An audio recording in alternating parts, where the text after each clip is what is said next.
Jade McMillan and News Breakfast Michael Rowland, who are in Washington DC. Just update us with any new information that you're hearing at this stage.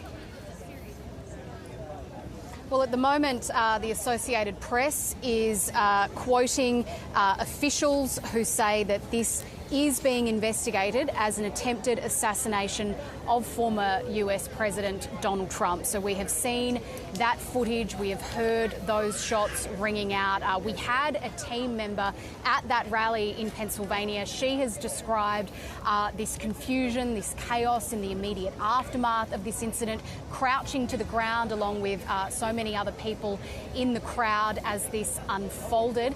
She said that people were crying, they were screaming, that when it became clear that Donald Trump had got to his feet and had been taken away, obviously people at that stage did not know what sort of condition he was in, but she said that there was a lot of anger in that crowd as well. This was a really highly anticipated rally for Donald Trump supporters. It was going to be, everyone thought, the last one before the Republican National Convention next week, where he will be officially confirmed as the party's nominee. There was some speculation he might use this event to announce his running mate. So a lot of people in that crowd. Our team members said that you did have to pass through security to get onto these showgrounds. It was a metal detector. You couldn't take a large bag or anything inside either. So still waiting for more information from authorities and information to be officially confirmed as to what has happened here. But that main news is, as you said, that Donald Trump's team has said that he is fine, that he's being checked at a medical facility, but it sounds as though, sadly, one person in the crowd has died and the shooter has been killed as well. Michael, this is a very big development, isn't it, when we're seeing these reports that, in fact, it's being investigated as an attempted assassination, which, of course, has been broadly said this morning on social media. But hearing that reported really changes the focus of this investigation and the way this will be considered in the days ahead. 100%, Dan. This is a shocking turn of events in what has already been such an unpredictable, such a volatile, such a heated campaign already. And you are getting convulsions right across the political spectrum. You talked about President Biden's statement just before we came on. Similar sentiments expressed by senior Republican leaders, senior Democrats, our Prime Minister Anthony Albanese, other world leaders are chipping in. Two common themes in their responses. One, they are so happy and pleased that Donald Trump is safe and well. At the same time saying, as anybody would, it's tragic that two people have died. The second major theme, and that was expressed by Joe Biden in his statement, no one wants to see political violence in this country. Sure, the debate has been robust and at times quite toxic, but what we all saw at that rally in Pennsylvania is an entirely new level that no one wants to go near. We've seen it happen now, and the challenge is on all the political leaders here in America particularly, but certainly Joe Biden, when I wouldn't be surprised if he goes on camera to reinforce those statements sometime in the next couple of hours. He needs to speak directly to the American people and tamp down any prospect of this political violence, because that's what it is, spiralling further out of control. Well, we have just had an update from the White House. The President will deliver remarks. This will be from Delaware, where he had been spending the weekend. It says that these remarks will be delivered shortly. We're not sure exactly what time, but that statement has now come out from the US President. We now expect that Joe Biden will deliver remarks on TV to the nation any minute now. All right, and we will definitely be bringing those comments live when they happen and update our audience on that. Jade McMillan and Michael Rowland will leave you there in Washington, D.C.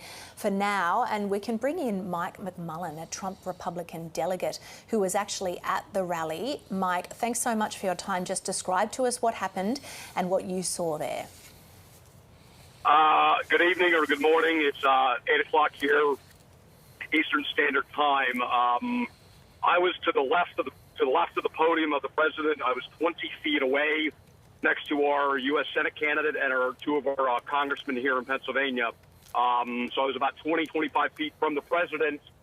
And if you're a little kid, I mean, if you're on the holidays or fireworks, you buy. They're called little poppers. and, you know, like you throw them on the ground or whatever when you're a little kid and they go pop, pop. Well, we heard that, and we're like, holy shit, excuse the phraseology. No offense, I just, you know, was shot at just like the president was. I heard 6 to 8 shots. What I understand, like I said, if I'm wrong, I stand corrected, but I was 20 feet to the left of the president, right on the fence line, and I mean, I'm shocked. I mean, they just tried to assassinate our potential, you know, next president of the United States. But I was 20 feet to the left, about 2 feet from the fence line. So, I mean, I had a great view of it. And it looks like he was shot in the upper left ear. There were about probably 10 to 12 Secret Service agents. For those folks who don't know, the Secret Service is like the people who protect the president or the Biden or the president. Sorry, my GPS. But they pounced on him, dropped him down because there was an active shooter. We understand maybe there was 2 shooters. What I understand that the shooter is dead, or they shot him, but there were no shots fired by the Secret Service because they didn't know where the active shooter was. Are you still there? Yes, we are. Yeah, and we're listening. Okay. Sorry. Yeah, sorry about that. Mike, you said you were you said you were shocked. I just want to get from you what went through your head as you were seeing this unfold 20, 25 feet, about 10 metres away from you? I mean, we're like, we didn't know what to expect because anybody who's been to a presidential rally or I mean, you go through, I mean, it's like going on a plane, but like our TSA agents, you know, like Secret Service, they wand you down. Everybody walks through metal detectors. So we're trying to figure out how the hell did somebody get a gun into a presidential rally? I mean, but when the shots were fired, we thought they were little poppers. We're like, holy cow, what's going on? Then everybody's like, hit the deck, there's gunfire. Everybody hit the deck, and we didn't know what to do. I mean, everybody hit the deck, but to the left of me, probably 4 or 5 feet behind me, there was 2 people who got shot. Looked like 2, and I mean, we all hit the deck. I mean, you know, I'm on the ground, but people are saying like over here, people were shot, and it was mad pandemonium and chaos. I mean, like I said, the president is still down. The Secret Service is still on him. All the Secret Service had guns drawn. Then once, I guess, well, they didn't secure the situation. They whisked him up. Like once they secured, maybe 5 or 10 minutes later, seemed like 30 because we were still down, like hunkered down. We really could. I mean, we just had to get down on the ground and like protect ourselves.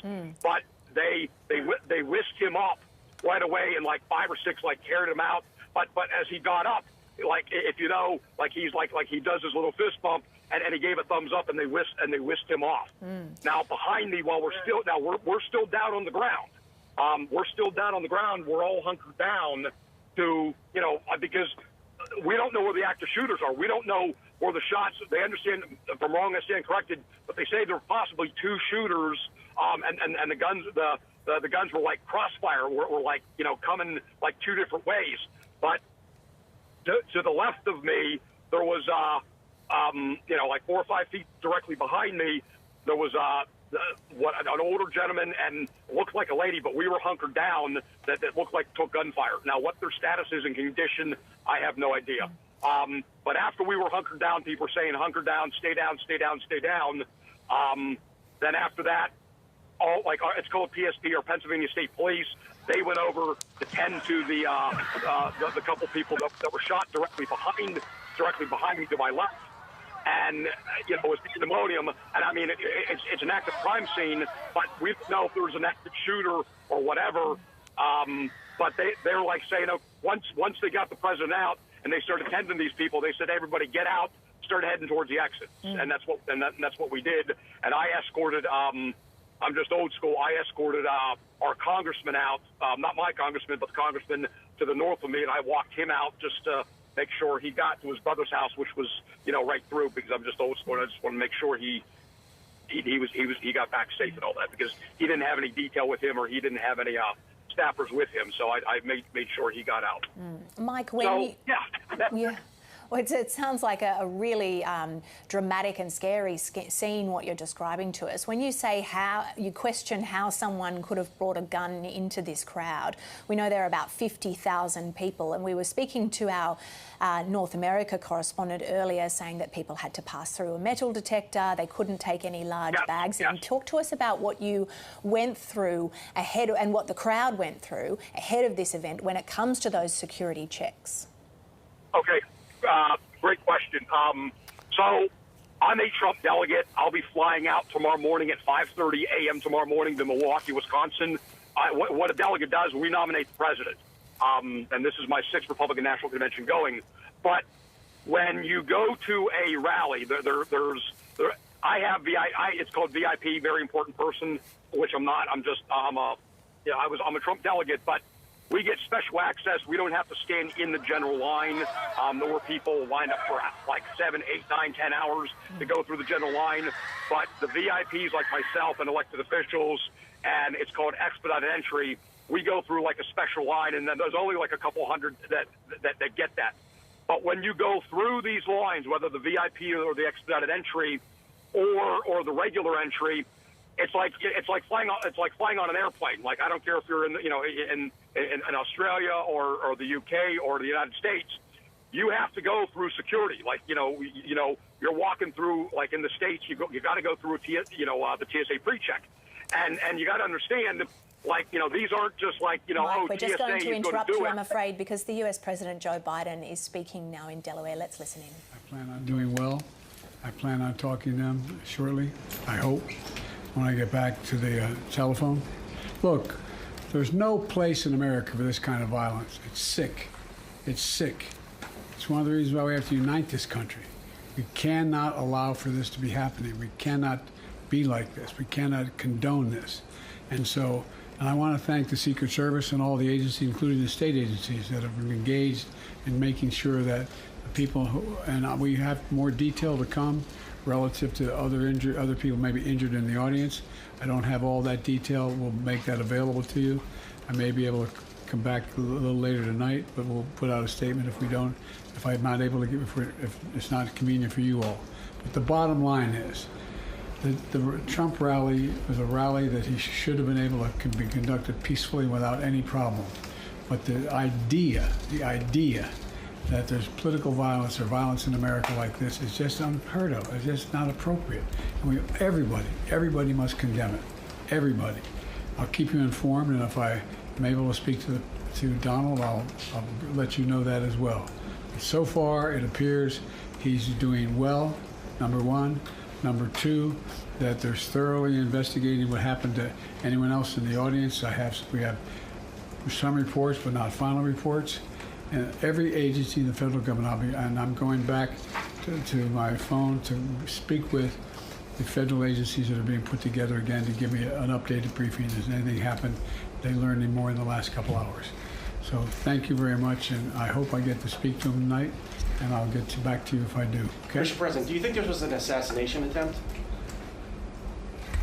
I don't know enough to. I have an opinion, but I don't have any facts. So I want to make sure we have all the facts before I make any more comments. Thank you. Are you worried for his own safety? Right, that was the US President Joe Biden there responding to what's happened in Pennsylvania. We have had that confirmation from AP that there was an attempted assassination there. He was speaking there in Delaware, Joe Biden. It's approaching about 8:30 there, 8:15 in the evening. Joe Biden saying there that there is no place in America for violence. He thanked the Secret Service that were involved. We saw in the images that we're just looking at how quick the security operators were in protecting Donald Trump, but also no doubt they were on standby for the crowd as well. Joe Biden also said that the idea that there is political violence in America is unheard of and inappropriate. It should be condemned, but mentioned there, and as we know, that it's been confirmed that Donald Trump is doing well after that attempt, and that he's receiving medical treatment. And President Joe Biden saying there that he was hoping to speak to Donald Trump later tonight to check in with him and that if he could, he would update further as the night progressed, but there might be further communications from the White House, where the President is coming from Delaware, not actually the White House this evening, and updates on what that investigation looks like and the form that's taking, as we heard President Biden saying that he's going to be hearing from a range of bosses and heads of departments of those that will be really leading and instrumental in that investigation. Yeah, so we've had that response there from US President Joe Biden. We've also been having statements that come in thick and fast from those over in the US, but also in other countries and here in Australia. This one from the Ambassador to the United States, Kevin Rudd. He says all Australians are shocked by the attack on former President Trump at his campaign rally this evening in Pennsylvania. He says violence has no place in our democracies, which is a sentiment that so many of these statements are repeating, not just condemning the violence, but saying there is no place for it. Kevin Rudd goes on to say it is a relief to see that President Trump is safe, and he says that our thoughts are with him and his family. And a very similar sentiment there coming from political leaders right around the world. Let's bring back our North American Bureau Chief Jade McMillan and News Breakfast host Michael Rowland, who are in front of the White House. Jade, to you first, that was a resolute message from the President Joe Biden that what happened cannot be accepted in any way, shape or form. That's right. So 2 people dead, including that shooter. Yeah, the President spoke from Delaware, where he's been spending the weekend. He said that he had tried to get a hold of Donald Trump, that he is hoping to speak to him on the phone, that he hasn't been able to do so yet, but he has been told that the former president is with his doctors and he's doing well. Joe Biden said that there is no place in America for this kind of violence. He said it was sick and it cannot be like this. He said that this rally that Donald Trump was holding in Pennsylvania should have been able to be conducted peacefully, that it's unheard of and everyone must condemn it. Joe Biden thanked Secret Service officers who rushed in to protect the former president. He said that this incident is being and will continue to be thoroughly investigated, that he will be updated through the night. It's just gone past 20 past 8 p.m. here local time, so no sign at this stage that Joe Biden is going to return here to Washington to the White House, but he said that he would be kept updated through the evening and that he would still try to get in contact with Donald Trump and that he would let the media know if he managed to do that. Michael, what we heard there from Joe Biden saying that there is no place for violence in America, we've also heard that repeated by many others as they respond to this incident, including Kevin Rudd, as we just mentioned, saying there is no place for violence in democracies like America. It feels as though, to me, that in making that statement, it feels like an appeal as well, perhaps, for the days and months ahead. It certainly was an appeal for people's emotions to calm down, for this escalation not to get any further out of control at the moment.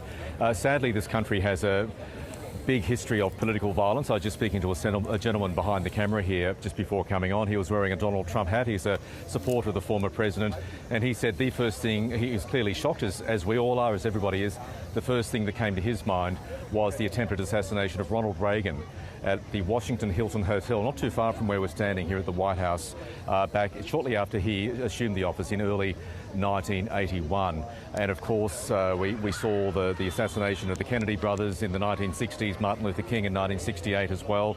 No one wants to go back anywhere near such volatility in American politics. And what we heard from the president was him rising as the national leader, and this is where presidents come into their own, or not, but his statement was on point, appealing to people just to firstly focus on Donald Trump's health. It's good, he's safe, he's okay, he's recovering, but also take a step back. And Jay, another thing the president said there was that he didn't have much information yet on what we believe, what is being reported was another victim at this rally.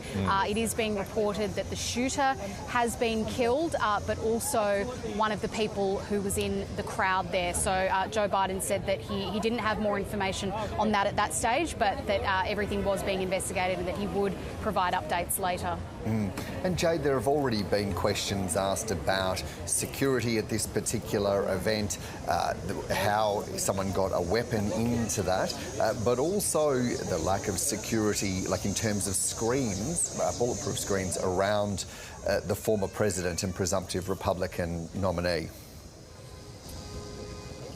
Yeah, I mean, the Associated Press at this stage is citing law enforcement officials. They are saying that the shooter was not an attendee at the rally, that they were killed by Secret Service agents. So I think the suggestion there is that perhaps these shots were fired from outside the showgrounds themselves. We had one of our team members at this rally, our producer, Phoebe. She is okay. The people that she was with are okay, but she said to get into this event, and this is not unusual for a large event like this in the United States, which does have a long history of gun violence, she said that you had to pass through a metal detector, that you couldn't take in any large bags, any large items. So, you know, there were questions around how this might have happened with that level of security that would have been around this event. That will be being investigated right now. What has unfolded, how someone was able to target the former president in this way.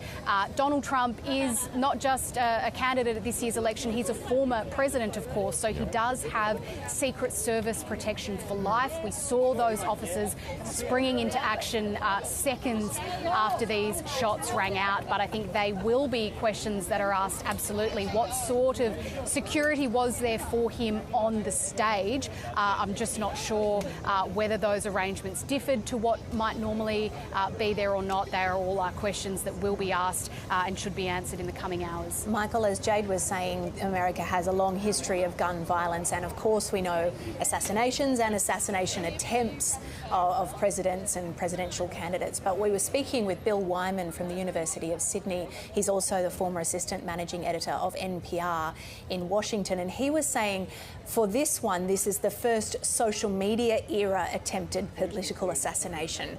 So very different in terms of this immediate aftermath online and in the media from past attempts.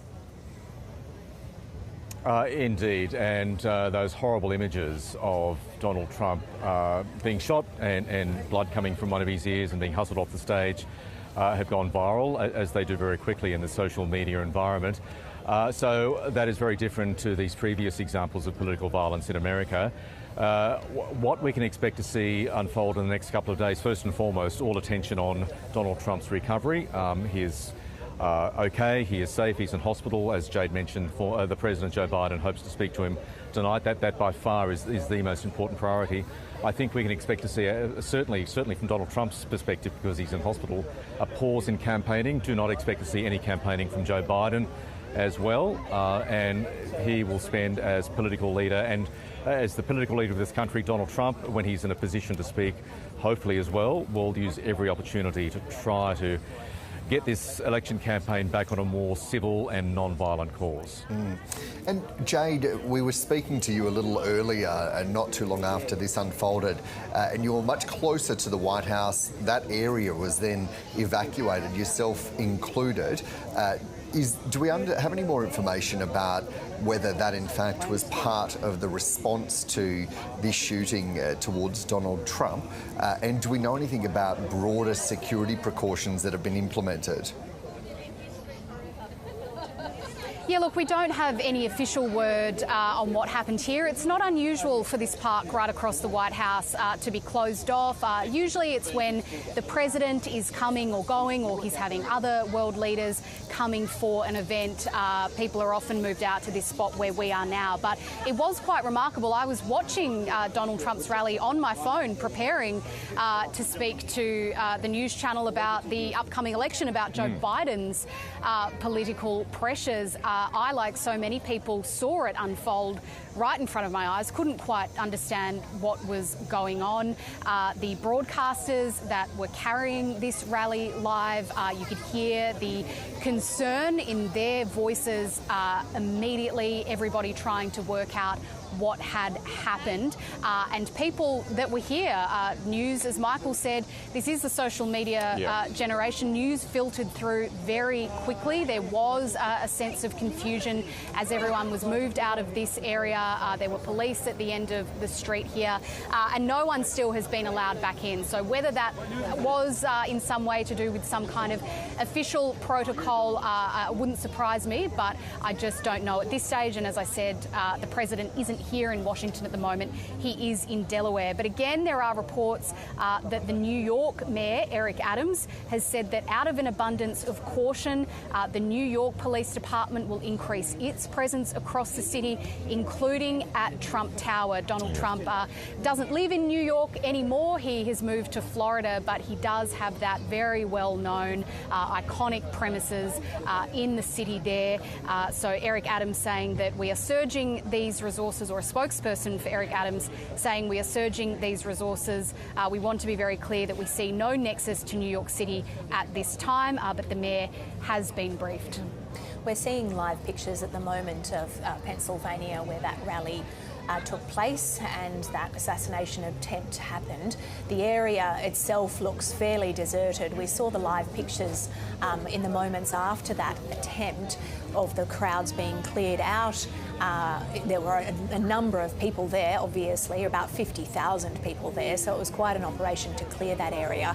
And now we can see that there is security tape, and no doubt it will be swept and investigated in the coming hours and even days as well. What do we know about what will happen in terms of an investigation, if anything, at this stage? Well, there'll be no stone left unturned, and the Pennsylvania authorities have made that very clear. You'll have Secret Service involvement as well, given their job was to protect the president, which they did as much as they could. They moved very quickly. We all saw the images of the agents creating this human shield around Donald Trump. It'll be investigated to within an inch of its life. So that'll be the first and foremost. Joe Biden will, as president, throw every resource possible at this investigation. So we just, as Jade says, we just have to wait to see how that plays out. But I think in the interim, we can expect to see at least a temporary pause in campaigning, anything to do with political back and forth, focus on Donald Trump's health, but also that investigation. Jade McMillan, Michael Rowland, thank you for joining us. That's where we're going to leave you there in front of the White House in Washington, D.C., bringing us up to speed on the very latest, as we are, Joe, seeing more and more comments coming from political leaders here in Australia. The Prime Minister, Anthony Albanese, saying that he's glad to hear that Donald Trump is well, and also, again, calling out the violence. And we're seeing that from political leaders across the US as well, aren't we, right around the world? And we're also seeing other responses come in. Donald Trump's eldest son, or Donald Trump Jr., has spoken to his father on the phone. We're reporting that he says he's in great spirits. He says he will never stop fighting to save America, no matter what the radical left, this is his words, throws at him. He said that in his, he said of his father in a statement that was from Donald Trump Jr. Now, let's update you on this breaking story and what we know so far. Former US President Donald Trump has been shot on stage at a political rally in Pennsylvania. One attendee has been killed and another is in a critical condition. In a statement, Donald Trump has said that he was fine and is being treated at a medical facility. Multiple sources have confirmed the shooter has been killed, and authorities are treating the incident as an attempted assassination. The shooting has drawn condemnation from across the political aisle, with US President Joe Biden saying there's no place for this sort of violence in America. President Joe Biden spoke earlier about the shooting, saying that there is, in fact, no place, and everyone needs to rally around and call this out. But the bottom line is that the Trump rally was a rally that he should have been able to be conducted peacefully without any problem. But the idea that there's political violence or violence in America like this is just unheard of. It's just not appropriate. And everybody must condemn it. Everybody. I'll keep you informed, and if I am able to speak to Donald, I'll let you know that as well. But so far, it appears he's doing well. number one. Number two, that they're thoroughly investigating what happened to anyone else in the audience. We have some reports, but not final reports. And every agency in the federal government, and I'm going back to my phone to speak with the federal agencies that are being put together again to give me an updated briefing. Has anything happened? They learned any more in the last couple hours. So thank you very much, and I hope I get to speak to them tonight, and I'll get back to you if I do, okay? Mr. President, do you think there was an assassination attempt? I don't know enough to. I have an opinion, but I don't have any facts. So I want to make sure we have all the facts before I make any more comments. Thank you. Are you worried for President safety? That is the US President Joe Biden speaking there, responding to that shooting in Pennsylvania, that attempted political assassination there, calling out the violence, saying that it needs to be called out, saying he hasn't yet spoken to Donald Trump, but is hoping to do so.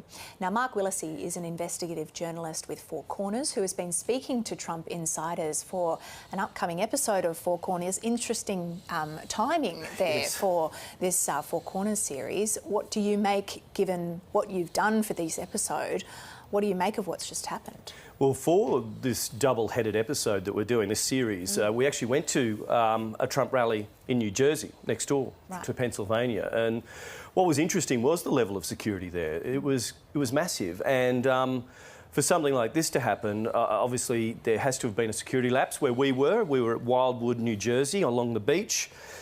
Basically, we set up camp there, and the Trump supporters were filed in onto the beach, and they had to go through very rigorous security. And I didn't see any weapons on anyone, any member of the public. I did see weapons with state police, Secret Service.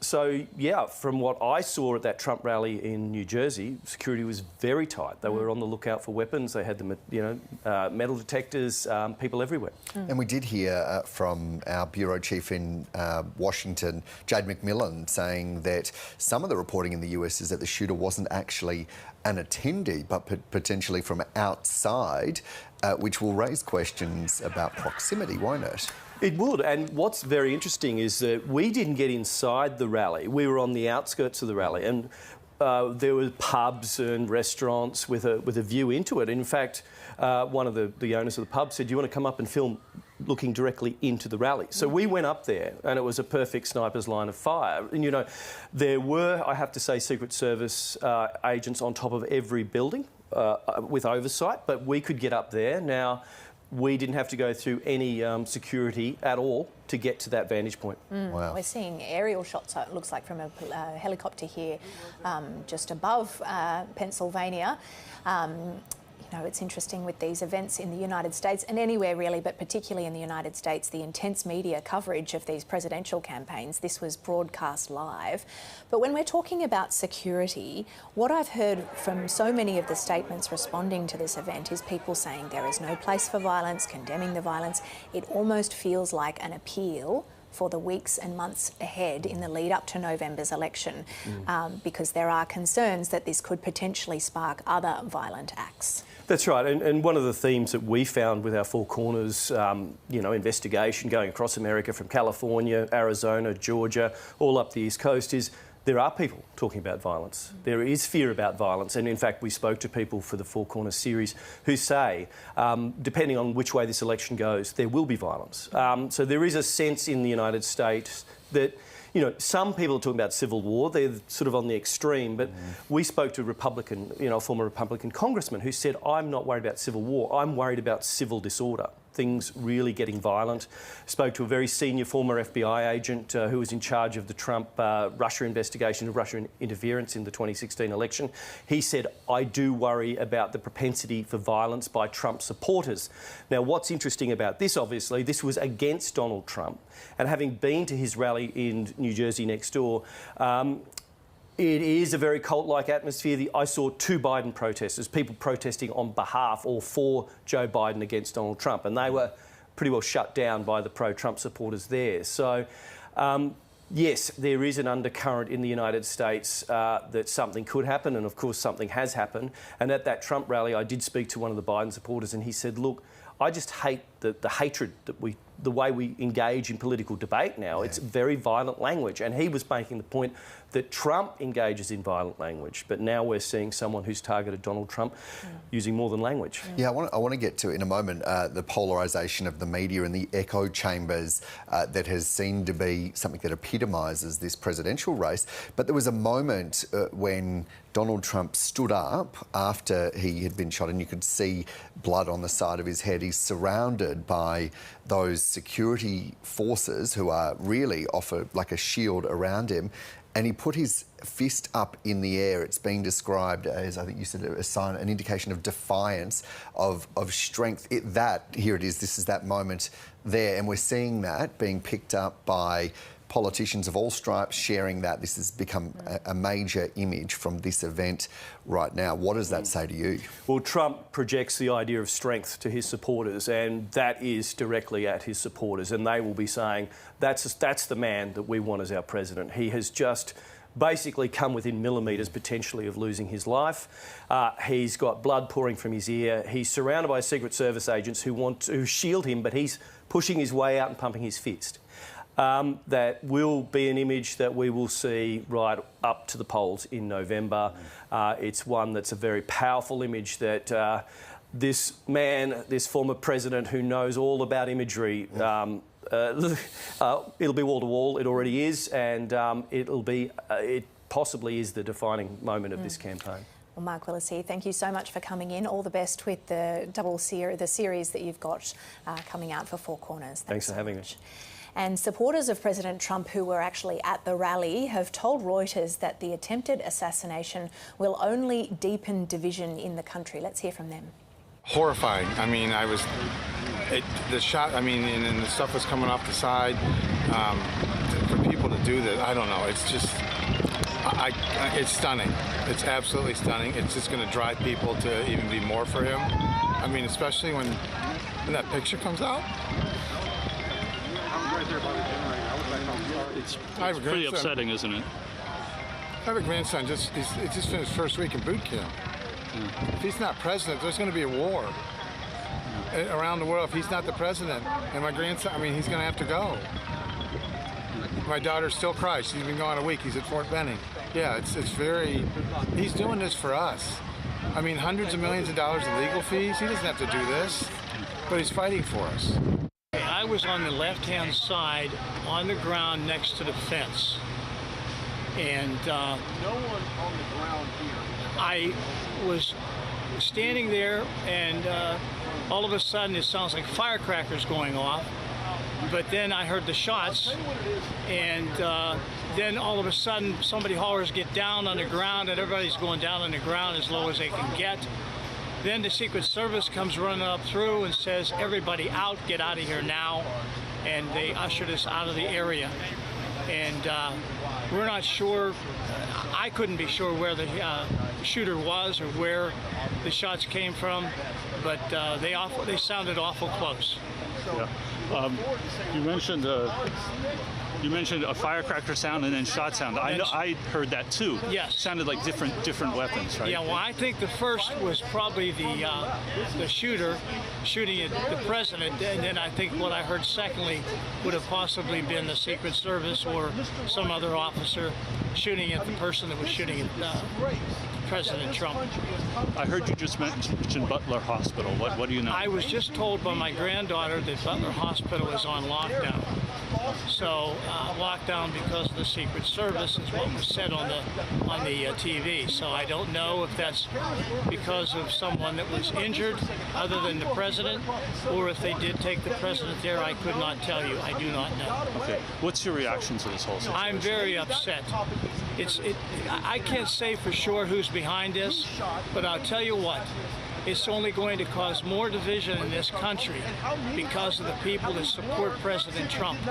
And it's only going to make people hate Joe Biden even more, whether he had anything to do with it or not, and whether the Democratic Party had anything to do with it or not. It seems that they'll do anything to remain in power.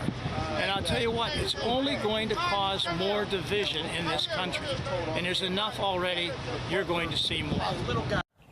And Phoebe Hosier is one of our producers in the United States with her partner Sam Harley. They were both at the rally and join us now. How are you both?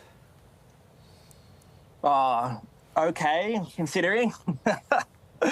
Absolutely rattled. I mean, he was so calm and I was so freaked out. I was terrified. Talk us through rather what happened and what you saw at that event. Yeah, we were standing on the right-hand side, probably about 50 metres away from Donald Trump, and I just heard what I thought was firecrackers going off, and I didn't really know what it was at first, and then I saw the Secret Service on the roof further off to the left fire off a volley of shots, and that's when I knew that this was serious, and so we all hit the deck, and it was panic and chaos. Everyone was really scared. So you saw that from the Secret Service, did you? Yeah. They were firing back. There was a first round of shots that I assume was from the shooter, and then everyone was kind of a bit unsure what it was, and then the Secret Service fired off shots. I think it was one of the snipers who were on the roof to the right of Donald Trump, and then the Secret Service came running in, tackled Donald Trump to the ground, and basically surrounded him and kept him safe. And so you saw and heard that from those Secret Service, because we haven't had confirmed reports of that yet. Yeah, that's what it seemed like. But look, there was a lot going on. So maybe it was someone else, but there was definitely shots being fired, and it seemed like it was probably from the Secret Service. What did you hear and see in terms of the crowd reaction after that? Because when in the pictures that we've seen of the actual event, we saw Donald Trump duck under the podium and the Secret Service come in, and then we saw him raise his fist in the air and the crowd was cheering. Talk to us about the crowd's actions, what you saw and heard. I mean, from my perspective, I ducked down straight away and I found the crowd's reaction to be mixed. Initially, only a few people just in front of us ducked down, along with myself and a few others around us. But there were others who didn't seem so perturbed about the fact that these were gunshots we were hearing. There were a few men that jumped up and they started swearing. Interesting what you guys were discussing earlier about violent language. We overheard people saying F Obama, F the terrorists, amid numerous other kind of profanities that we'd heard earlier in the rally. So there was real anger. And then when it became clear that Donald Trump had been let off the podium and that all seemed to be somewhat okay, then USA chants broke out, USA, USA. But I was still so shocked that I had no idea really what was going on and was still so afraid that, that was cold comfort for me. I just wanted to get the absolute hell out of there. And in that moment, did the mood of the crowd change from, being very angry to then cheering? I would say it did. People, when Donald Trump was being let off the stage and it was seemed that he was okay, people were chanting USA, USA, USA. It felt very patriotic, yes. Yeah. Defiant. And then we were quickly let out of there, out of the showgrounds. We were hearing things all around. There was a woman to my left that said, of course, this would happen in Pennsylvania. There were some who were kind of walking out relatively calmly and others who were just in hysterics. I managed to speak with a man and his fiancée who were further to our right, closer to where a man had been shot and injured. He said that he saw a man shot in the stomach. His fiancée was basically mute. She was so disturbed by what she'd seen. It was pretty horrific. We're just, Phoebe, going to play some vision that I understand you shot, some stills rather, that you took at this rally. So I think we can see here some snipers on top of a roof. And while we look at these stills, you were talking there about what happened directly after this incident, but what happened beforehand? What did you see in terms of the security in place and what sort of checks the crowd was having to go through? Yeah, beforehand, you had to line up, go through metal detectors, check your belongings. You couldn't really take much in at all. You couldn't have a bag. And then in terms of security, there was a heavy police force presence there. And then the shots that you saw that we took, there was 4 snipers on the roof behind either side of Donald Trump in the podium. And they were constantly surveying the area. Yeah, there was quite a lot. So it was surprising that something like this happened because they were continually looking around for threats. Phoebe, can I just take you back to the people that you spoke to that were to your right, who said that they saw a man that was shot and injured. Is there anything more you can tell us about that? He said that he was there with his fiancée, that he was standing nearby 2 little girls, that he immediately dived on their bodies to cover them, and that another man standing near them in the crowd dived to cover his fiancée. He said that he saw the man shot in the stomach, but that he didn't see blood. And then the paramedics were helping him out. He then said that they saw medics carry this man out. And that's as much as I can remember. Did you see that man yourself? No, we didn't. No, they were a lot further towards Donald Trump. Yeah, than we were. Thankfully, we didn't see that. Yeah, but it feels sick to think of the people that have died. What were you told then in terms of evacuating? Was the crowd evacuated fairly quickly, and what happened? Surprisingly, there wasn't a lot of communication from law enforcement. It wasn't really until we had gotten out of the crowd and were really truly on our way to leave that we were being ushered on by law enforcement. No one came into the crowd to say evacuate, evacuate. Everyone kind of took it upon themselves to leave at their own pace, and some people ran out of there really fast, even while gunshots were going off, and others just hunkered down and stayed, and then others were, as we said, were celebrating and chanting when the president got off stage, and didn't really seem like they were going to leave anytime soon. It was a very confusing mix of emotions, I must say, because when we heard shots, there was one young guy who just absolutely bolted out of there, which was my instinct, except I was quite frozen in fear. But then there was kind of chanting, quite a patriotic feeling. It wasn't clear if the threat had been subsided, if there was no longer an active shooter. Everyone was kind of calm, but then angry. It was, as I say, a confusing mix of emotions, I'd say. I'm just going to read out, if you just stay with us, I'm just going to read out some comments that were from the Butler County District Attorney Richard Goldinger, who was speaking to ABC News America, confirming that the shooter is dead, alongside one audience member. Another audience member is in a serious condition. He was saying to ABC News America, at this stage, little is known about the shooter except that he was not within the venue. He said the shooter was on the roof of the building that was adjacent to the venue, and they would not have to go through the security process of entering the rally. Obviously, you don't know all the facts and the details, but from your experience, where does that fit with what was happening at the rally at the time? Yeah, that seems to be the case. From what I heard of where the shots were coming from, they were coming to our left, which is where I saw the snipers exchanging fire towards as well, and so that was beyond the grounds of the rally, and so they absolutely would not have gone through security. But as I said, the snipers were constantly monitoring in that direction, so it's surprising that the shooter was able to get through. And funnily enough, about half an hour before Donald Trump appeared on stage, a man to my left had said, I'm sure there's lots of protocols they have to brief the former president on before he goes on stage, just in case things hit the fan, although he used more colourful language.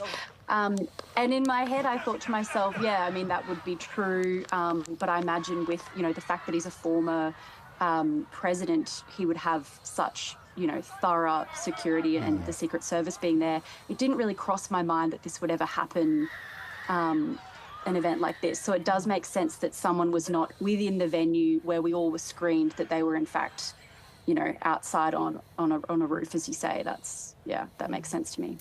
Phoebe Hosier, one of our producers in the US, and also your partner, Sam Harley, we really appreciate you speaking to us this morning, and we hope you are okay. No doubt shaken by what you've been through, but thanks so much for sparing the time to speak to us. Most welcome. Good to talk to you. Thanks, guys. And let's recap on our breaking news. Former US President Donald Trump was shot on stage at a political rally in Pennsylvania. One attendee has been killed, another is in a critical condition. In a statement, Donald Trump said he was fine and was being treated at a medical facility.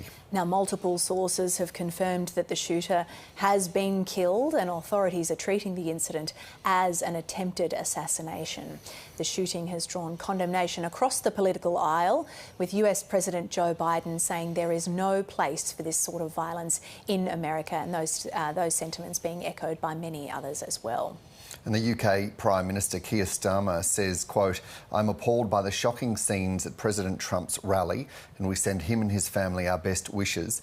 Political violence in any form has no place in our societies, and my thoughts are with all the victims of this attack." And we're having responses as well from our own political leaders here in Australia. The Prime Minister has described the incident as concerning and confronting.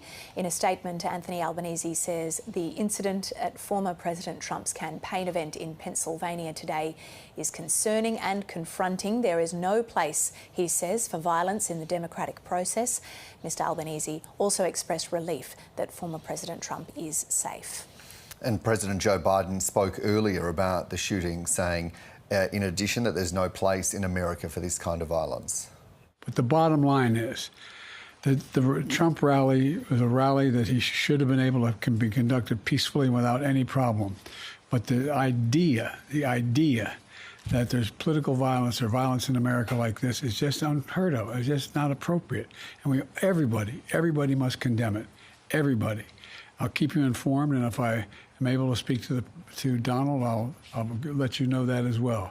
But so far, it appears he's doing well, number one. Number two, that they're thoroughly investigating what happened to anyone else in the audience. We have some reports, but not final reports. And every agency in the federal government, I'm going back to my phone to speak with the federal agencies that are being put together again to give me an updated briefing. Has anything happened? They learned any more in the last couple hours. So thank you very much, and I hope I get to speak to them tonight, and I'll get back to you if I do, okay? Mr. President, do you think it was an assassination attempt? I don't know enough to. I have an opinion, but I don't have any facts. So I want to make sure we have all the facts before I make any more comments. Thank you. Are you worried about President's safety? And that was US President Joe Biden speaking from Delaware, where he's been spending the weekend just a short time ago. And we have a statement that's come from Donald Trump via Truth Social, which is his social media platform, saying, "I want to thank the United States Secret Service and all of the law enforcement for their rapid response on the shooting that just took place in Butler, Pennsylvania. Most importantly, I want to extend my condolences to the family of the person at the rally who was killed, and also to the family of another person that was badly injured. It's incredible that such an act can take place in our country." Donald Trump goes on to say in this post that nothing is known at this time about the shooter, who is now dead. "I was shot with a bullet that pierced the upper part of my right ear. I knew immediately that something was wrong in that I heard a whizzing sound, shots, and immediately felt the bullet ripping through my skin." Donald Trump goes on to say much bleeding took place, so I realised what was happening. And then he says, "God bless America." And as we saw from the vision directly after that Donald Trump stood up with the Secret Service agents around him and raised his fist in the air. And we're seeing those pictures and a lot of stills of that moment spread throughout social media, and the media no doubt will see that more as well. And I'll just repeat what the comments from the Butler County District Attorney Richard Goldinger, who was speaking to ABC News America as more information comes out about exactly how this happened. He was saying that he confirms the shooter is dead alongside one audience member. Another audience member is in a serious condition. He says at this stage little is known about the shooter except that he was not within the venue. He says the shooter was on the roof of the building that was adjacent to the venue, and so they would not have had to go through the security process of entering the rally, which is interesting because from the people that we've been speaking to this morning, there is high security at these events. Often people have to go through a metal detector. They're not allowed to bring bags or water bottles into the event. So there were questions being asked about how this could have happened, and it's emerging now that perhaps this person was outside of the event. The Butler County District Attorney was also saying on ABC News America that he is embarrassed for his community that this happened here. He said, "I'm disgusted and sad that somebody actually lost their life as a result of this, and that we need to come together. We need to unite because of that." And that is a sentiment that's being echoed by a lot of people, officials and leaders and others, that there is no place for the violence and that they need to unite after this kind of event together. Well, the BBC spoke to an eyewitness who says he saw the suspected shooter before the incident. So we had a party here all day. At the, you can see behind us at the Brinkles Farm and Greenhouse here. We had a party. And we all decided, hey, you know, when we hear Trump up there, we're going to walk up through the field, stand by the trees up there under the shade, and watch and listen to the rally, right? We couldn't see him, but we could hear him. So we walked up, and probably 5 to 7 minutes of Trump speaking. I'm estimating here. I have no idea, you know. But we noticed a guy crawling, bear crawling up the roof of the building beside us, 50 feet away from us. So we're standing there, and, you know, we're pointing at the guy crawling up the roof. And he had a gun, right? He had a rifle. A rifle. We could clearly see him with a rifle. Absolutely. We're pointing at him. The police are down there running around on the ground. We're like, hey, man, there's a guy on the roof with a rifle. And the police were like, huh, what? You know, like they didn't know what was going on. You know, we're like, hey, right here on the roof. We can see him from right here. We see him. You know, he's crawling. And next thing you know, I'm thinking to myself, I'm like, why is Trump still speaking? Why have they not pulled him off the stage? I'm standing there pointing at him for, 2-3 minutes. Secret Service is looking at us from the top of the barn. I'm pointing at that roof, just standing there like this. And next thing you know, 5 shots ring out. So you're certain that the shots came from that guy on the roof? 100%. 100%. And he was up there for a couple of minutes? He was up there. You saw him up there for a couple of minutes? Absolutely. At least 3 to 4 minutes. And you were telling police and the Secret Service? We were telling the police. We were pointing at him for the Secret Service, who were looking at us from the top of the barn. They were looking at us the whole time when we were standing by that tree. Could they see binoculars? Could they see him? Probably not, because the roof, the way the slope went, he was behind where they could see. But why is there not Secret Service on all of these roofs here? I mean, this is not a big place. And no doubt those questions and many others will be asked in the coming days about the security set up there in Pennsylvania. That was from the BBC, an eyewitness who said that he saw the suspected shooter before the incident. And we are hearing more details about how all this unfolded there in Pennsylvania, about the security system that was set up for inside the event, but it appears that perhaps this shooter was from outside of the event as well. Yeah, and certainly that ties in with some of the other reports that we've seen. And speaking to our own colleague Phoebe Hosier and her partner Sam Harley of hearing and seeing the Secret Service firing back during that, and speaking to people that had immediately seen another man who was shot in the stomach, we believe. Yeah. But just to go through this breaking news, former US President Donald Trump has been shot on stage at a political rally in Pennsylvania. One attendee has been killed and another is in a critical condition. In a statement, Donald Trump said he was fine and was being treated at a medical facility.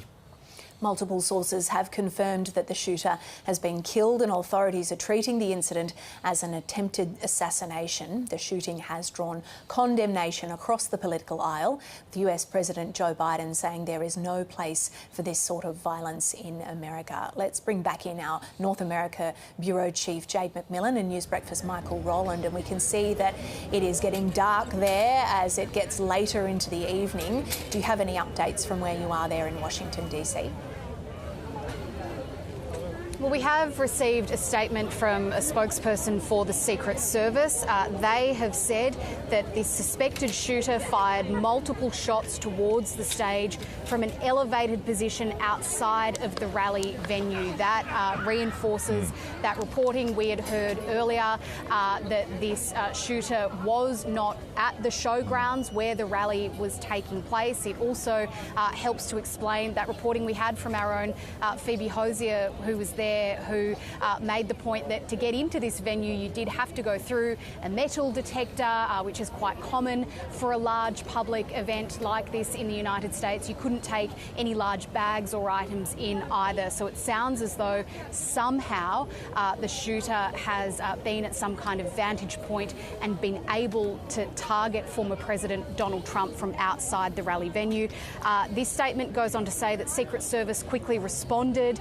The former president is safe and being evaluated, something that we have heard from his campaign as well. They've said one spectator was killed and 2 are critically injured. So 2 people have been taken to hospital with serious, according to this, critical injuries, and we wait for updates on their condition. This statement also says that this incident is under investigation. The Secret Service has formally notified the FBI. We heard from the President Joe Biden earlier. He said that all agencies that were relevant were being brought into this investigation and he would be updated throughout the night. We're hearing the chanting behind you, Jade and Michael. Can you tell us what's going on? Oh, listen, it's dark. There's about eight or 10 people, just some sort of protest. It's not, as far as I can see, anything to do with the events in This is Pennsylvania. a popular spot for protesters, given its proximity to the White House. And what about... They're moving off. They're being moved along there. What about the security situation in there? Because we have been hearing, Jade, you were mentioning earlier about the situation right where you are, some news from police about Trump Tower in New York. Is there any update on that broader security situation?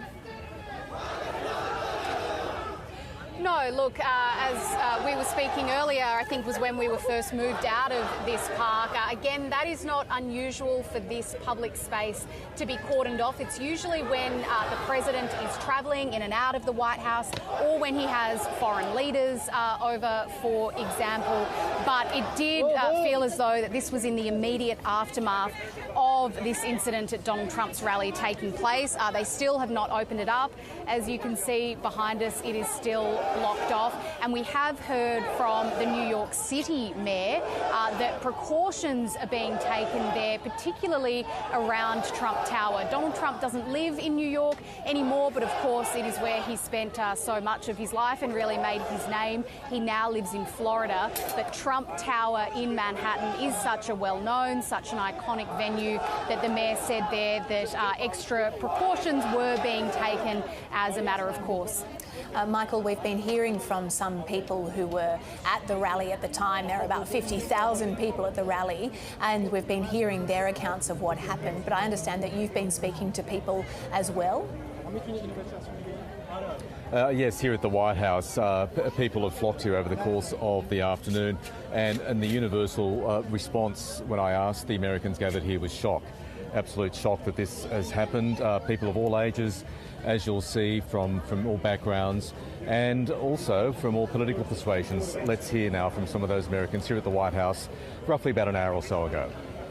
In my life, I haven't seen an attempt on the president to be made other than George Bush getting the shoe thrown at him, but I don't think there's many Americans who in our lifetimes have seen this kind of thing happen. I think it's really inappropriate. No matter where you stand politically, you just have to respect whoever's running and whoever's the president. Donald Trump is a fighter. You can see that with his fists up, and he's a true hero.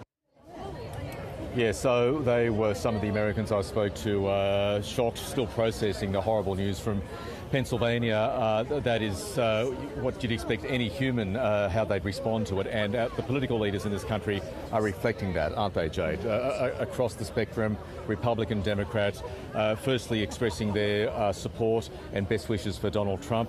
But the common theme is what has happened and what they don't want to see happen after this. Yeah, and I'm not sure if we just heard it there, but one of those interviews that stood out to me, Michael, was a young woman who said she felt like no one is safe. That is a terrifying thought for a young person, for anyone in this country, that you cannot attend a political rally. As Joe Biden said, this should have been an event that was safe for everyone involved, the people in the crowd, as well as former President Donald Trump, who of course is within days supposed to be officially confirmed as the Republican nominee. The United States has obviously a long history of gun violence, a long history of political violence. This is such a shocking moment for the country as a whole, for Donald Trump supporters, but for anyone in America, I think, at this point in time, coming to terms with what has happened there in Pennsylvania. We also have been hearing from witnesses who were quite emotional speaking to the media. Indeed, one said that it was a Trump supporter, said there was going to be a war if Donald Trump was not voted in as president, and another was saying this is only going to cause more division. I mean, we're yet to see whether that unfolds, but there's a reason that people are condemning this violence and saying there is no place for it. Yeah, and also everybody believes this should be tamped down and people should step back, and no one wants to see a repeat of this. But already we've got a Republican congressman from Georgia leaping onto X, and I'm quoting him directly, Joe Biden sent the orders. Completely, of course, the wrong thing to say, and it's the subject of a lot of back and forth on social media. That is just an indication of where things are at, even after this horrible event in Pennsylvania this afternoon involving the former president. Michael Rowland, Jade McMillan, we will come back to you shortly. We're going to have a look at some other aspects of this unfolding situation today, including this tweet that's just come through from Ivanka Trump. Thank you for your love and prayers for my father and for the other victims of today's senseless violence in Butler, Pennsylvania. I'm grateful to the Secret Service and all the other law enforcement officers for their quick and decisive actions today. Continue to pray for our country. Ivanka Trump ends, I love you, Dad, today and always. That on social media just a short time ago. We are going to take you to those comments that were made about an hour or so ago by the President, Joe Biden. But the bottom line is that the Trump rally was a rally that he should have been able to be conducted peacefully without any problem. But the idea that there's political violence or violence in America like this is just unheard of. It's just not appropriate. And everybody must condemn it. Everybody. I'll keep you informed, and if I am able to speak to Donald, I'll let you know that as well. But so far, it appears he's doing well, number one. Number two, that there's thoroughly investigating what happened to anyone else in the audience. We have some reports, but not final reports. And every agency in the federal government, I'm going back to my phone to speak with the federal agencies that are being put together again to give me an updated briefing. Has anything happened? They learned any more in the last couple hours. So thank you very much, and I hope I get to speak to them tonight, and I'll get back to you if I do, okay? Mr. President, do you think it was an assassination attempt? I don't know enough to. I have an opinion, but I don't have any facts. So I want to make sure we have all the facts before I make any more comments. Thank you. Are you worried, President? And that was President Joe Biden speaking from Delaware about an hour or so ago. We'll bring Jade McMillan and Michael Rowland back in. I'm keen to get your thoughts on those comments from President Biden. Yeah, well, I think we heard Joe Biden there obviously saying that he had tried to get in contact with Donald Trump over the phone, that he hadn't been able to do so far, but he'd been told that he was with his doctors and that he was doing fine. Joe Biden, I think, is trying to send a message here of calm, of shock, of reflecting the shock that the whole country is feeling at the moment, arguing that there is no place for political violence in America. He described it as sick, and he said that everyone at that rally should have been able to feel safe. Now, we are in the middle, really getting towards the tail end of a very divisive election campaign. It's only 4 months out. It's been a divisive period of time, really, Michael. I mean, it's hard to overstate just how polarised politics here can feel. But absolutely the message coming from former presidents, including former President Barack Obama. We have heard from former President George W. Bush. I think everyone in those positions would be wanting to really stress that there is no place for this, and that the focus at the moment needs to be on Donald Trump's health and also the health of those two other people that we know now are in a critical condition in hospital. Jade McMillan, Michael Rowland, thank you. We'll return to you shortly. Just going to give you another response. Former President Bill Clinton says he's heartbroken for those impacted by this deadly shooting. On X, he says violence has no place in America, especially in our political process. Hillary and I are thankful that President Trump is safe, heartbroken for all those affected by the attack at today's rally in Pennsylvania, and grateful for the swift action of the US Secret Service. That's former President Bill Clinton there on social media. Let's bring in now senior researcher at the Australia Institute, Emma Shortis, for more on this unfolding situation. Good morning to you, Emma. First of all, your initial reaction and thoughts on what's happened today in Pennsylvania. Sure. Look, I mean, like everyone, you know, it's a horrifying thing to watch unfold from the United States. But the thing that's been really astounding to me is hearing so many comments about political violence not having a place in America when, you know, this was a nation essentially founded on political violence. So as horrifying as this is, unfortunately, it's not at all surprising. And we're seeing, you're right, this is coming from presidents, from politicians across the divide. Then we're also seeing the counter on social media of people taking aim and saying, apportioning blame to Joe Biden or to the Democrats for the language. This has become a very toxic, more broadly, political debate, hasn't it?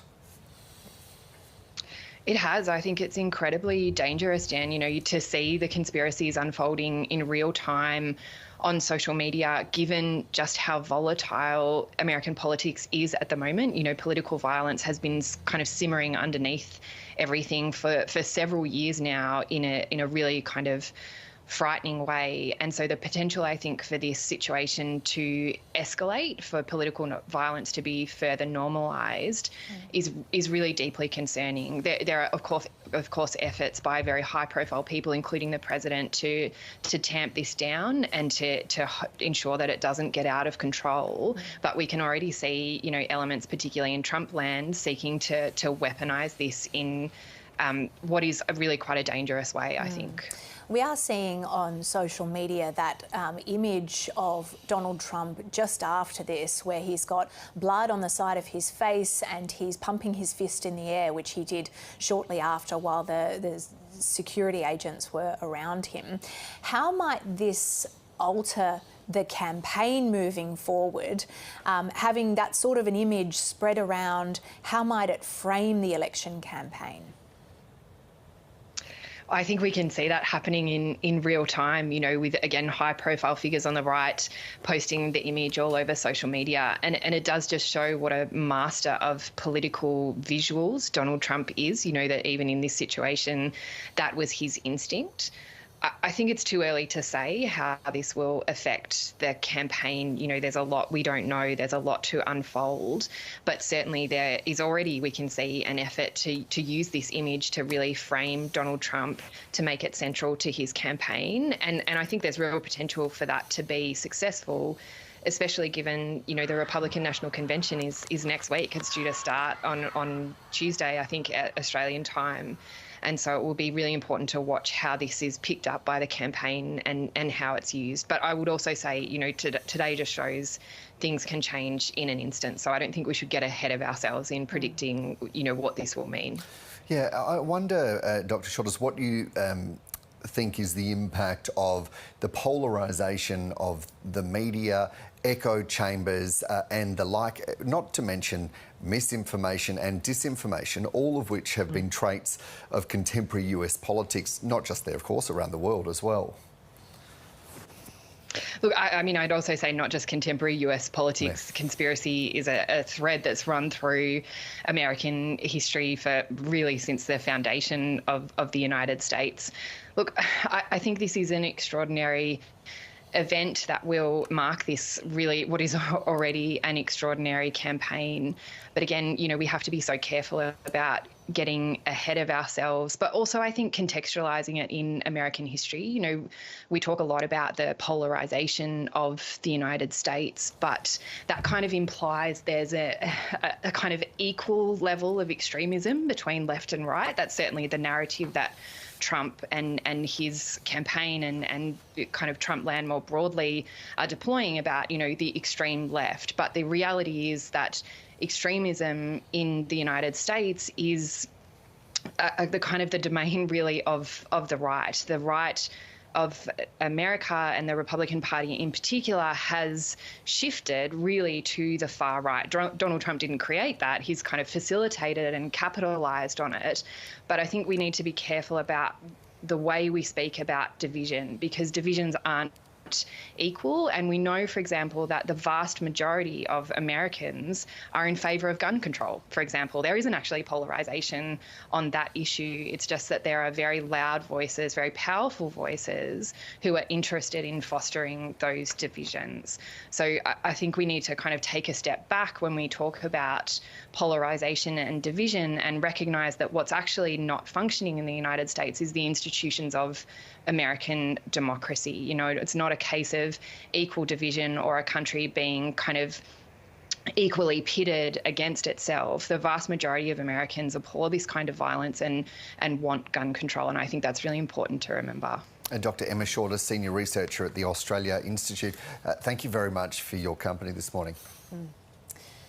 Now, Republicans have been gathering also in Milwaukee for the party's national convention, which Emma was speaking about, where Donald Trump was set to confirm his party's nominee. Who knows where that stands now? But here are some of the reactions from those who were gathered in Milwaukee as the news filtered through to them about what happened in Pennsylvania. My heart dropped. My heart dropped. This is going to be an exciting week. We have so much going in the right direction for our country. This is not something that this country needs. So immediately I just prayed for President Trump, and I'm praying for everybody at this convention as well as at the rally that's happening, because it's just scary times, and I know emotions are high, and I know that this country is really struggling to find its place, but it's not how we find it. It's obviously very scary. I mean, what's going on in America right now is obviously very sad. Obviously they're trying to do something to take Donald Trump down. But the people will prevail, justice will be served, and Trump will be back in 2024. I mean, it makes you sick, really. It gives you the political discourse, and it's always been bad. But for that, and I think so much of it is just hype, that, you know, that gets people riled up to a point where that would happen. Or that opposing political views are so contentious that people can't stand the thought of someone else's political views to the point where they would take action to make an attempt at a candidate's life. It's horrible.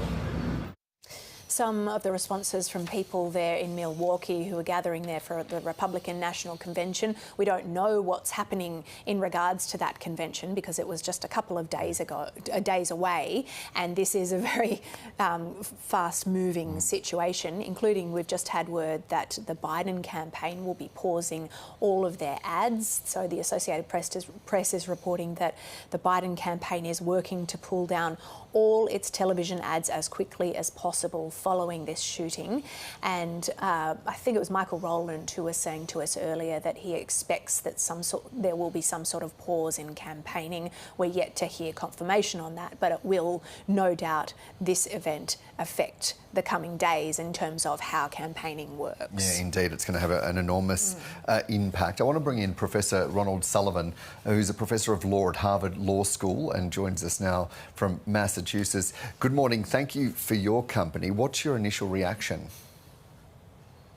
Well, my initial reaction is sadness. You just hate to see something like this. Modern democracies are characterized by a contest of ideas, not guns. And that's the essential feature of how we attempt to make decisions in modern democratic experiments. That is, we talk to each other, and sometimes the discourse can be coarse, but it's always discourse. And when guns become involved and presidential candidates are shot at, that does not augur well. So a profound sadness that this has happened, and I'm grateful that the former president seems to be okay from the initial reports. Ronald, what do you think will happen in terms of the discourse in the coming days? And in fact, we're already seeing it at the moment. We've heard from some witnesses who are quite emotional, Trump supporters, who are saying that there's going to be war if Donald Trump is not president, and that an event like this will only cause more division. Well, that's precisely the sort of discourse that we do not need at this point.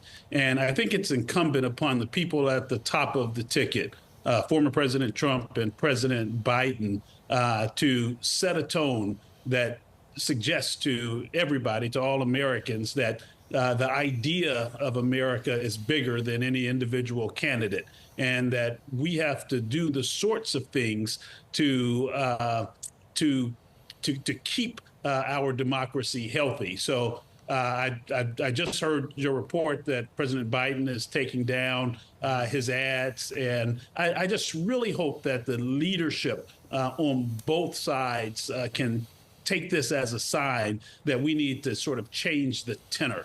So I really hope that happens. If we don't, it's an invitation to more forms of violence, and that doesn't help anyone.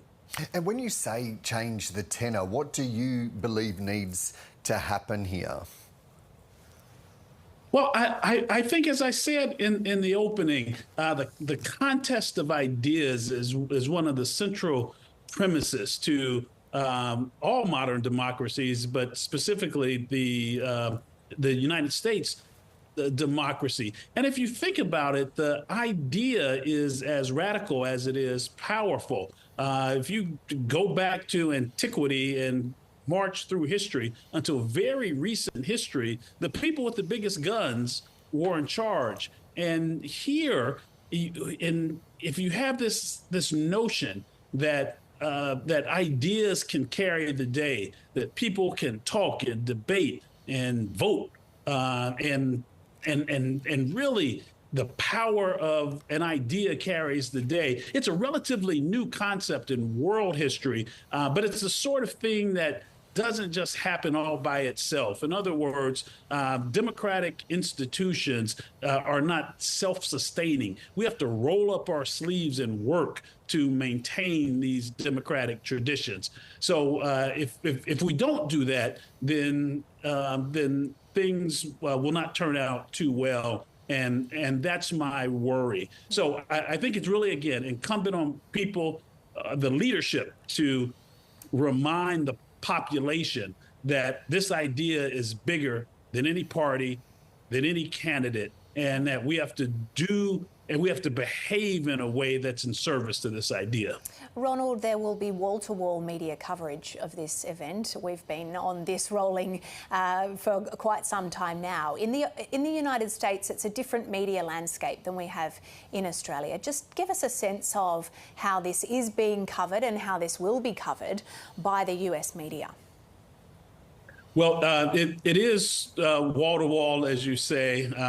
I'm not sure if Australia has the 24-hour news cycles like we do here, but it will literally be on 24 hours a day, 7 days a week, and they will roll that footage again and again and again. I do hope that the commentators who are on the news studios will do what they can to lower temperatures. So we don't need people talking about war and civil war. Rather, we need people talking about how might we come together as Americans in order to protect this rather young experiment when you look at it in terms of in terms of world history. And that's the traditional media in the US, but there's also social media that is new for this political assassination. This is the first attempted assassination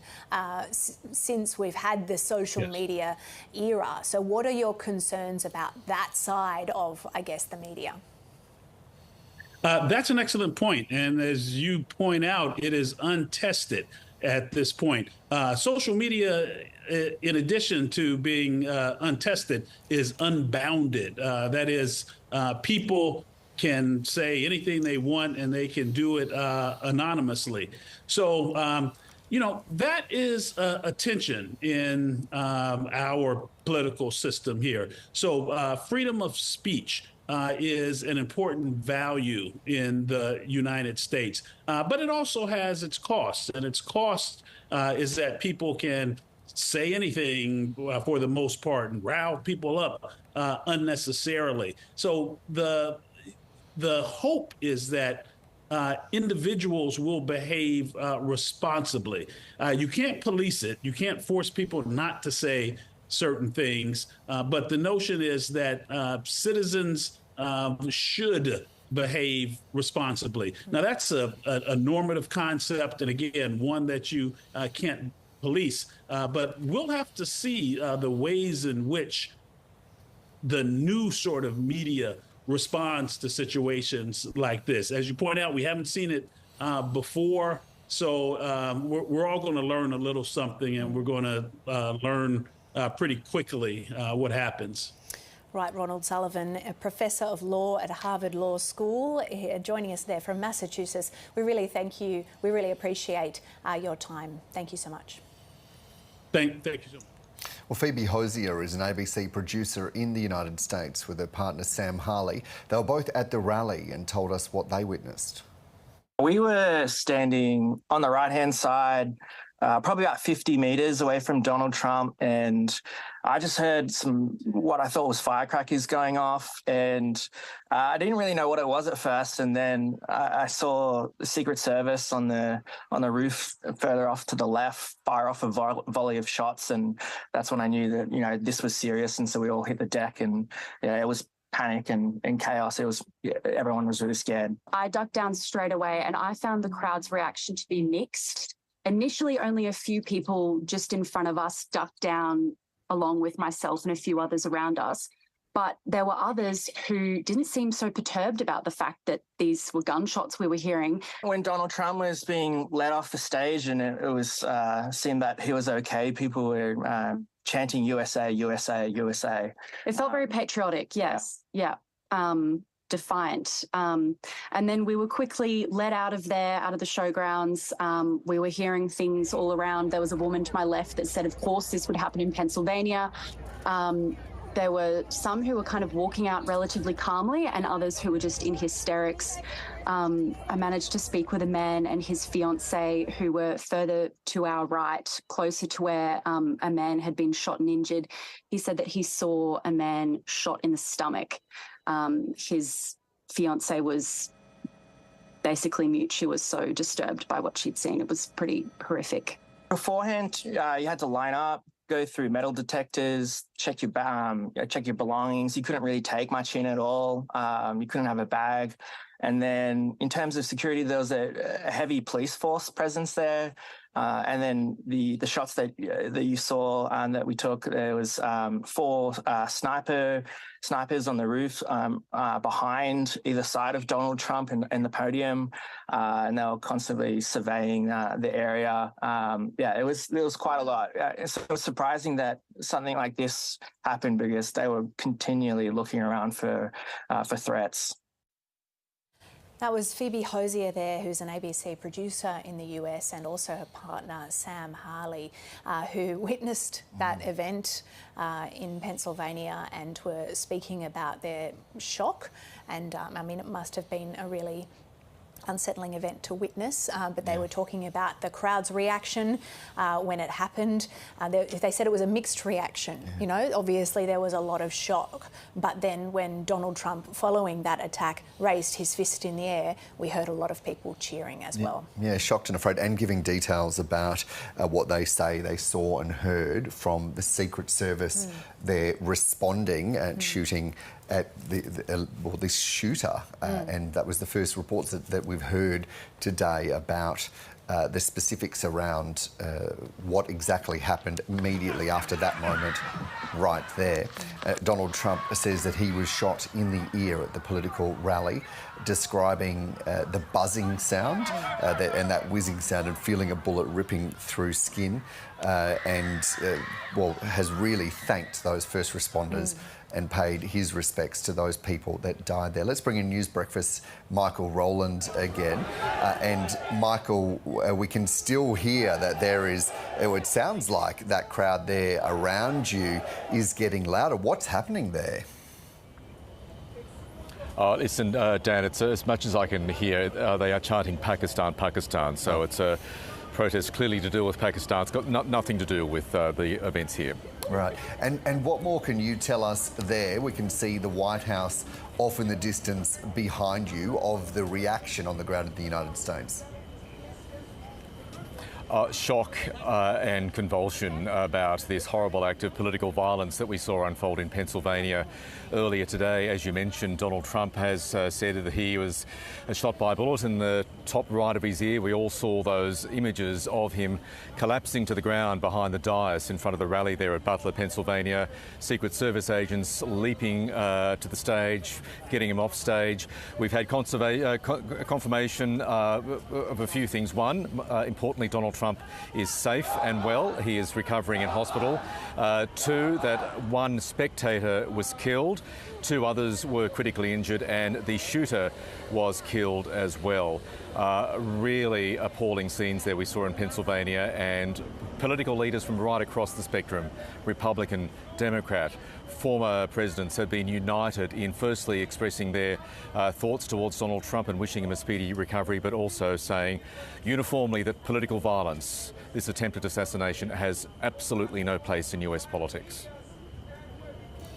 The Homeland Security Secretary, Michael, has said that the department is taking every possible measure to ensure the safety of President Biden, Trump and all their respective campaigns. They said maintaining the security of the presidential candidates and their campaign events is one of our department's most vital priorities. We know at this stage that the Biden campaign is also pausing all ads following the shooting. They're working to pull down their television ads as quickly as possible, so we can see how this is impacting the campaign and also the security questions around the remainder of this campaign. But what do you think this will mean for the campaign and for even the Republican National Convention as well?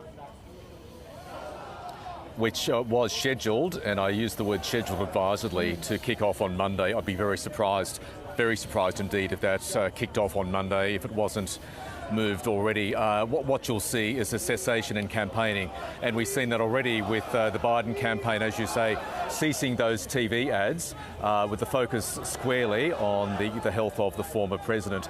Yes, there'll be, when campaigning does resume, there'll be much tighter security, rest assured about that. Possibly a reconsideration of outdoor rallies, given the available evidence at this stage, and the investigation is continuing, that the shooter was outside the rally, was in an elevated position, and this is actually directly from the Secret Service, an elevated position, but still with a line of sight towards the former president on stage. So perhaps outdoor rallies may fall by the wayside. We've seen already within minutes of the attempted assassination happening in Pennsylvania, Secret Service agents swoop here at the White House. My colleague Jade McMillan and colleague Simon Winter behind the camera were preparing to go live to ABC back home. They were whisked away by security. Looking behind the camera, I see lots of Secret Service agents behind me, forming a bit of a security cordon. Greater security around the candidates, as you say. Extra security, according to New York authorities, around Trump Tower. I think America is quite rightly on edge tonight, given what we saw unfold in Pennsylvania. Yeah, Michael, we were mid-cross with Jade McMillan when the security swooped, and it all happened very, very quickly. After that, we heard from Joe Biden, the US president, saying that there is no place in America for this violence. It's sick and we cannot allow it to happen. We've now also heard from the Secretary of Defence, Lloyd Austin, who says the entire Department of Defence condemns this violence, which has absolutely no place in our democracy. This is not the way that we resolve our differences in America, and it must never be. I'm relieved that reports indicate former President Trump is safe, and I'm praying for him and his family and everyone affected by this appalling incident. We were hearing not too long ago from Professor of Law Ron Sullivan from Harvard University saying that really talking to the fragility of democracy and how that needs to be defended at all costs, and it's not a thing that can be let to set and forget in a way. Yes, I mean, the stakes were already high in this election. The debate was particularly robust. The country is particularly divided over these two presidential candidates. We've been talking about this right for many, many months, but this was an event nobody wanted to see happen, and the great concern is, given how tinder dry the political environment is, you only need one match, one flame to potentially set things off. So I think that the focus will be on from all political leaders, and we heard it from President Biden, who I think got the tone absolutely right and spoke as a president should in these moments, appealing for calm, saying we don't want political violence, and further to that point, as we were discussing earlier, we don't expect to see any campaigning at all, at least for the next few days or so. The aim is to just reassure Americans, to lower the mood, ensure Donald Trump makes a full recovery, and then move on. Let's not forget the election is only a little over 100 days away, so we are moving towards the business end of that. But in the short term, no campaigning, and I think the Republican convention, at least as it was scheduled to start on Monday, American time, is very much up in the air. Oh yeah, most certainly. You'd think that there'd be some big conversations happening about that right now.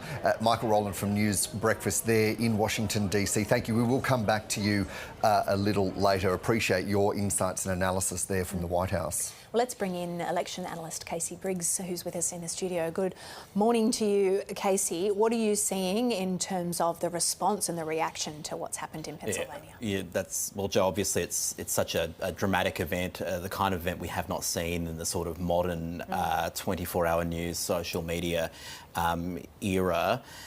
And as you've just been discussing with Michael, you kind of can't divorce this from the fact that there is a political campaign happening. Now, we know Joe Biden's campaign is pausing advertising for the moment. Big question mark on what happens with the Republican National Convention that is supposed to be anointing Donald Trump as the nominee. We're obviously seeing political leaders on all sides condemning what's happened today. The current president, former presidents, Barack Obama and George W. Bush and others, political leaders in Congress. What I think the question mark is around how the rest of the country reacts. We've seen, as again, how Michael was just saying, democracy is fragile. Democracy in America can be particularly fragile. The way their institutions perform democracy with elections very distributed across counties and state governments, and lots of room for criticism and protest. And we've seen, what can happen when a concerted movement tries to interfere with American democracy. We know that it can be a fragile institution. Within minutes of this suspected assassination attempt on Donald Trump, online there were people making some very strong and strident claims about, who was responsible, the motivations, whether this was staged or not, the kinds of things you couldn't possibly know, even if they were true, within a couple of minutes. And we know that there are networks online that can spread these sorts of claims very quickly. So I'm very interested to see whether any of that does take hold and whether that could become a factor in an erosion of trust in elections, trust in politics in a very, very polarised environment that we're seeing in the US at the moment. Yeah, Casey, we've been hearing people referring to the political situation and circumstances there as a tinderbox. I want to take you to what the photograph that has captured this moment, and it's been reported on CNN and elsewhere that it's by Pulitzer Prize-winning photographer Evan Vucci, who actually ran across the podium amidst the gunfire and screams. This is being said online, to get that photo, which is now has taken on a life of its own, hasn't it? Yeah, and Dan, you can actually, if you watch the vision of the incident that we've been watching all morning, you can actually see in the very corner, Evan himself is sort of standing to the side of stage.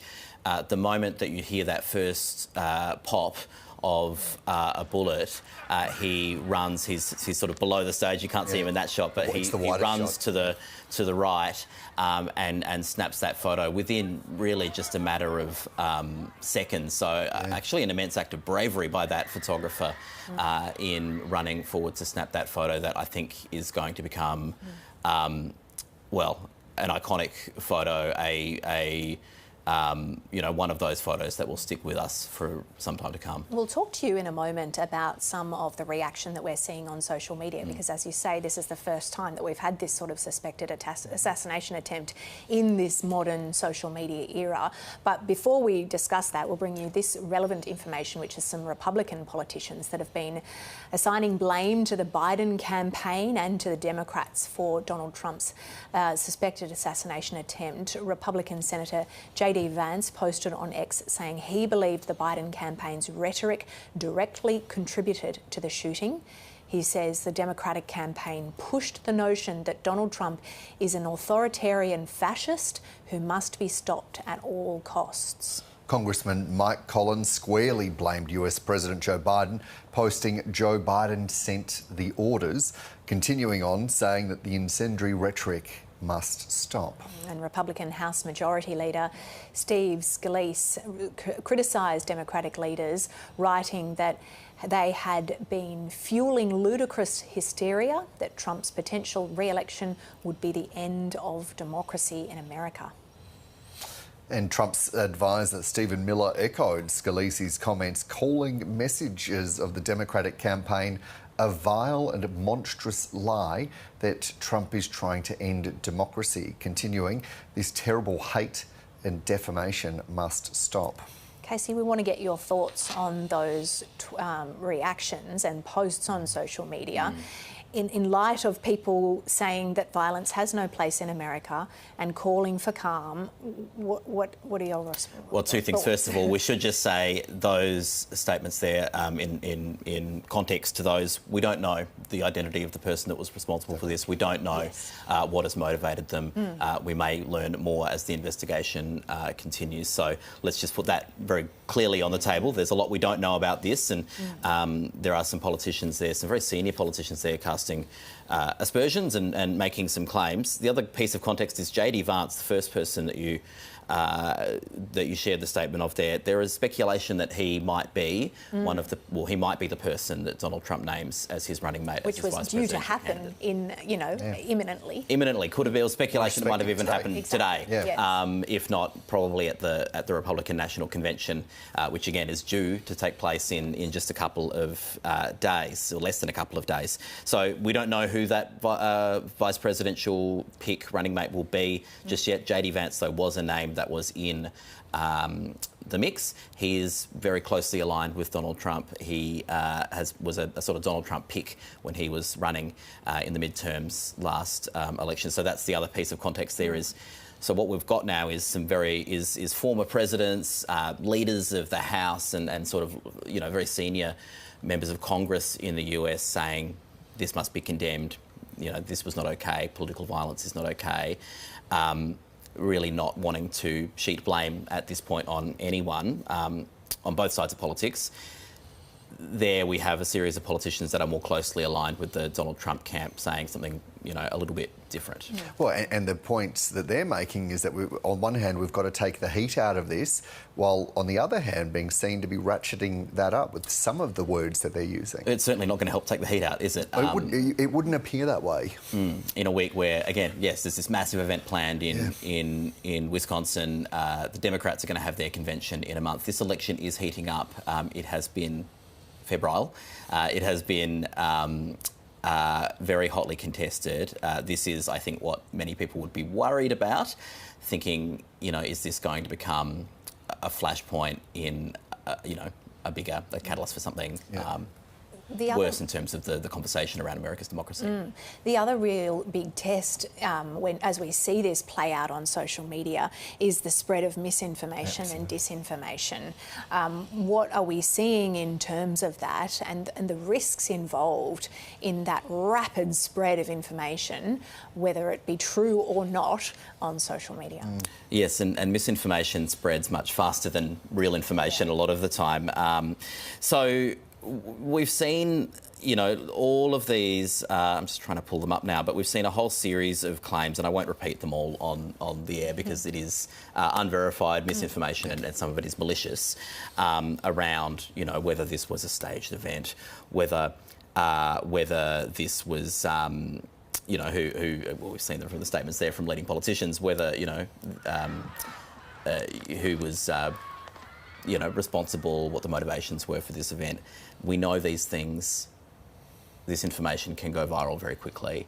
The question will be how seriously it gets taken, whether we can, and I think it's a bit early to know exactly what information sticks, what of that messaging sticks. I imagine pollsters will be out there in the next few days trying to work out, how has this event been perceived.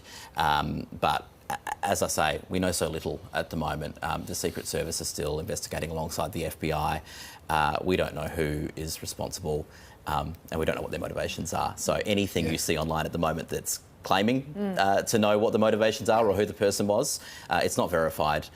We don't know the intention of the person making that claim, so just be wary. And what's that saying? A lie can travel around the world before the truth has had a chance to tie its shoelaces. We've got a statement in here from the Trump campaign and the RNC, which as was communicated earlier this evening, President Trump is doing well and grateful to law enforcement and first responders for their fast action.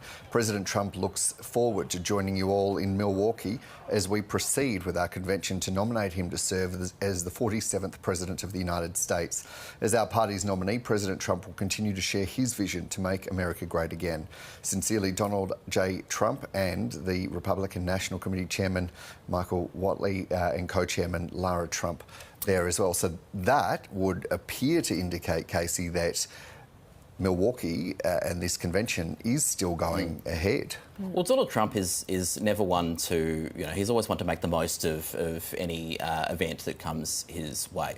This is an awful event that should not have happened, but we've seen, Donald Trump has been convicted in multiple courts of multiple offences, some of them criminal, some of them civil, and we've seen that he's used them as a catalyst for fundraising. We've seen that in public opinion, often these sorts of events can help him. Now, I'm not going to draw a comparison to this particular event, but it would not surprise me if the Republican campaign wants to push ahead. Now, whether it begins the convention at, right on time. It was supposed to begin on Monday. I'm unclear, but it's a 4-day long convention. So I'd be surprised if nothing happens there. It's a massive event. Thousands of people are in Wisconsin for it. Donald Trump, I think he's been monitored, but it does not seem like he's seriously injured. And we saw him walking off the stage, holding that fist high, walking off, with this sort of face of defiance. I imagine that he will be wanting to get back on the campaign trail as quickly as possible. Yeah, and reports out of the US is that Thursday night is when Donald Trump is due to speak, and that the vice presidential announcement is likely on Wednesday. At least that's what is being reported across the board in the United States. Casey Briggs, thank you. We'll come back to you throughout the afternoon. Let's now speak to, from Washington, by Politico's Daniel Lippman. Now, Daniel, we spoke to you just the other day about Joe Biden and that highly anticipated press conference that he was giving on the Democrat side. Certainly attention has switched to Republicans because of this rally and their upcoming national convention, and now this has happened. What's your initial response to what we've seen unfold in Pennsylvania? You know, it's just shocking and an awful attempt against a major candidate's life. You're seeing statements across the board from Biden, from Obama, from Democrats and Republicans condemning this and trying to cool down the temperature of America. And we're seeing attempts by Republicans and Trump allies and the Trump campaign to kind of use this to their advantage. You know, you're seeing Donald Trump Jr., the former president's son, post content on social media with, you know, kind of saying that he's a fighter and, you know, he's someone who they had had talked about how he was, you know, potentially going to go to prison for his political work. But this is really dominating the headlines here, of course, and as a relief, not a relief, I mean, you know, what is, you know, Biden is not going to hear from any Democratic, you know, infighting anymore for a long time. And on one hand, Daniel, there is the political reaction and response of which we've been seeing a lot. On the other hand, there is the broader reaction from American people who will be seeing this news and wondering what exactly is going on this close to a presidential election. Yeah, I think that, you know, we have seen the temperatures rise in this country. We've seen previous attempts at political violence. We saw a top House leader, Steve Scalise, 13 years ago, there was an assassination attempt on his life on a baseball field in the D.C. suburbs by a Bernie Sanders supporter. We saw a couple of years ago a Republican candidate for New York governor, Lee Zeldin, someone rushed the stage to attack him. And so you have a situation where there's going to be a massive investigation into how this happened and a big look at how to tighten security. And I'm sure people at the Secret Service, there's going to be hard questions asked about why this was not prevented. The Associated Press is reporting that the Biden campaign, Daniel, is working to pull down all of its television ads as quickly as possible. This will no doubt affect campaigning in the coming days. But as we were saying with Casey Briggs, the Republican National Convention is just a couple of days away. And he was saying that there is a sense that perhaps from the Republican side and from Donald Trump himself, that they would be wanting to forge ahead and to show that this is not stopping them from doing their campaigning and moving forward. What's your take on that? Yeah, I think this is going to be part of Trump's campaign pitch for the next, until the election. I'm sure they're going to change his speech in his Milwaukee acceptance speech on Thursday night to incorporate this, what happened. And so I'm sure that the Democratic campaign will go back on the air in a few days after the dust settles. But this is a major shock, and this is something that the Trump campaign they are. We all knew that this might happen when there was been so much hate against Trump since he entered the political scene in 2015. And Daniel, we've seen already about the increase of security there at that event. Here's some live pictures from Trump Tower in New York, where we understand that there's a big police presence, as you can see there, and that even though Donald Trump doesn't live there anymore, but rather lives in Florida, that because of just how big that place is and how directly attributed to Donald Trump, that they've increased security there. What else are you seeing in terms of a security response unfolding there? I think we're going to see President Biden's security be evaluated as well as other candidates. When a VP candidate is named for Trump in the next few days, I'm sure that they will add security. And so the Secret Service has been stretched in the past. With COVID, there were incidents where lots of agents were out, and so people were working overtime. But they are doing a full protocol check on any time Trump and Biden go out, but obviously they're going to add to those protocols and increase security at Mar-a-Lago, at Trump Tower, anywhere Trump and Biden are. And we're hearing about how Biden said tonight that he was attempting to reach Donald Trump to present his sympathies and prayers. I'm not sure if you've been able to see some of the responses of people posting online, Daniel, but we were talking to Casey earlier about some of the dialogue and the language, some calling for calm and other language being potentially quite inflammatory to the situation. What are you seeing and what do you expect to see? Yeah, this type of event in people and in Americans. And so, of course, there's going to be heinous people who say that, they wish that Trump had been, that the guy had been successful. Mentally ill people will say that. And people on the right will say, hey, was this a Biden campaign supporter? Who was this type of figure? When in reality, with all the guns that are in America and the mental illness crisis in this country, that it was likely someone who was mentally ill and wanted to be that person who made a terrible impact on history, and thankfully he was prevented. And so, we're still waiting the identity of the person and what their motivation was. Right, Daniel Lipman from Politico there in Washington. Thanks so much for your time. Thank you. Supporters of President Trump who were at the rally have told Reuters the attempted assassination will only deepen division in the country. Horrifying. I mean, the shot, and the stuff was coming off the side. For people to do that, I don't know. It's just, it's stunning. It's absolutely stunning. It's just going to drive people to even be more for him. Especially when that picture comes out. It's pretty upsetting, isn't it? I have a grandson. He just finished first week in boot camp. If he's not president, there's going to be a war around the world. If he's not the president, and my grandson, he's going to have to go. My daughter still cries. She's been gone a week. He's at Fort Benning. Yeah, it's very.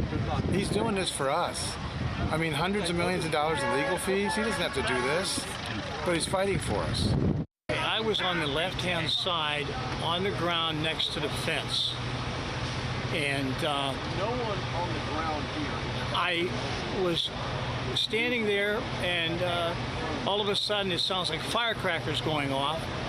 But then I heard the shots, and then all of a sudden somebody hollers, "Get down on the ground," and everybody's going down on the ground as low as they can get. Then the Secret Service comes running up through and says, "Everybody out, get out of here now." And they ushered us out of the area. And we're not sure, I couldn't be sure where the shooter was or where the shots came from, but they sounded awful close. Yeah. You mentioned a firecracker sound and then shot sound. I heard that too. Yes. It sounded like different weapons, right? Yeah. Well, I think the first was probably the shooter shooting at the president, and then I think what I heard secondly would have possibly been the Secret Service or some other officer shooting at the person that was shooting at President Trump. I heard you just mention Butler Hospital. What do you know? I was just told by my granddaughter that Butler Hospital is on lockdown. So lockdown because of the Secret Service is what was said on the TV. So I don't know if that's because of someone that was injured other than the president, or if they did take the president there. I could not tell you. I do not know. Okay. What's your reaction to this whole situation? I'm very upset. I can't say for sure who's behind this, but I'll tell you what. It's only going to cause more division in this country because of the people that support President Trump. And it's only going to make people hate Joe Biden even more, whether he had anything to do with it or not, and whether the Democratic Party had anything to do with it or not. It seems that they'll do anything to remain in power. And I'll tell you what, it's only going to cause more division in this country. And there's enough already. You're going to see more. Yeah, quite an ominous warning there from a Trump supporter who was at the rally at the time of that attempted assassination in Pennsylvania. Those Trump supporters getting quite emotional about what they saw, but also saying that there was potentially going to be war if Donald Trump wasn't voted in as president when it comes to the election in November, saying that it was only going to cause more division in the US. And that is what so many people have been calling for. The opposite, which is a call for calm, saying that there is no place for violence in democracies and in politics in the US, and yeah, that real sort of appeal for people to lower the temperature and yeah, just declaring that there is no place for it. Yeah, it's certainly been very heated, and a lot of the commentary that we're seeing so far has been the same. Let's recap what we know about the unfolding situation in the United States. Former United States President Donald Trump was shot on stage at a political rally in Pennsylvania. One attendee has been killed and 2 others are in a critical condition. In a statement, Donald Trump said he was fine and was being treated at a medical facility. Now, multiple sources have confirmed that the shooter has been killed, and authorities are treating the incident as an attempted assassination.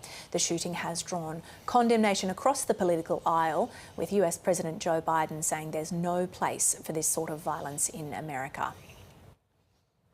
The Secret Service has confirmed that they are investigating, and we've also seen a number of statements now coming out from political leaders across the United States, but also back here, Joe, at home. Earlier, we got a statement from Prime Minister Anthony Albanese saying the incident at former President Trump's campaign event in Pennsylvania today is concerning and confronting. There's no place for violence in the democratic process. I'm relieved to hear reports that former President Trump is now safe. And just a few minutes ago, we received a tweet from Tony Abbott, the former Prime Minister, saying that he was shocked at today's news. It's never right to try to settle a political argument with a gun. After the shooting of President Trump, everyone should remember that in a stable democracy, the things that unite us are always more important than anything that divides us. Meanwhile, thank God he's not seriously hurt. That one coming through just a moment ago. Now, as you said, the Secret Service is investigating. They've confirmed that the shooter was located outside of the campaign rally at an elevated position. And we were speaking to people questioning how this could have happened at an event that has such high security measures. People were having to go through a metal detector and they weren't allowed to bring in large bags. Well, what we're now hearing from the Secret Service is that this person was located outside of the campaign rally. And so that brings that into context as well. And interestingly, when we were speaking to Mike Willesee from Four Corners a little earlier, he has just come back from the United States and has a special episode airing tomorrow night. And he was saying that at one of the events for Donald Trump just across the border, they couldn't get into the actual event, but they were nearby, and someone had said, well, just come upstairs, and they had a bird's eye view from there from which to film. So that, of course, will become a big conversation point, won't it? Well, let's bring in News Breakfast's Michael Rowland, who is joining us from just outside the White House in Washington, D.C. It's getting later in the evening there, Michael, but we are hearing how this is impacting the presidential campaign and campaigning. We know that Joe Biden's presidential campaign will be taking down television ads and pausing communications for the time being. But I think one of the big questions will be how this will affect the Republican campaign, particularly the Republican National Convention in just a couple of days. We've got breaking news just coming in on that front, Joe, and I'll read the brief statement succinctly from the Trump campaign. As was communicated earlier tonight, President Trump is doing well and grateful to law enforcement and first responders for their fast action. President Trump looks forward to joining you all in Milwaukee, the convention venue, as we proceed with our convention to nominate him to serve as the 47th President of the United States. As our party's nominee, President Trump will continue to share his vision of making America great again. So confirmation from the Trump campaign. The Republican convention is proceeding as planned, kicking off Monday American time, culminating on Thursday with the acceptance speech by Donald Trump, which means that he's two things that's going ahead, but also the former president is going to be in a well enough condition to attend the convention, but also speak later in the week. And also another bit of breaking news, CBS America is confirming the former president has left the hospital. He was taken for observation and to treat that injury above his right eye that we all saw occur at that rally. So that's another bit of good news as well. So the convention's going ahead. The Democrat ads have been taken off the air. What you'll see, I think, is you'd hope to see a toning down of some of the rhetoric, a toning down of some of the attacks from both sides as this nation processes what has been an absolutely shocking event in its history, the attempted assassination of the former president. And interesting news about that update of Donald Trump and his health situation right now, because that has been a lot of concern, particularly across social media and on news networks across the United States. We've also been hearing a lot about the security situation in New York at Trump Tower, behind you, Michael, there at the White House in Washington, D.C. and, of course, in Pennsylvania. We're just seeing some live pictures from New York with a very big police presence there outside of Trump Tower. This would appear to be a very strong reaction in terms of security of places and, of course, people. Yes, and a not surprising reaction, let's be honest. The Secret Service has a very well-established protocol. Any threat to the president, any threat to a presidential candidate is met with an overwhelming response, and we've seen that play out, not just on the stage after Donald Trump was, as he said, shot on the top of the right here, with those Secret Service agents coming up, forming this human shield around him, getting him off the stage, getting him into the safety of the armoured limo and off to the hospital. But here at the White House earlier today, late this afternoon our time, once news came through, this park behind me, Lafayette Park, which leads directly to the White House, was cleared very quickly. Some of our colleagues were on site at the time and were told in no uncertain terms to pack up and leave.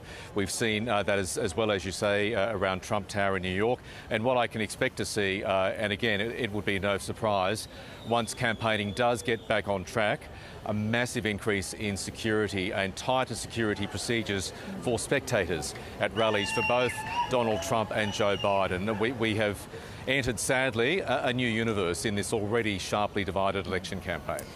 Michael, we have heard some comments from some Republican politicians who have in fact started assigning blame to the Biden campaign and to the Democrats for this assassination attempt. What are you seeing in terms of the response from the Republican side and from some of those Republican politicians? Well, the Republican side, the overwhelming response from all within the Republican Party, even some of Donald Trump's sworn enemies. I saw a tweet from Liz Cheney just a while ago where Liz Cheney, being one of the Republican voices who came out strongly against Donald Trump, as a result, she lost her pre-selection in the last midterm elections and is now no longer in Congress. One of the people who spoke out against Donald Trump and copying the political consequences, she came out with a tweet expressing her horror, her disgust with what happened and wishing Donald Trump a quick recovery. I have seen one tweet from a Georgia Republican, and I'm paraphrasing it, but the tweet read words to the effect of Joe Biden ordered this, as in ordered the shooting. And that has been howled down, as it should, by most sensible people. But at the same time, an indication of some of the thoughts, some of the motivations of some involved in the political system here, and I worked here 15 years ago. I've come back on a regular basis, most recently every 2 years or so.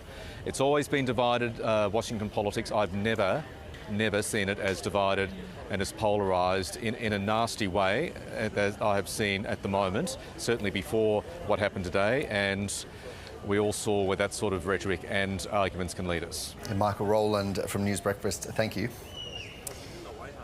Now, US President Joe Biden spoke earlier about the attempted assassination, the assassination attempt rather. He was saying that, among others, he was saying there is no place in America for this kind of violence.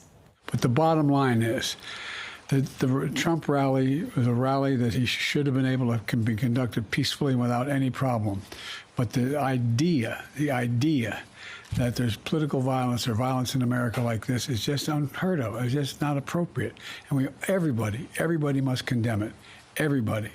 I'll keep you informed, and if I am able to speak to Donald, I'll let you know that as well. But so far, it appears he's doing well, number one. Number two, that they're thoroughly investigating what happened to anyone else in the audience. We have some reports, but not final reports. And every agency in the federal government, I'm going back to my phone to speak with the federal agencies that are being put together again to give me an updated briefing. Has anything happened? They learned any more in the last couple hours. So thank you very much, and I hope I get to speak to them tonight, and I'll get back to you if I do, okay? Mr. President, do you think it was an assassination attempt? I don't know enough to. I have an opinion, but I don't have any facts. So I want to make sure we have all the facts before I make any more comments. Thank you. Are you worried, President? That's US President Joe Biden speaking there a little earlier, about a couple of hours ago, in fact, in Delaware. That was at around just past 8 o'clock. It's now just past 10 o'clock in the evening, so it's getting later. But Joe Biden saying there is no place for this violence in America. At that stage, he had not spoken to Donald Trump, but he said he was hoping to. Yeah. Well, joining us now from Washington, D.C. is Steve Herman, who's Chief National Correspondent at Voice of America. Good evening, your time. Thank you very much for joining us. What's your reaction? Pleasure. Well, obviously a lot of things have changed tonight. I think political campaigning, we were already in a very divisive atmosphere in this country. It's going to get worse. We're seeing immediate threats against reporters who were at the rally. The talk on social media is really pretty extreme. On one hand, you have people saying that they believe that this was all something that was staged. And then you have others saying that there's going to have to be revenge and retribution for this, and some of this anger being directed at the media. What can you tell us about the threats against those reporters, the media that were there? Well, the reporters, of course, are mostly in a pen at the back of the rally. There are some pool photographers that were up front and performed very bravely, actually running across the front of the riser when the shots were running out so that they could get better pictures. But immediately after this happened, there were attempts for some to get into the pen to attack reporters, comments such as, "You're going to be next," that sort of thing, a very dark and ominous mood, obviously. Steve, we've heard from the Trump campaign saying that President Trump looks forward to joining you in Milwaukee as we proceed with our convention to nominate him to serve as the 47th President of the United States. And there was discussion after this assassination attempt about how this would change the campaign. And of course, we're a couple of days out from the Republican National Convention. There was discussion around whether that would be delayed. It appears from the Trump campaign that is not the case. Does that surprise you that they are forging ahead like this? No, I'm also headed to Milwaukee tomorrow. Security is extremely tight. There are many layers. You have to have different passes to get into the venue, and then on the floor of the venue, or even into the inner perimeter in the city. Perhaps we can expect that that's going to be even tighter in the days ahead, but there's no doubt that the presidential candidate for the party is going to have to show up to accept that nomination. And we also expect on Monday night what was supposed to be the big news for that day, that Trump will announce who is going to be his running mate, the candidate for vice president to be on the ticket. We haven't had any indications yet that may be pushed back, but they appear to be forging ahead. Of course, they've been planning this for many, many months, and there are all sorts of security protocols that have been in place. New York Police Department is saying that security is being tightened around the Trump Tower in New York and on the streets of New York. And we're hearing from the Justice Department, from the FBI, and from the Attorney General of the United States that their primary goal is to protect the president and the presidential candidate from the Republican Party, and that there'll be a thorough investigation, which we're just told a few minutes ago the Federal Bureau of Investigation is taking the lead on. And Steve, we're just seeing reports out of the United States. I'm not sure if you've seen them yet while you're waiting to talk to us, that President Biden is reported to be leaving Delaware early and heading back to the White House as a result of this event, if that's the case, clearly wanting to be back there to lead a lot of this investigation and to be speaking from the White House. That's not surprising. We had heard a little bit earlier that that was likely to happen, but it was not official at that point. This is obviously a very, very serious incident. The Biden campaign has canceled all of its advertising in the media, effective immediately. You know, we're basically at a situation where a former president of the United States and the president, the candidate who's leading in the polls, a lot of the polls, came within a couple of inches of losing his life. Multiple shots fired at him, and one hitting him. So it's an extremely serious situation in this country right now. Steve, you are the Chief National Correspondent at Voice of America. I want to get your insights into how this is being covered by the US media, not just the traditional US media, but also the social media as well.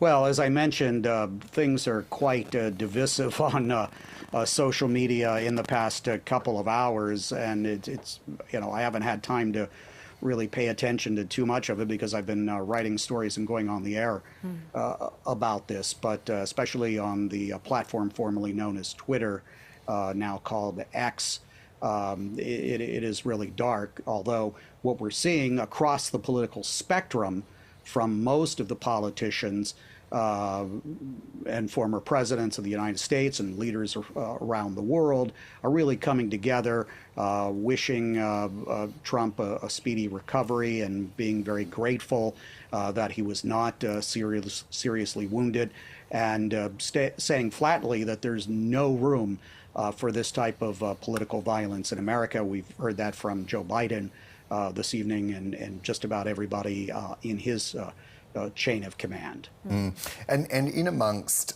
all of this, there already, Steve, has been a big conversation about the saturation of media, about echo chambers, misinformation, disinformation.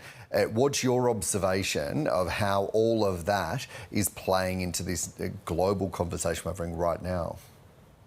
Well, we've never had anything happen like this in the age of social media, right? The last such situation like this was the attempt on Ronald Reagan early in his presidency, 1981, and it's a whole different ballgame now. The way things travel very fast, and we know that there are so-called bad actors, some of them working for foreign governments who, when there is division in this country, are very quick to get into that mix and spread misinformation and try to stir people up. We don't know who's behind some of that right now, but it's very clear that there's all sorts of conspiracy theories going around right now. Steve, we heard from Homeland Security Secretary who is saying that the department is taking every possible measure to ensure the safety of President Biden, Trump and their respective campaigns. He said maintaining the security of the presidential candidates and their campaign events is one of our department's most vital priorities. Given that they are saying that and that we've seen this assassination attempt, there must have been some security failure at some point. I know the shooter we've heard was not inside of the event, they were outside of the event, but no doubt as a result of this there will be changes in the security around the presidential nominees. Well, there may be a request for Donald Trump to change the way he does these rallies in these open spaces. There's always a risk. You never can be 100% certain, but from the initial indications is that the gunman had a rifle. This is unconfirmed information, and was about 120, 150 meters away on sort of the roof of a building. I've been out at these rallies with President Trump when he was president, and with President Biden, and when they were on the campaign trail 4 years ago. Security is extremely tight. There are all sorts of sweeps of the venue and the surrounding spaces that go on for hours and days before this event. And yeah, where there was definitely a security failure is this was not something that happened inside the venue where they were screening the people, but from outside. But obviously someone who had a close enough and accurate shot to be able to wound the former president.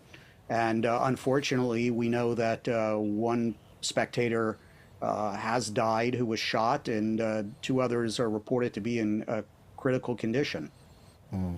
Steve Herman from Voice of America, thank you very much for your time this evening. You're welcome. And I will just mention that we are expecting to hear from Anthony Albanese, from the Prime Minister, who has already released a statement in response to this assassination attempt in Pennsylvania, but he is due to speak in Canberra at some point. We did have a live shot of the media setting up for that event, but that's gone for now, but we are expecting it to happen at any moment, so we'll bring you those comments. Yeah, from the Blue Room in Parliament House, meaning a very important comment from the Prime Minister and from the head of government, the Prime Minister has described the incident as concerning and confronting. In a statement earlier, Anthony Albanese says the incident at former President Trump's campaign event in Pennsylvania today is concerning and confronting. There is no place for violence in the democratic process. Prime Minister Albanese also expressed relief that former President Trump is safe. We've also heard this morning from the Ambassador to the United States, Kevin Rudd, saying all Australians are shocked by the attack on former President Trump at his campaign rally this evening in Pennsylvania.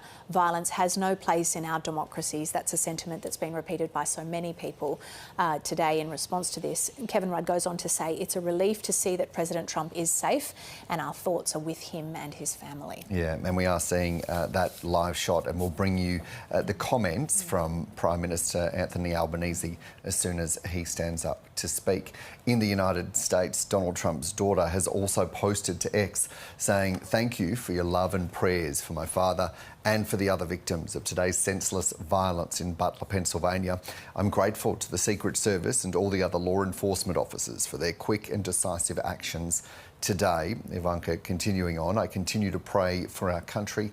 I love you, Dad, today and always." So those are some responses that we've seen. We also, of course, heard from US President Joe Biden a couple of hours ago as well, also reiterating that sense that there is no place for violence in the US. He thanked the Secret Service for their involvement, which also Donald Trump also thanked the Secret Service for their quick action. You saw them rushing in after those shots were fired to shield Donald Trump and protect him and then take him off into that vehicle. So there has been a lot of thanks and acknowledgement for the Secret Service for their quick action, not just in protecting Donald Trump, but also securing that area and protecting the crowd, although we know that there have been some deaths as well, tragically as well. Yeah, and President Biden making the point that there is no place in America for this violence. He said it's sick. We cannot allow this to happen. We cannot condone this.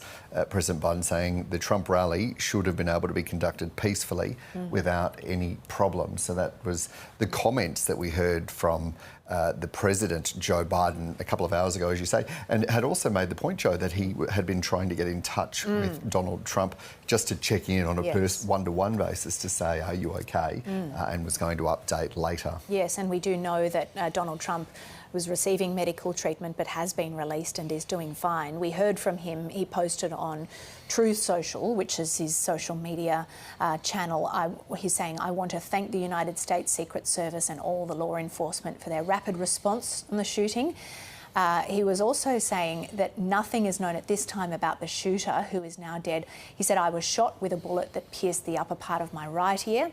I knew immediately that something was wrong in that I heard the whizzing sound, shots, and immediately felt the bullet ripping through the skin." So he said much bleeding took place, so I realised what was happening. So quite a graphic account from Donald Trump there about what he went through at that rally in Pennsylvania. He also ended with saying, "God bless America." Yeah, and it's been really interesting to see, Joe, the comments, particularly from those who are involved in politics in the United States.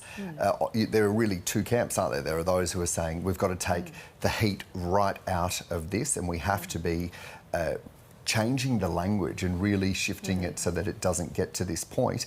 And then on the other hand, we've seen a number of politicians who have seemingly been escalating this kind of language as well. And we are standing by, as I mentioned a little bit earlier, did you, Joe, that the Prime Minister, Anthony Albanese, will be speaking. Here's a live shot of the Blue Room from Parliament House in Canberra, where we're expecting the Prime Minister imminently to make comments and respond to this. Now, whether or not there will be questions as part of that, that remains to be seen, or whether this will just be a statement from Prime Minister Albanese. We are waiting and standing by. I'm being told that the Prime Minister, Anthony Albanese, will arrive momentarily, and of course we can see that there. And it was, Joe, a very similarly strong statement from Prime Minister Albanese calling out the violence that we've seen. Yeah, saying that the incident is concerning and confronting.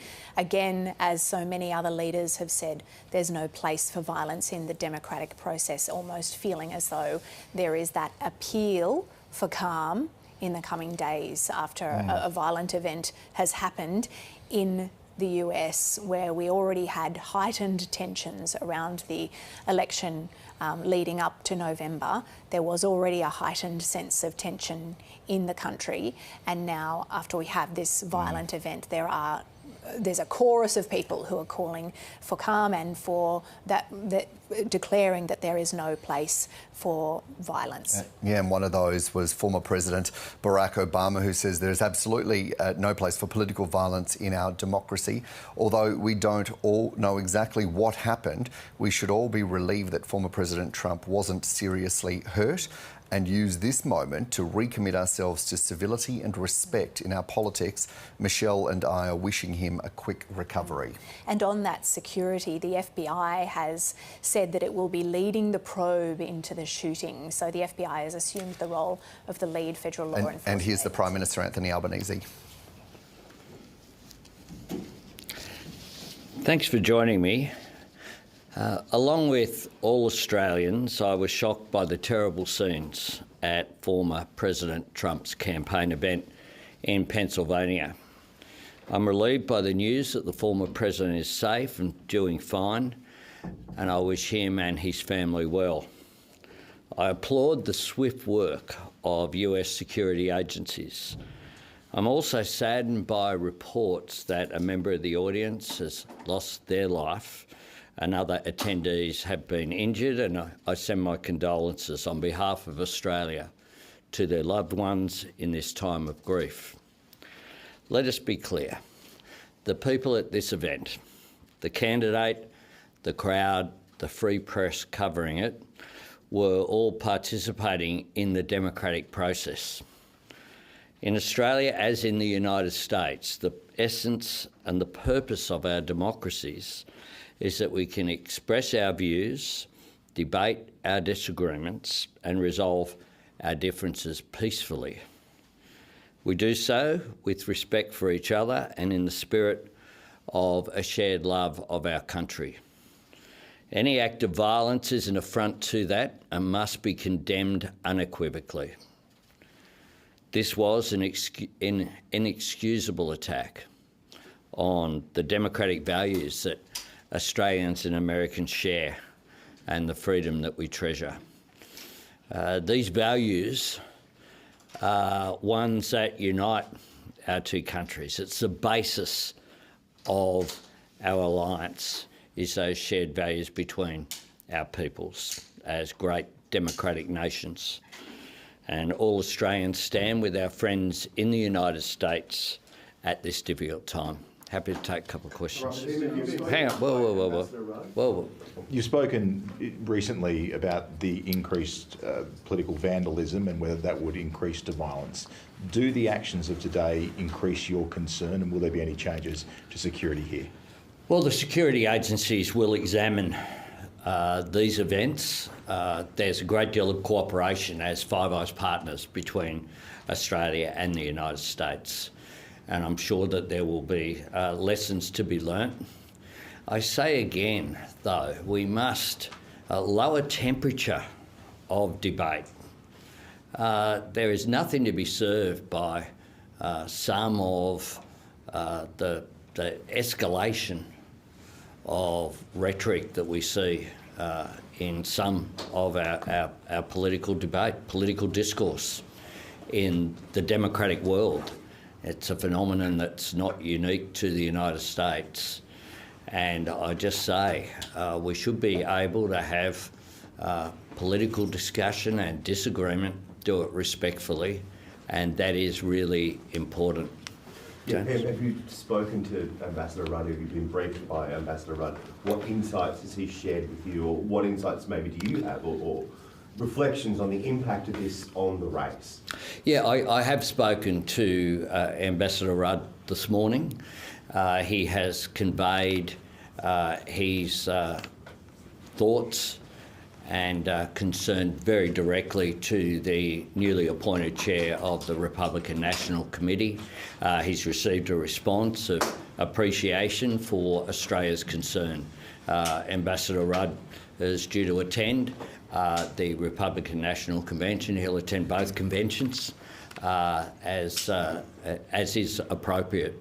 And Ambassador Rudd has done a rather extraordinary job of becoming known to all of the significant players in the United States, which is why he was able to have that contact immediately, and that is appropriate. I say with regard to political issues, this isn't a day for politics. This is a day to unite, to express our concern, regardless of one's political views. There is no place for the events that we saw today. Prime Minister, can I just... Prime Minister, understandably, the US will be very internally focused in the wake of this incident.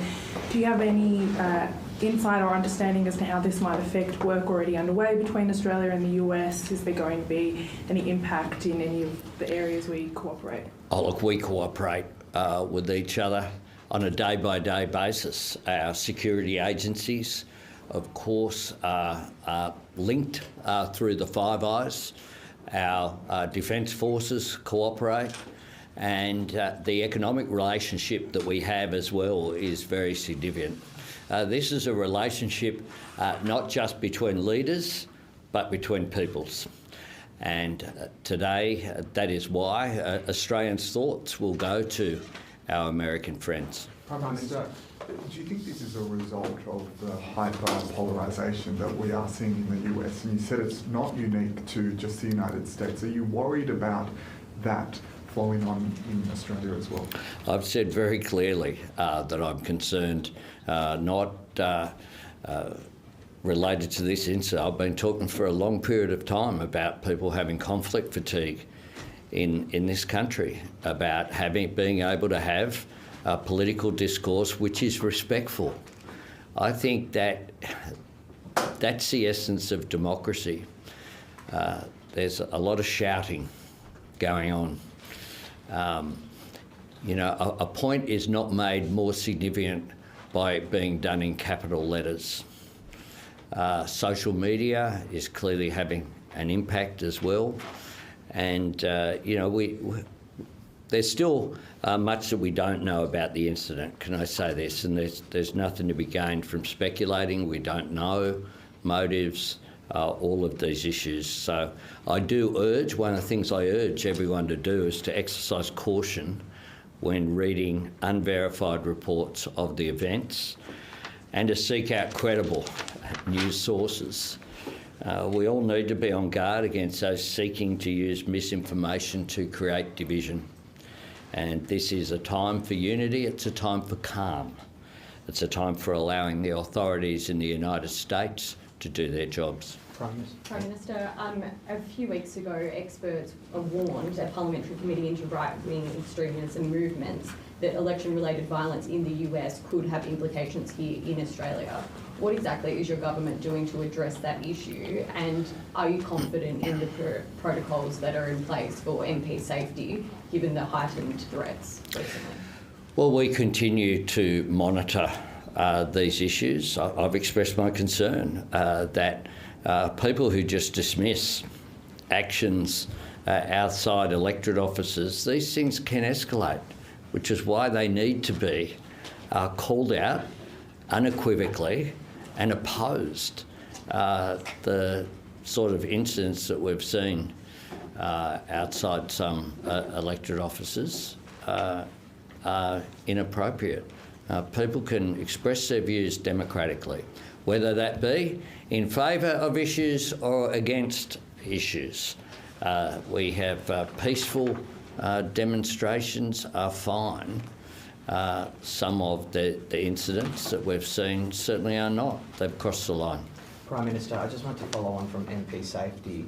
I understand that it's a developing situation and security agencies are still talking to each other, but has the AFP or will the AFP reach out to MPs? Will extra security be offered in the wake of this? The AFP do their job, and one of the ways that they do their job is not by me speculating out here, but by putting in place appropriate measures. Prime Minister, what do you think it will do to our democracy if it is that politicians need to be more removed from the public and unable to move about? Well, I think that would be a tragedy if that occurred. I just had 3 days in Queensland. I went to Mount Coot-tha in Brisbane, will be familiar to certainly to Queenslanders. It's essentially a lookout over that great city of Brisbane. I don't have controlled environments. I did that. I walked through the city of Brisbane to and from appointments. On Friday, I had a meeting with the Prime Minister of Tuvalu, Prime Minister Teo. I yesterday had a press conference in the Botanic Gardens. I walked to the Botanic Gardens. I walked through the Botanic Gardens. I engaged with people who are exercising, people who just turned up there. I walked through supermarkets and shopping centres regularly.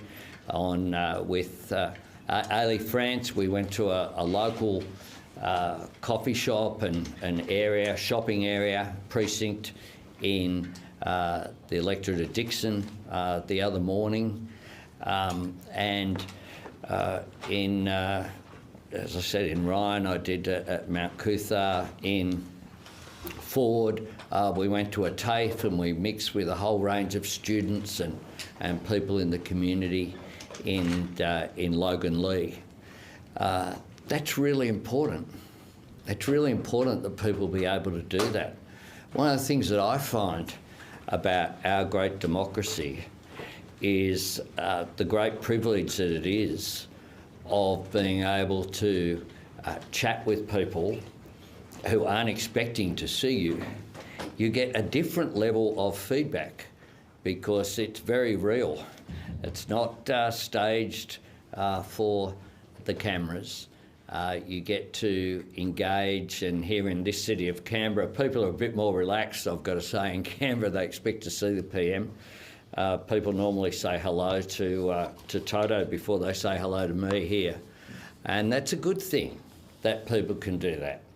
You know, I go and buy the dog food and stuff here at various Woolies around Woden or Dixon. I know where they all are because it's a good thing that you do that. I think it's a great thing. You don't see, you know, the President of the United States, I'm sure, doesn't go to the local shopping centre. I think it's a good thing that here in Australia I can. It's a good thing that I'm able to walk around, and I don't want to see that diminished. I don't want to see that diminished. There's a report today, you know, I went to see Radio Birdman last weekend at Sydney Uni, a concert in the middle of people say hi. I obviously have security with me at all times, and that's just part of the job. But that's a good thing that people can see that, and I sincerely hope that in Australia that can continue. Thank you very much. Have a great weekend. Thanks, Ben. And that is the Prime Minister Anthony Albanese speaking there, responding to the attempted assassination of former US President Donald Trump. You're with the ABC's ongoing coverage of this major unfolding story. Thanks for your company. I'm Catherine Robinson. And I'm John Barron, here with you for the next few hours as we continue to follow these extraordinary scenes out of the United States today, where former US President Donald Trump has been shot and wounded while speaking at a rally in the crucial swing state of Pennsylvania. Now, if you're just joining us, let's take you through what we know so far. Donald Trump, as we have mentioned, has survived a shooting at a campaign rally in Butler in western Pennsylvania. The former president saying in a statement afterwards that a bullet pierced his ear. Secret Service agents rushed a bloodied Mr. Trump off stage. An attendee was killed and 2 others were critically injured. The shooter, who was apparently on the roof of a nearby building, was also killed. It's understood that the FBI and Secret Service are investigating the shooting as an assassination attempt. Well, let's play for you now the moment the shots were fired. Here is how the incident unfolded in full. They said, take a look at what happened.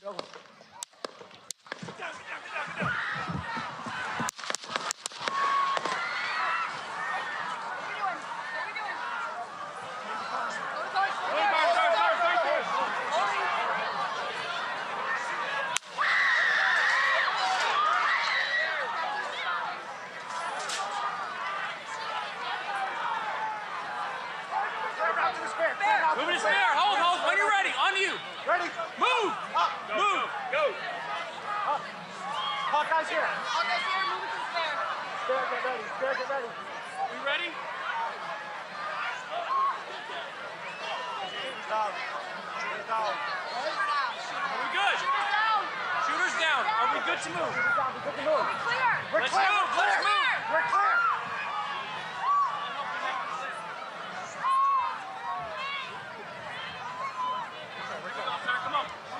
Let me get my shoes. Let me get my shoes. I got you, sir. I got you, sir. Let me get my shoes, sir. Hold that in your head. It's bloody. So we gotta move to the bus. Move to the bus. Let me get my shoes. Okay. Shoes down. Watch out.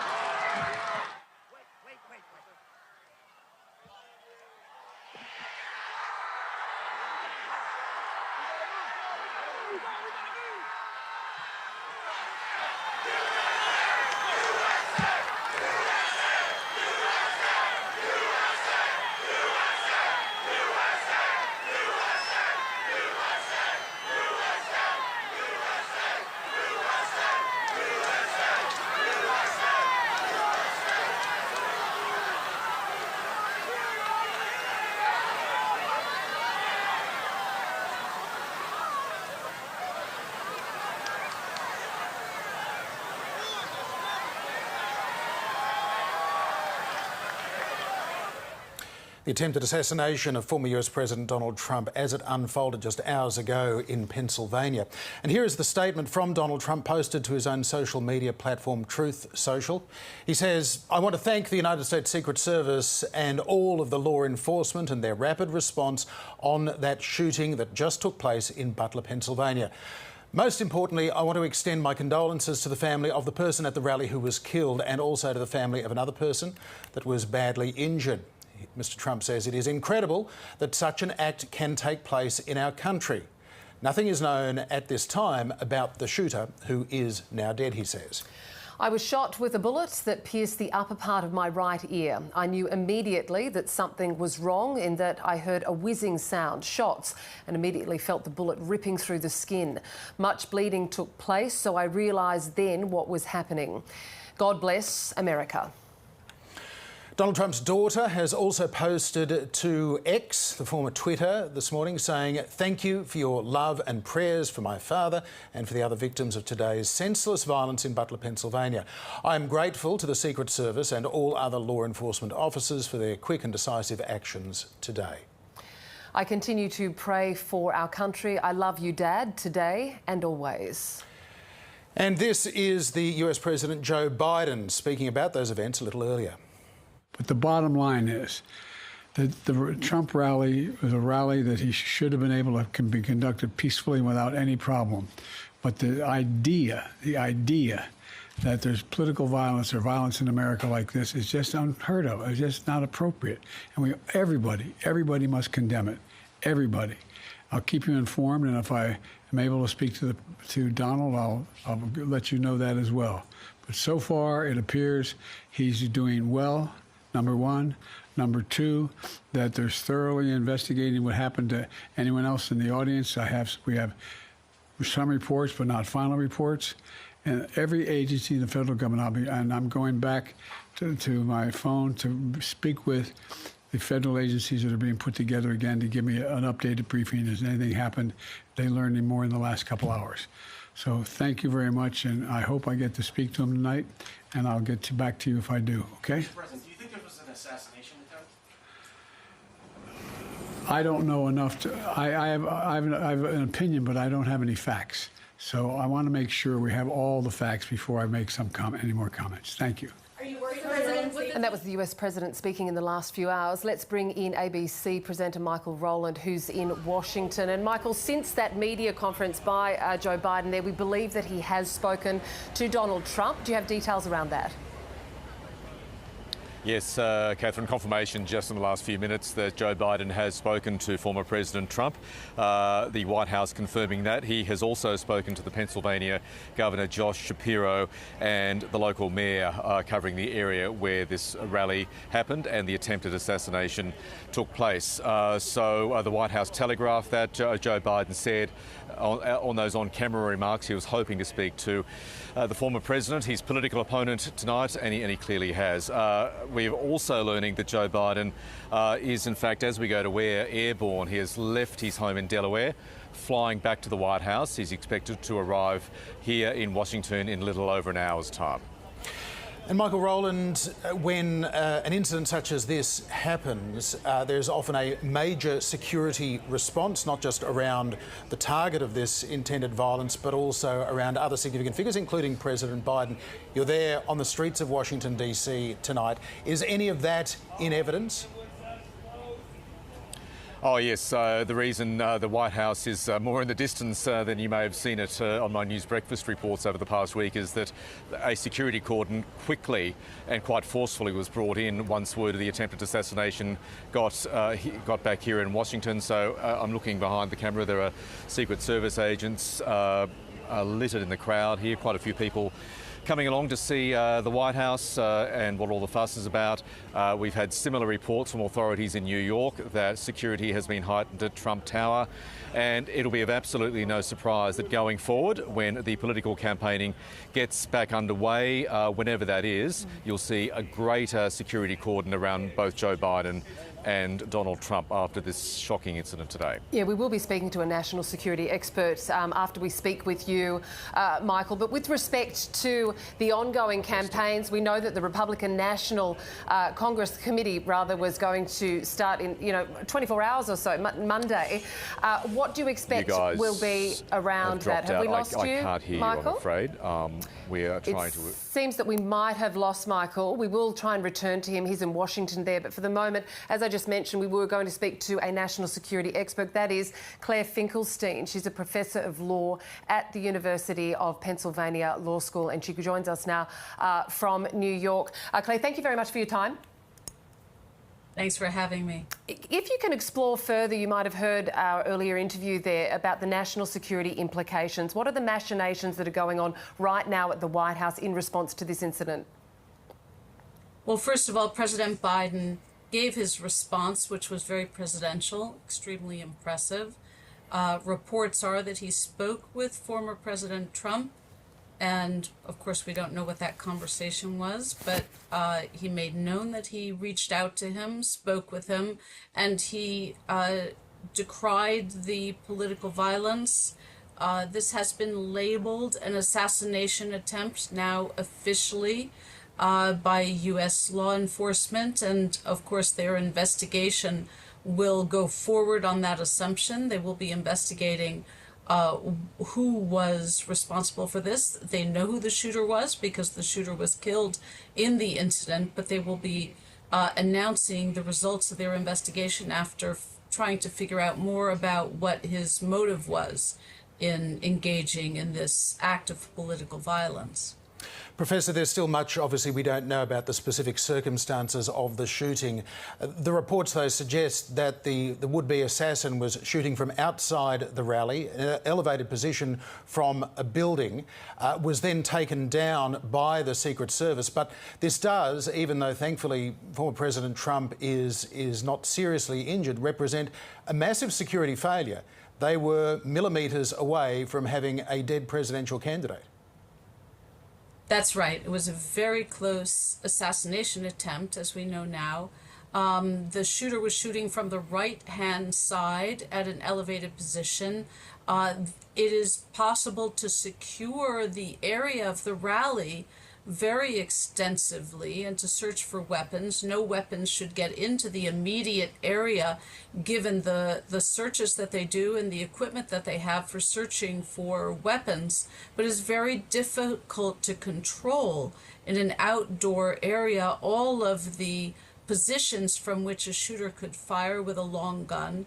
And that is always a risk at an outdoor rally. So whether this means for candidate Trump as he goes forward, as I assume he will, with his presidential bid, that he will not do outdoor rallies in the future, it really highlights the complications of having a candidate for president who has been a president out there in the open campaigning for office, but also highlights the level of Secret Service protection that he has as a very recently departed president, because the Secret Service were absolutely extraordinary. And they showed their professionalism and the speed of their response in an absolutely amazing way, very, very professional fashion, moved very quickly, took the shooter down and moved him out extremely quickly to secure him for medical care. Clay, with respect to political violence and the trends that you've seen in the United States over recent times and in fact more longitudinal escapes, so more decades, what are your observations of this incident in a contextual, historical context with respect to political violence in the United States? Well, of course, we'll learn more in the coming days and weeks, I assume, about who the shooter was and what his motives were. But we have seen an increase in violent rhetoric around political events of all sorts and political causes. And the irony is, of course, that President Trump himself has fomented some of this violent rhetoric. And I think this is a lesson to all of us about how dangerous it is for politicians to increase the violent rhetoric around their campaigns, around their causes, and that we really need to learn as a society to take down the level of political activism and violence so that we are learning to interact across political differences in a civilized fashion. President Biden emphasized that. Your Prime Minister, who gave a wonderful speech, really emphasized that as well. This is a lesson that all governments are learning. The question is how to get there and how we can really learn to lower the temperature, to respect political differences and to make sure that everyone is safe in expressing those differences. Professor, how anxious a moment is this for the United States in the heat of a presidential campaign? We know historically past assassins and would-be assassins have been inspired by the actions of other assassins. Mass shooters have been inspired by other mass shootings. Is this a moment of particular peril now? You're exactly right about that, and there is increased security right now for both President Biden and, of course, will be for President Trump when he is out of the hospital and is able to move about freely again. There is a kind of copycat phenomenon that puts all politicians at risk. We saw a huge increase in political violence at the end of the Trump administration and during the Biden administration as well. And there's been an increase in attacks on politicians of all sorts, as well as on judges and civil servants across the board on all sides of the political spectrum. So this is a sensitive moment. There may be a backlash. It is very important that everyone handle this in as sober and professional way as possible without ratcheting up the political rhetoric. I think, again, that President Biden has struck a good note in doing that, and I hope that in the coming days and weeks that everyone involved in this will continue to do that. Professor, you mentioned there the former President Trump as well as President Biden there who'll be rethinking potentially the security around how they campaign between now and November. But it's not just those high-profile politicians as well. We know, I'm just reading here in the New York Times, that Robert F. Kennedy Jr. has appeared on one of the local television stations there, obviously recalling the assassination attempts of his father and uncle. So he's an independent presidential candidate. There would be many who are still, who you would assume would be reconsidering how they also may be campaigning. What's really extraordinary with the increase of political violence across the spectrum, that the last time that a president or presidential candidate that there was an assassination attempt was President Reagan in 1981. Given the increase in gun ownership, that's an awfully long time ago, but it stands to reason when you have a vast increase in the ownership of guns across society that there ultimately would be an increase in the number of assassination attempts on political candidates, given the level of political discord that we have in American society. So I think that open air rallies for presidential candidates may be off the table for the moment.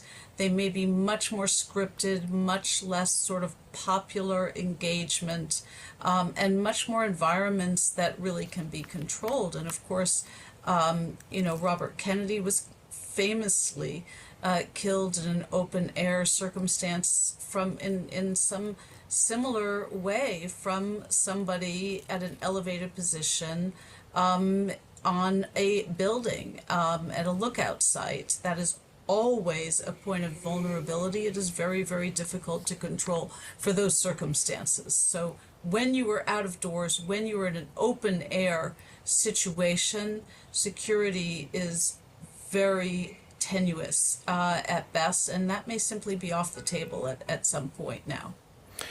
Professor, given that the alleged perpetrator is dead and the identification process is presumably well underway, we don't yet know what their motivation was. How serious a concern would it be that, like the Kennedy assassination in 1963, it can't be ruled out that there was a foreign affairs aspect to it? There might be international players involved. It might be a fixated individual operating alone, or it could in fact be an act of war, if you will. Is that something that is going to have to be chased right down to find out exactly who this person was and why they did what they did? Well, you're asking a great question, especially because this question is still, with regard to the Kennedy assassination, an open, bleeding sore, I think, for the American population. There never really has been a sense that we have laid the origins of that assassination to rest. The commission that looked into the Kennedy assassination was inconclusive. And there has not been an overall consensus about the source of the assassination, responsibility for the assassination. So one fear that I have is that with Trump supporters talking a lot about deep state security issues and deep state conspiracies, and then, as you mentioned, concerns about foreign interference, that there will be a lot of theories and disinformation and misinformation circulating, especially with the web, which was not a factor in the Kennedy assassination, that will somehow affect the American population and the voting population for the upcoming election illegitimately. We do not know right now, and while information will start to dribble out, by the time of the election, we may not have full and complete information, just as we don't so many years later about the Kennedy assassination. So people should be encouraged to withhold judgment. There should be an effort on the part of news organizations not to float premature information, to withhold reaching judgment, and to be extremely cautious about any news reports that could spark conspiracy theories and have an impact on the election that is not warranted. Excellent advice, Professor. Thank you so much for taking the time to talk to us. Thanks for having me. Well, it is coming up to 11 p.m. on the US East Coast. If you're just joining us, we're continuing our coverage of the attempted assassination of former US President Donald Trump. Let's head back now to ABC presenter Michael Rowland, who's been in Washington for the past few hours. As I said there, coming up to 11 o'clock, Michael, 6 hours has almost passed since this assassination attempt. What is the mood on the ground where you are in Washington? Shock, feelings of shock and in some cases disbelief, anger about this shocking act of political violence. I think the sentiments here in Washington is shared right around the country, and we're certainly getting that sentiment from Americans speaking in different cities. I spoke to some people gathered here at the White House earlier, and they were expressing their utter disbelief that this could happen in this day and age in America, and that sentiment is also expressed by political leaders. We've had senior Republicans, senior Democrats, former presidents, the likes of Barack Obama, George Bush, Bill Clinton, all expressing two things. One, they're sending their best wishes to Donald Trump for a speedy recovery, but also saying, by all means, have a back and forth, have strong political debate, but there is no place in their view for what we saw today, political violence and an attempted assassination. Michael, what do you make of President Biden's response so far, and this particularly complex moment for him politically? He is both commander-in-chief and political rival of a man who is the victim of a violent attack, but who many of Joe Biden's supporters believe has potentially inflamed the atmosphere of anger and violence in the United States that could have contributed to this attack. Very good point, John. This is a national crisis, and as you well know, presidents need to step up and speak to the nation, reassure the nation at moments of national crisis. I think the president's tone was right. The words he used, expressing his sympathy towards Donald Trump, his call for no more political violence. He really spoke as a president, as a commander-in-chief, and ticked all the boxes that you'd expect a president to tick, even though, as you say, there have been serious questions, very serious questions about his future in this campaign up until minutes before those shots rang out at that Pennsylvania rally. I wonder as well, Michael, I noticed in the president's remarks he referred to former President Trump a number of times as Donald, and I couldn't determine whether that was an attempt to humanise and depoliticise the situation, or whether it was in the back of Joe Biden's mind. It's a pretty well-known fact that Donald Trump hates to be called Donald. Oh yes, so I'm not going to get inside the president's mind as to why he used one word or not. Let's just go with the president trying to express his sympathy and concern for Donald Trump by using his first name. It's obvious there is no love lost between these two men.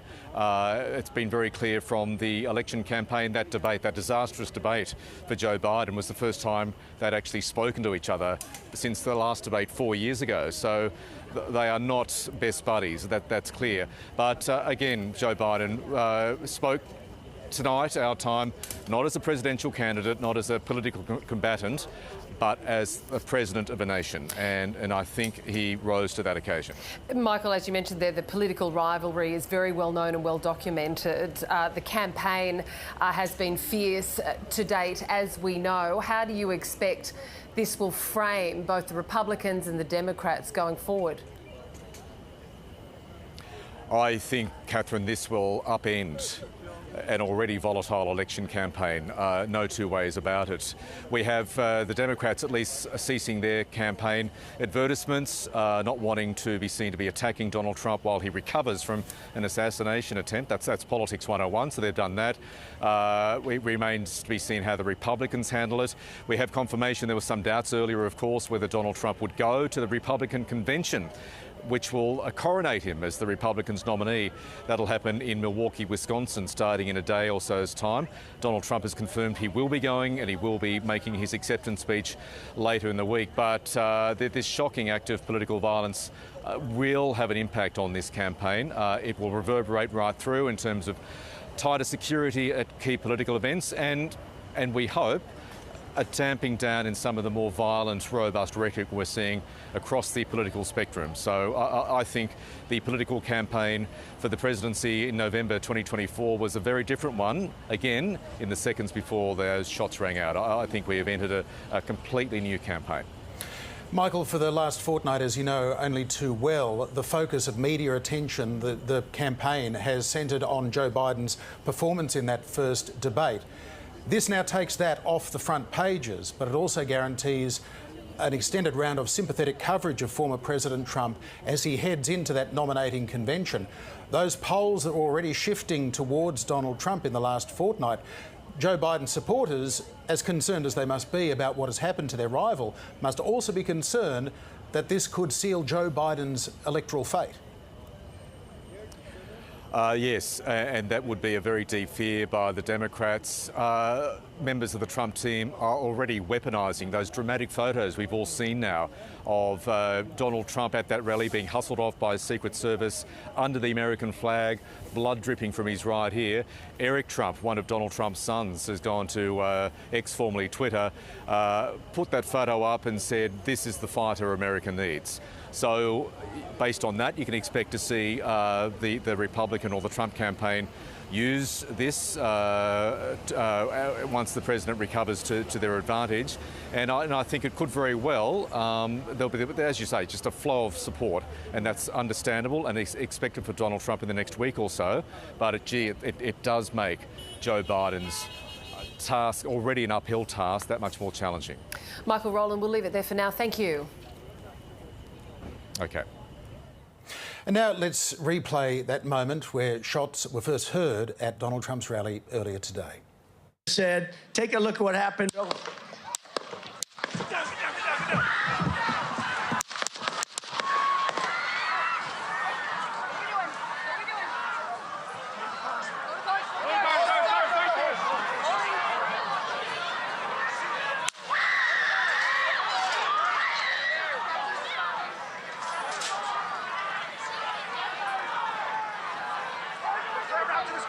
Moving to spare. Hold. When you're ready. On you.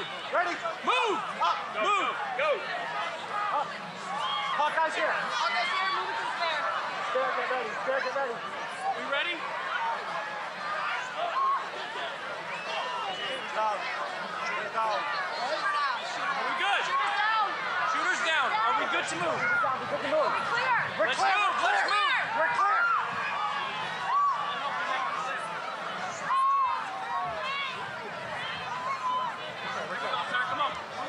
Let me get my shoes. Let me get my shoes. I got you, sir. I got you, sir. Let me get my shoes, sir. Hold that in your head. It's bloody. So we gotta move to the bus. Move to the bus. Let me get my shoes. Okay. My shoes down. Watch out. Wait.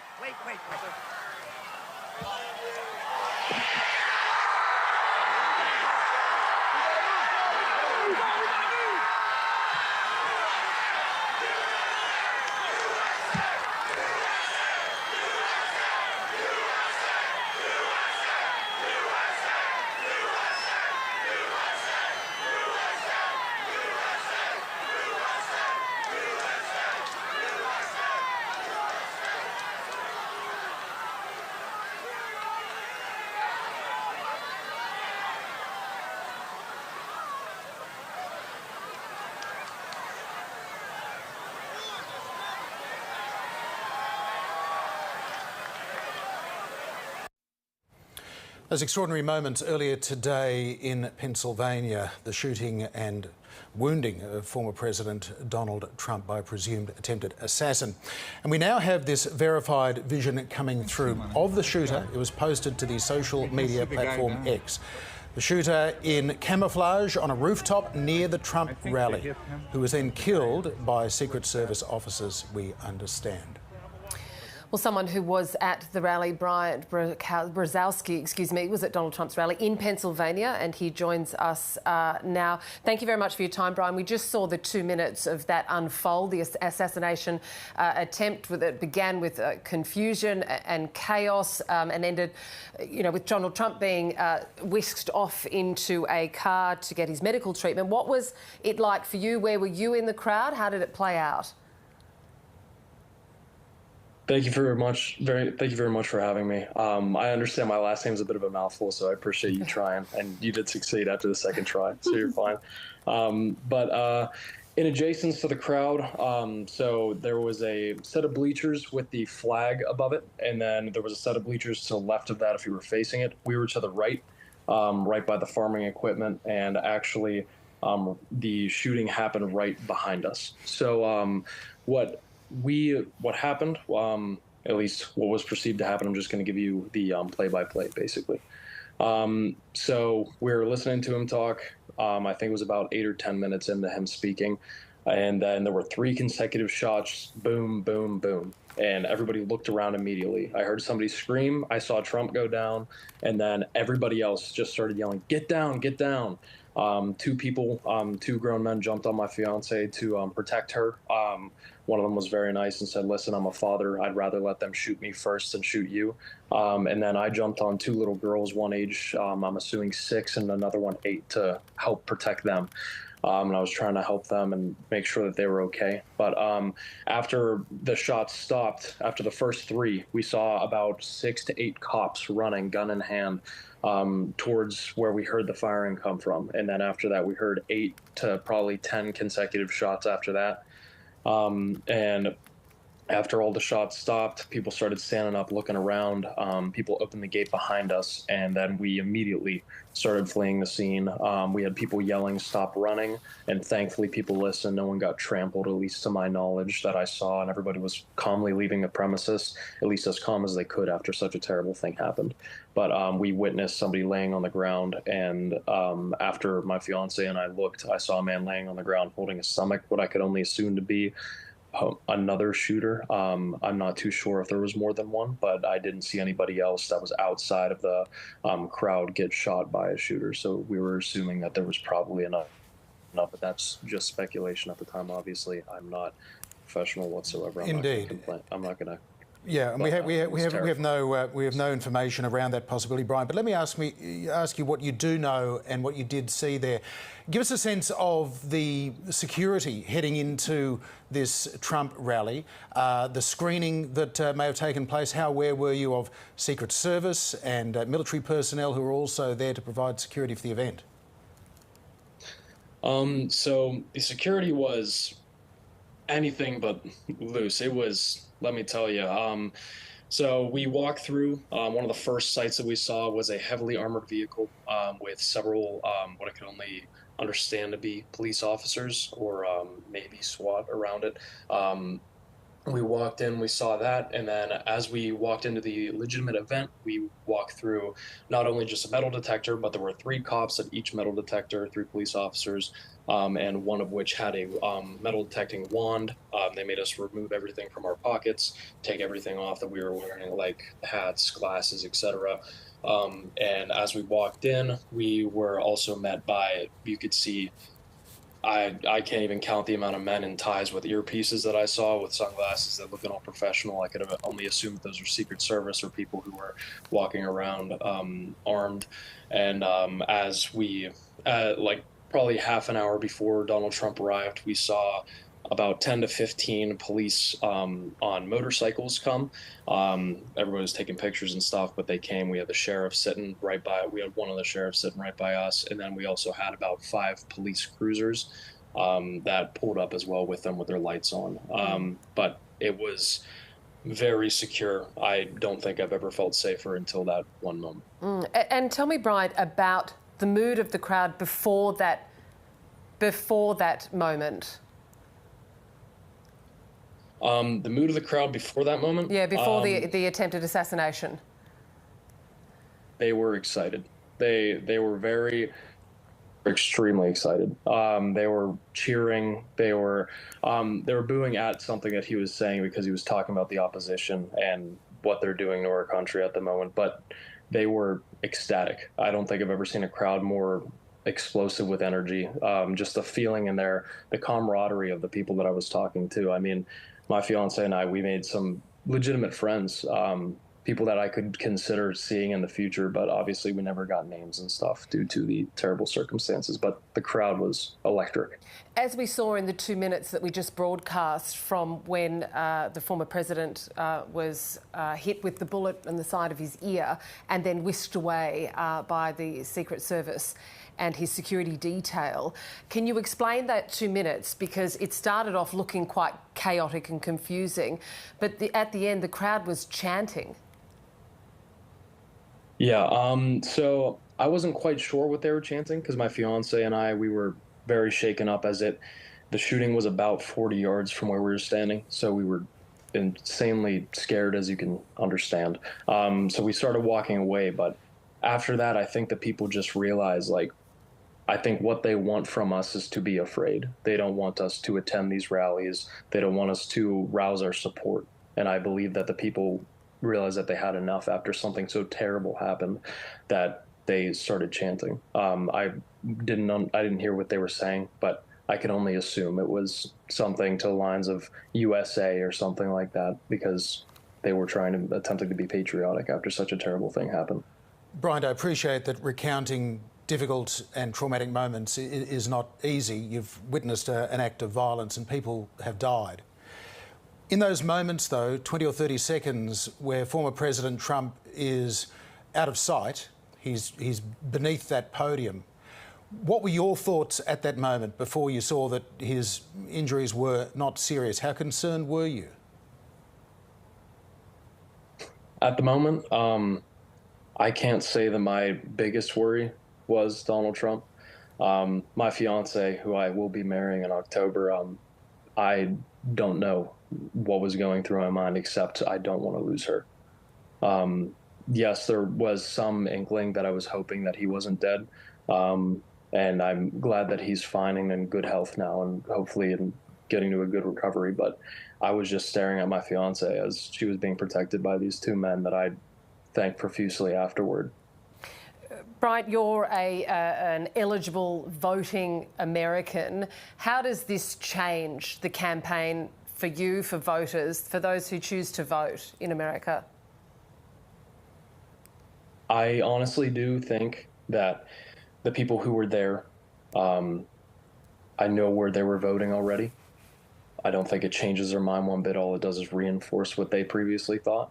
But I do really think the voters at home who plan on voting against Donald Trump, it really adds some perspective to their situation and really might change the way that they think. I really think it shows, not saying that the majority of the party or even close to the majority of the party, their true colors, but I am saying that it might unearth some things that some people otherwise might have not thought as possible coming from that party, like the vitriol and the actions that we've seen today. Brian, you know that both sides will view this very differently as to who is to blame for creating this atmosphere that has led to violence. Some will say the problem is lawlessness in the United States. Others will say the problem is there are too many guns in the United States. Do you have any hope that a sensible view can emerge of these events that are above politics, or is politics inevitable, particularly when it is a direct attack on a candidate for the presidency? Sadly, I do not think it will be possible to fully remove politics from the situation, mainly because, like you said previously, it was an attack on a political candidate for the president of the United States. And not to mention, he was the previous president of the United States. So to say it's not going to be politicized, or at least completely over politicized, would be a big old lie. I hope that people realize that this stunt isn't this terrible, terrible thing that this person did isn't just something to see purely through a political lens. I hope that people show grace in this time and they realize that what happened was real and not just political, because it was an act of malice, whether political or not. It was a terrible action carried out by a terrible person or several terrible people, which I'm not too sure until it is concluded upon. Well, Brian, we really appreciate you sharing your experiences with us. We wish you and your fiancée well. We're glad that you're both safe. Thank you very much. You too. Have a good And obviously, as Bryant Brzezowski just mentioned there, the investigation is ensuing. We have no idea of the motivations behind the shooter yet, let alone whether or not he was working alone, or with others. But what we do have now is we have a live shot of Air Force One, US President Joe Biden, about to leave from Delaware, cutting his visit there short to head back to Washington. He has spoken to Donald Trump as well as the governor of Pennsylvania. It's coming up to 11:30 p.m. there in the US, in fact, a little bit later in the morning at the White House. He will receive an updated briefing from Homeland Security and law enforcement officials. The BBC has spoken to an eyewitness as well who says that he saw the suspected shooter before the incident. So we had a party here all day at the you can see behind us at the Brinkles Farm and Greenhouse here. We had a party. And we all decided, hey, when we hear Trump up there, we're going to walk up through the field, stand by the trees up there under the shade, and watch and listen to the rally, right? We couldn't see him, but we could hear him. So we walked up, and probably 5 to 7 minutes of Trump speaking. I'm estimating here. I have no idea, But we noticed a guy crawling, bear crawling up the roof of the building beside us, 50 feet away from us.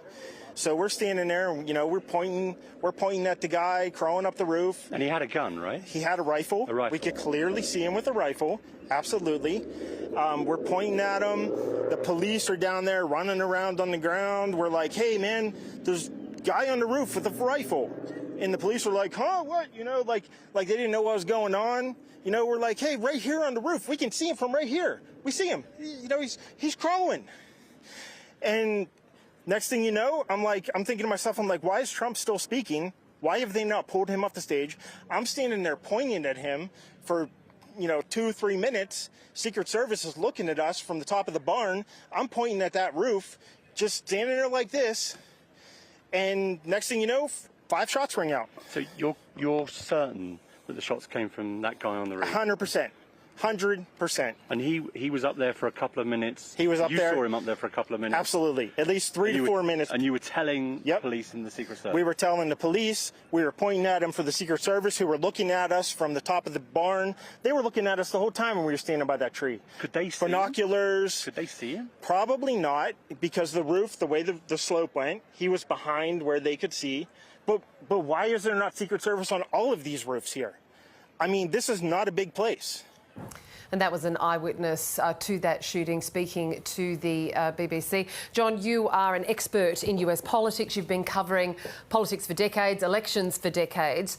What are your observations and your reactions to this event in Pennsylvania? Well, it's important that this has happened in the days leading up to the Republican nominating convention. So this is going to be an extraordinary piece of historic theatre, where Donald Trump will accept the nomination for president of the Republican Party in Milwaukee, Wisconsin this week, presumably with a bandage or some physical sign of the shooting that he has survived. In a crass political sense, and we can't avoid the politics of this right now, Donald Trump is already the favourite to become America's next president, only the second person to serve 2 non-consecutive terms. It's only happened once before in the 1890s. It's a remarkable thing that he is seeking to do, particularly given the violent end to his first term as president, where a pro-Trump mob, a rally pretty much like the one we saw in Pennsylvania today, which Trump called for in Washington, D.C. at the Ellipse outside the White House, then went up to Capitol Hill and stormed the Capitol building to stop Joe Biden being certified as President of the United States. So we have now seen another Trump rally devolve into violence. But on this occasion, it seems that Trump himself is the target and victim of that violence. We do not know the motivations of the shooter yet, and it will be interesting to see what we learn about that. And that will, to an extent, inform our understanding of it. But for Donald Trump, this means that he was already going to be front and centre of news coverage for the week ahead. He will be even more so. It does give Joe Biden a certain respite from the intense scrutiny on him that we've seen about his age and apparent infirmity since that first debate. But it also means that there will probably be a wellspring of sympathy towards Donald Trump, which will have political implications, and it could mean that it makes the difference between him maybe not beating Joe Biden this November to easily becoming president again. It could be that consequential. Because this obviously, as you mentioned there, take the focus off what has been the focus for the Biden campaign about whether he's fit for office and his age, etc. Whilst it might take the focus off that for the next week or so, do you expect polls out that then it will all be inflamed once again? Almost certainly. This, to an extent, makes all of the polling to this point less relevant, just as the debate itself 2 weeks ago kind of made every question asked to every voter before that event happened, made that somewhat irrelevant as well. The circumstances have changed dramatically. Donald Trump was not only the victim of an apparent attempted assassination, but his response, as we heard moments ago from one of his supporters, Bryant, his response was seen as strong, even heroic. The image of Donald Trump with blood smeared across his face, raising his fist in defiance, will become a defining image not just of this campaign, but of American politics. It will have significant power and it will project significant strength. And as Bryant said, the response of the crowd was to say, this is the kind of strength we want as president. And in an environment of lawlessness where presidential candidates are being hit by bullets fired by assassins, Americans often return to strength. It happened in 1968 after the assassination of Bobby Kennedy and Martin Luther King. They went to Richard Nixon, who promised to restore law and order over chaos. Donald Trump has already seeded the idea of this being as a result of an erosion of law and order in the United States when he said that this should not happen in this country. Now, that is not overt politicking, but that is essentially saying, if I was president, this would not be happening. It's interesting you say about how the Republicans and supporters will use this. The North Dakota governor, he's a possible Republican VP pick. He, in the immediate aftermath of this assassination attempt, he said, we all know President Trump is stronger than his enemies. Today, he showed it. Whereas the Democrats were very quick across the board to this moment to denounce the violence. If President Trump, former President Trump, as you just mentioned, uses this in when you look at it through a crass political lens to the advantage of the campaign, how will that feed in to the context of political violence in campaigns and using that idea that something terrible and violent has just happened and turning it around potentially? Kath, whenever we see mass and public shooting events in the United States, there are very predictable and intractable responses from the left and the right of politics. And to an extent, it doesn't matter who the victim of that violence is. So in 2017, when the Republican congressional whip Steve Scalise was shot and badly wounded while playing a game of baseball, the perpetrator of that was somebody who professed quite hard left-wing ideology. Their online writings had been supporting Bernie Sanders. Now, that didn't mean that Bernie Sanders shot Steve Scalise, but that's how some people chose to interpret it. Yeah. And it fed into questions around, well, is this about there being too many guns in America or not enough guns in America? Maybe the people playing baseball should have had sidearms. There are people that literally believe that. Just as when Democratic Congresswoman Gabby Giffords was shot in the head in a supermarket car park in Tucson, Arizona in 2011, while meeting with constituents. 18 other people were killed or wounded in that attack. It also led to this same predictable debate Is this about gun control? Is this about a lack of law and order? Unfortunately as well, in a media environment in the United States now where people go to their sources of information that confirm those beliefs, no minds tend to get changed. So I don't expect this will alter pre-existing views on all of those issues. It may, however, because of the projection of strength from Donald Trump, convince some people who are worried about the perceived frailty of Joe Biden that, in fact, Trump is the guy. That, I think, is the only political impact. You mentioned law and order and gun control there. Do you think that they will come to the fore now in campaigning? It'll be in many people's minds, but in a sense, in presidential campaigns, Kath, they can talk a lot about issues, and it could be about gun control. It could be about abortion. It could be immigration or border security. It often comes down to a much baser emotional response. Is the person who wants to be president strong enough to keep me and my family safe? That perceived threat might be mass shooters. It might be illegal immigrants who rape and murder our people, and that's what Donald Trump accuses Mexicans coming across the border of being rapists. He's been saying that since 2015. It could be about any myriad number of things, but that sense of safety and security can be what motivates people to say, yes, I'll make this person the next Commander-in-Chief of the United States. Speaking of the Commander-in-Chief, this is Joe Biden boarding his flight out of Delaware, making his way back to Washington. It's now around 6.5 hours since the alleged assassination attempt on the former President Donald Trump. John, the machinations now for the White House. The President needs to be back in Washington. This was a question that you put to a national security expert from a university overseas just a moment ago, was about, is this now a domestic politics issue or is it greater? Is this a national security issue for the United States?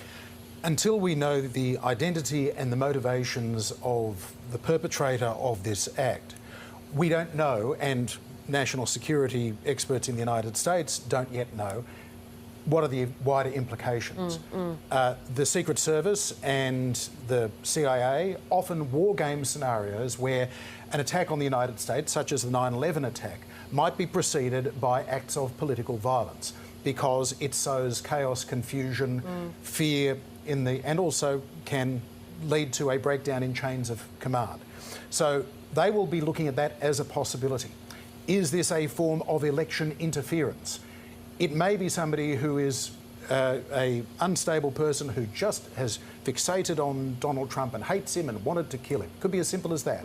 It could be the lone gunman theory, or it could be, as we discussed, there are all these questions as to foreign involvement. In the case of John F. Kennedy, were the Russians involved? Will the Russians immediately contact the Americans to say it wasn't us? There are a lot of suspicions that maybe in some way the Cubans were involved. Lee Harvey Oswald had been to Cuba. He'd been to Russia. He was married to a Russian. There were lots of questions. So there'll be lots of questions here where they have to eliminate the possibility that this is not an internal domestic political attack, but an external attack on America's political system. And also that Joe Biden himself is safe. The security cordon around him will have tightened even further. The security cordon around Robert F. Kennedy Jr., whose father, as we've discussed, was shot and killed in 1968 campaigning for the presidency. Robert F. Kennedy Jr. is polling about 10% in this campaign. He could potentially make the difference between Trump winning or losing, Biden winning or losing. He himself is potentially a target for attack. They'll be looking now at the Secret Service protection afforded to him as well. Yeah, of course. So we heard from President Biden speak after the event in Delaware. We've got these pictures in the frame here of him boarding Air Force One, making his way back to Washington. He spoke of that there's no place in America for this kind of violence. It's sick. It's one of the reasons why we've had to, unite this country. We can't allow this to be happening. What did you make of his response to this? Because he's in a somewhat unique position, whereas he's needing to bring the country together after an act of violence like this. But the act of violence was against his political rival, and we know that they have a fierce political relationship, don't they? The comments of President Biden, former President Obama, have been particularly interesting, Kath, because depending on how you want to interpret them, yes, there's a condemnation of violence, but there is also an implication that the victim of this violence, Donald Trump, has been, to an extent, responsible for a heightened sense of anger and division in the United States. So when Joe Biden talks about we condemn the violence, but we also need to unite and tone down the rhetoric. Yes. That is, it's not quite victim blaming, but it is just leaving it out there that we think that, to an extent, what has happened to Donald Trump, he has to bear at least some partial responsibility for. Now, that's perilous territory to get into, ethically as well as politically. But there is definitely, as Donald Trump is already making statements to suggest that, imply rather than suggest that this breakdown in law and order is due to a lack of law enforcement in the United States. And his supporters are already saying that this is an extension of, well, they couldn't beat him in court and they can't beat him at the ballot box, so they're going to try and kill him.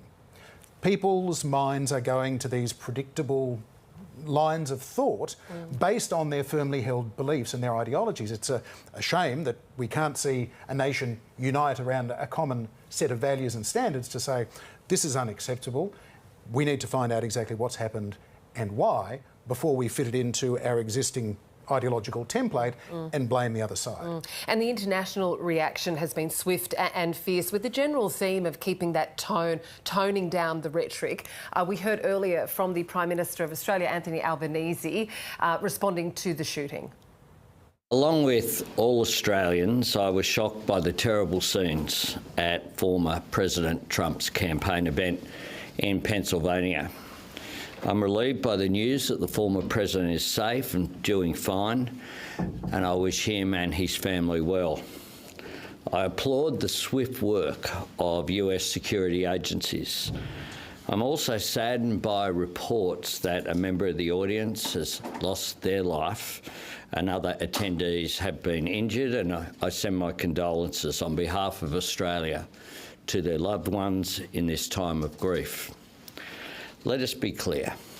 The people at this event, the candidate, the crowd, the free press covering it, were all participating in the democratic process.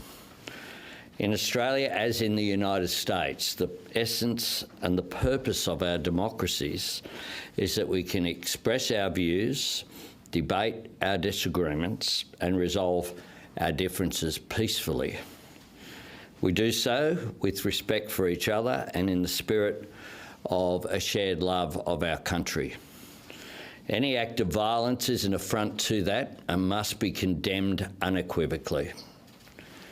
This was an inexcusable attack on the democratic values that Australians and Americans share and the freedom that we treasure.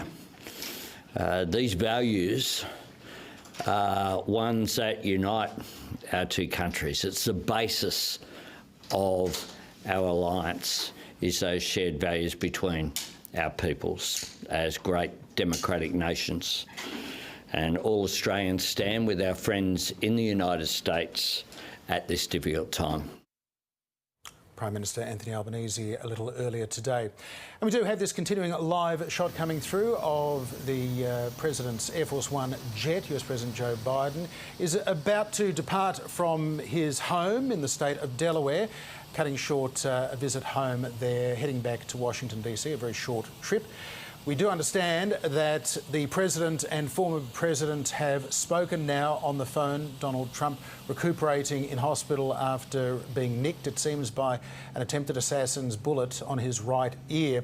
Also hearing the Governor of the state of Pennsylvania Josh Shapiro has also been in contact with President Biden. Josh Shapiro, who is seen by some as a potential vice president if Kamala Harris were to become the nominee of the Democratic Party. So interesting that he is also involved in this drama. It's around 11:37 p.m. a.m. I beg your pardon. On Sunday morning in the United States. At the White House, they're going to have an updated briefing from Homeland Security and law enforcement officials. We'll bring that to you as it comes through as well. OK, well, let's bring in election analyst Casey Briggs, who has been following this closely over the last 5 or 6 hours. Casey, what are you getting as a sense of response and reaction to this when you look at American democracy? Yeah, it's really interesting to look at the context for how Americans feel about the state of their democracy, the state of their institutions. And I might just draw you to a few pieces of polling data from the last couple of years that sort of start to paint a picture, not reflecting on this particular incident, but the environment within which it's happened. And I think there are, conversations happening. You were talking earlier about what this might mean for the campaign going forward and how, various political actors are treating what's happened and how they're reacting to it. A couple of organisations have done polling around the issue of political violence in the past couple of years. I'll take you to one from the University of Chicago done last year. And they asked people about whether they agree the use of force is justified in a various number of scenarios. And the one I'll just draw your attention to is whether force is justified to achieve political goals that I support.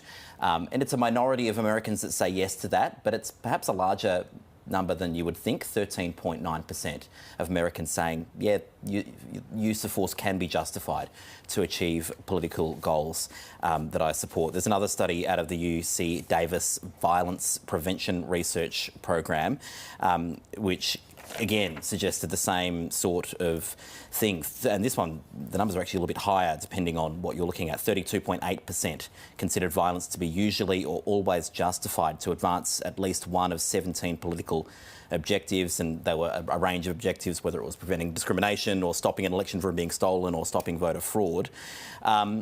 This study paints an interesting picture of how Americans feel about the state of their democracy. A bit over 2/3 perceive there is a serious threat to US democracy. A significant number of people believing in conspiracy theories in the United States. Nearly 20% agreeing strongly or very strongly that, quote, having a strong leader for America is more important than having a democracy. And then one last piece of data I'll share with you is from YouGov and The Economist from a couple of years ago now, but they were asking Americans about political divisions and specifically whether they thought a civil war might be likely to break out in the next decade.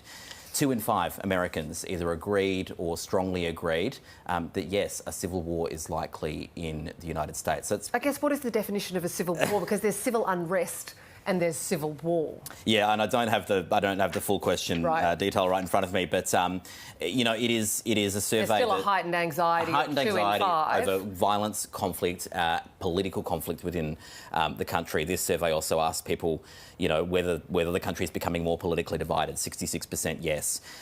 Is the amount of political division in this country more likely to increase in the next few years? 63% yes.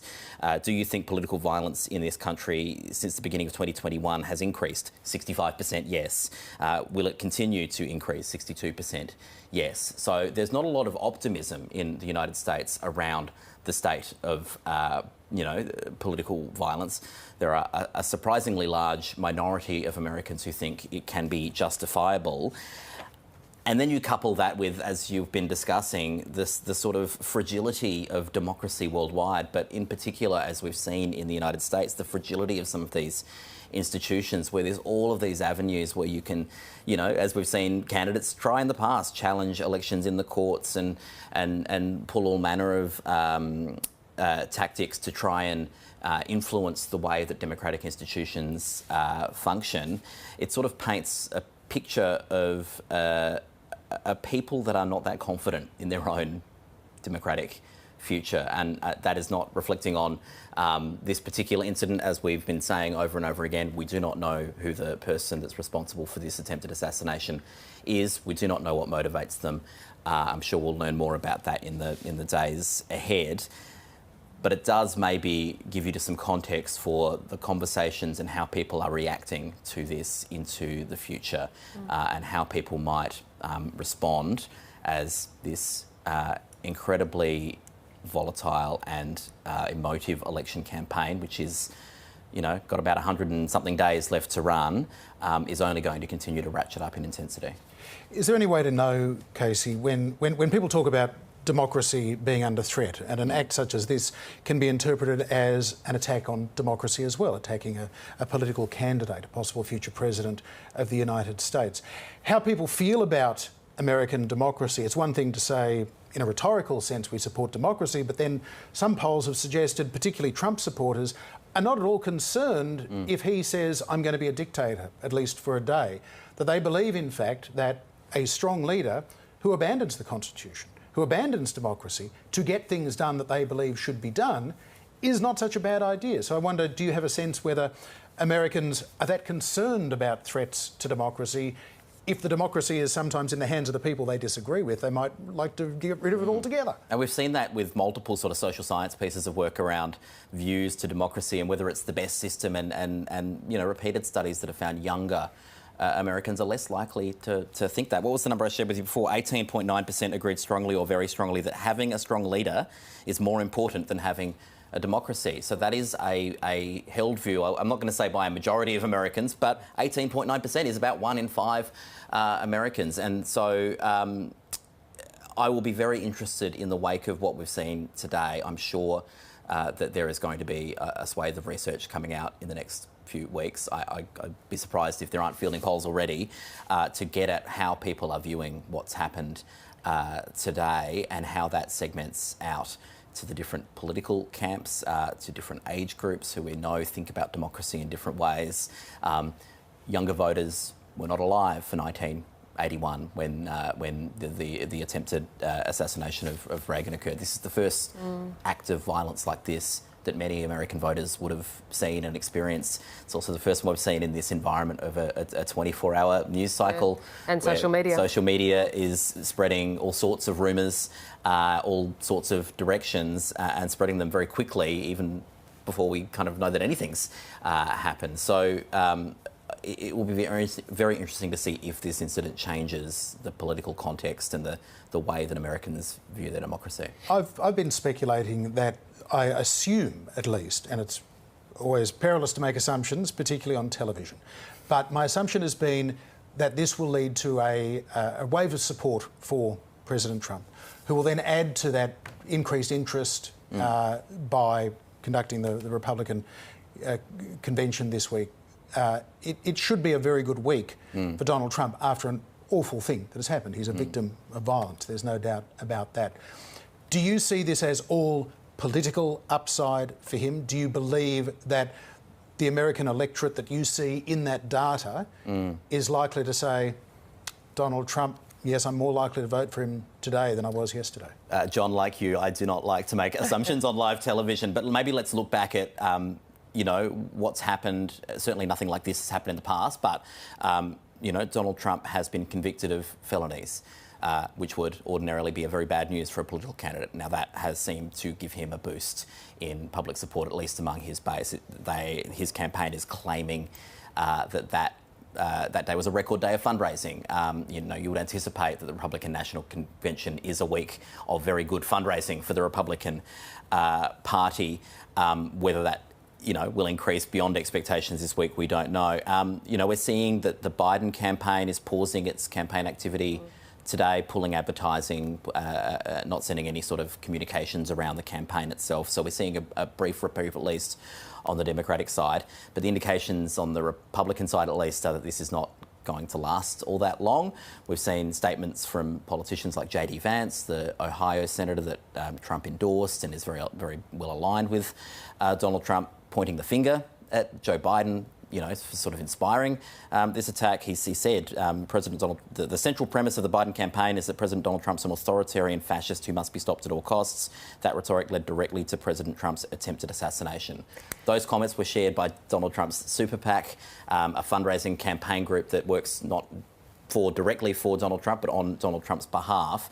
The sort of indications are that the Republican Party's political instincts are kicking in here, even in the way Donald Trump responded to this attack. It's interesting. On that very point, the New York Times is running a piece. In the middle of the mayhem, Trump pumped his fist and revealed his instincts, those instincts being defiance and strength. Yeah, it seems as the Secret Service was attempting to, you know, get him to safety and get him under cover, Donald Trump's first instinct was to say, hang on a second, I need to acknowledge the crowd and raise my fist, as you're seeing there, that sort of moment of defiance, you know, imploring people to fight. So this is an awful thing that's happened, absolutely.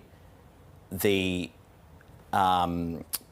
the indications are, though, that the Republican side of this, at least in the, hours after this incident's happened, are looking to see where the political upside is from a very bad event. Indeed. Casey Briggs, thanks for bringing us some of that data and analysis. Really appreciate it. Thank you. Now, we are standing by for a media conference from Pennsylvania Police. As soon as that happens, we will bring that to you. But joining us now is David Blunt, lecturer in international relations at the University of Sydney. David, thank you very much for your time. Thank you very much for having me. Firstly, your observations of what we saw play out in Pennsylvania just six or so hours ago. Well, it might be sort of trite to say, but it obviously sparks concerns about the state of American democracy. Having a presidential candidate almost assassinated on stage doesn't speak well for what's going on in the American body politic. I look at things through two lenses. One, I'm a political philosopher. The other, I'm a political analyst. As a political philosopher, there is a very important norm of nonviolence that underpins democracy. And this is certainly grating against it. And if people are starting to shoot at presidential candidates, it's worrying that this might start a cycle of violence that will undermine the basis of American democracy. David, history teaches us that world wars can start with an assassination. I'm thinking of Archduke Franz Ferdinand and the start of the First World War. What do you think of this moment for the United States? People are discussing the dangers of civil conflict or just civil strife. Do you think that is a reasonable concern?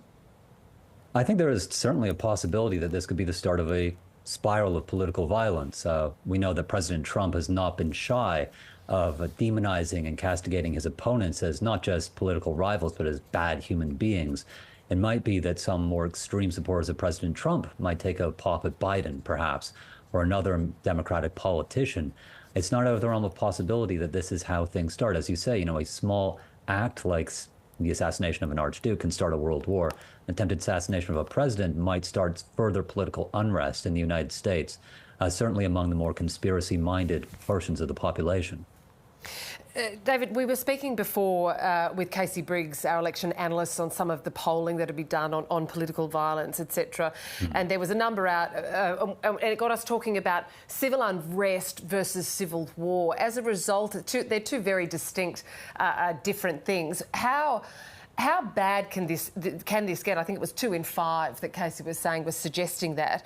Is there any chance, or is it way too extreme to suggest, civil war here as a result from this incident? Yeah, look, I think civil war is incredibly unlikely, right? So look back at the start of the American Civil War. One of the reasons why it could actually occur is that the southern states had pretty large militias, control over the tools of political violence. They could create an army to defend the secessionist movement. Now, that doesn't really exist, as far as I know, in the United States right now. There's no pro-Trump section of the military or pro-Biden section of the military, for that matter. One of the things that has defined the American Republic is that its military tends to be fairly nonpartisan. So the idea that a civil war could start, I would say unlikely. Now, civil unrest is an entirely different kettle of fish. We have to remember this is the United States of America. There are a lot of people with a lot of arms, small arms, that could cause a good deal of chaos in the United States if they felt threatened. Think about January 6th. That was a relatively lightly armed mob that stormed the Capitol. If there was a deliberate attempt by paramilitaries to undermine the election, this could be quite disruptive. Now, I don't think we're close to that. But this is certainly a moment of pause to think about how the rhetoric of American politics has been going since 2016. This sort of violence seems, well, exceptional, 40 years ago, but this seems quite predictable. I don't think many people are surprised that there is eruptions of political violence during this quite exceptional election campaign. Now, hopefully this is the end of it, but that depends a lot on how Trump reacts to it. He's obviously going to come out swinging, but if he starts saying, this is them taking shots at me because I'm the only thing standing between you and a Biden crime family dictatorship, well, that's going to start ringing a lot of alarm bells. So we do need to almost hold our breath, all of us outside of the United States right now, and hope that cooler heads prevail.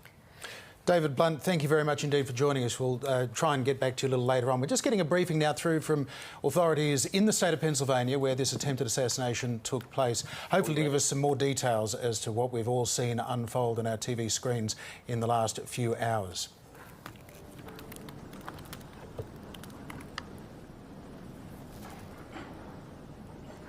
just standing by here, waiting for authorities out of Pennsylvania to give us an update on the investigation that is obviously ensuing after the attempted assassination of former president. So my name is Kevin Rojek. Here we go. That's R-O-J-E-K. I'm the special agent in charge of the FBI Pittsburgh field office. The first thing I want to say is that the FBI stands with the people of Butler County in western Pennsylvania, and our hearts go out to the victims of this heinous act which occurred today. This is our community, and I want to let the public know that the FBI has deployed a number of our resources, including investigative agents, our evidence response team, bomb technicians, and we have additional resources coming from other field offices, as well as from FBI headquarters, including our evidence response from Quantico, Virginia.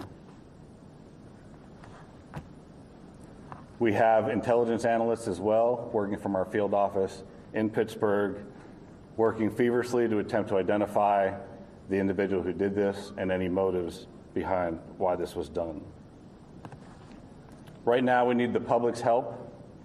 Anyone who was on scene, who saw anything, who identified any information, please report that to the FBI using either the phone number 1-800-CALL-FBI or online at fbi.gov/Butler. This evening we had what we're calling an assassination attempt against our former president, Donald Trump. It's still an active crime scene. As I mentioned, we have a number of agents on scene. We also are working closely with other federal agencies, our state partners, and our local police partners as well. Again, at this time, we are not prepared to identify who the shooter is. We are close to that identification, and as soon as we are 100% confident in who that individual is, we will share it with the press. With that being said, also, we do not currently have an identified motive, although our investigators are working tirelessly to attempt to identify what that motive was. At this time, I'm going to turn over the podium to Colonel Chris Paris from the Pennsylvania State Police. Thank you very much. My name is Colonel Chris Paris, P-A-R-I-S, Commissioner of Pennsylvania State Police. I would just like to say that the State Police have been in regular contact with the Governor's office, and the full support and assets of the entire agency are behind the FBI and our other federal and municipal partners to assist with this investigation. The thoughts and prayers of the Pennsylvania State Police are likewise with the victims of this terrible act. We are prepared to support this investigation in any way, shape, or form, and we stand ready to participate in a full, fair, and competent and thorough investigation. To give you an operational rundown, Deputy Commissioner of Operations, Lieutenant Colonel George Bivens, is behind me, and he will discuss the operational portion that's being conducted by the Pennsylvania State Police. Lieutenant Colonel Bivens. Good evening. So let me describe for you a little bit about the scene that we have over there. As you know, there was a grandstand, a very large area, a lot of people there when this all unfolded. The former president had come out and begun to speak shortly after 6 o'clock this evening, and within about 10 to 15 minutes, a number of sounds were heard, and it became apparent that shots were being fired in that direction. It was a chaotic scene.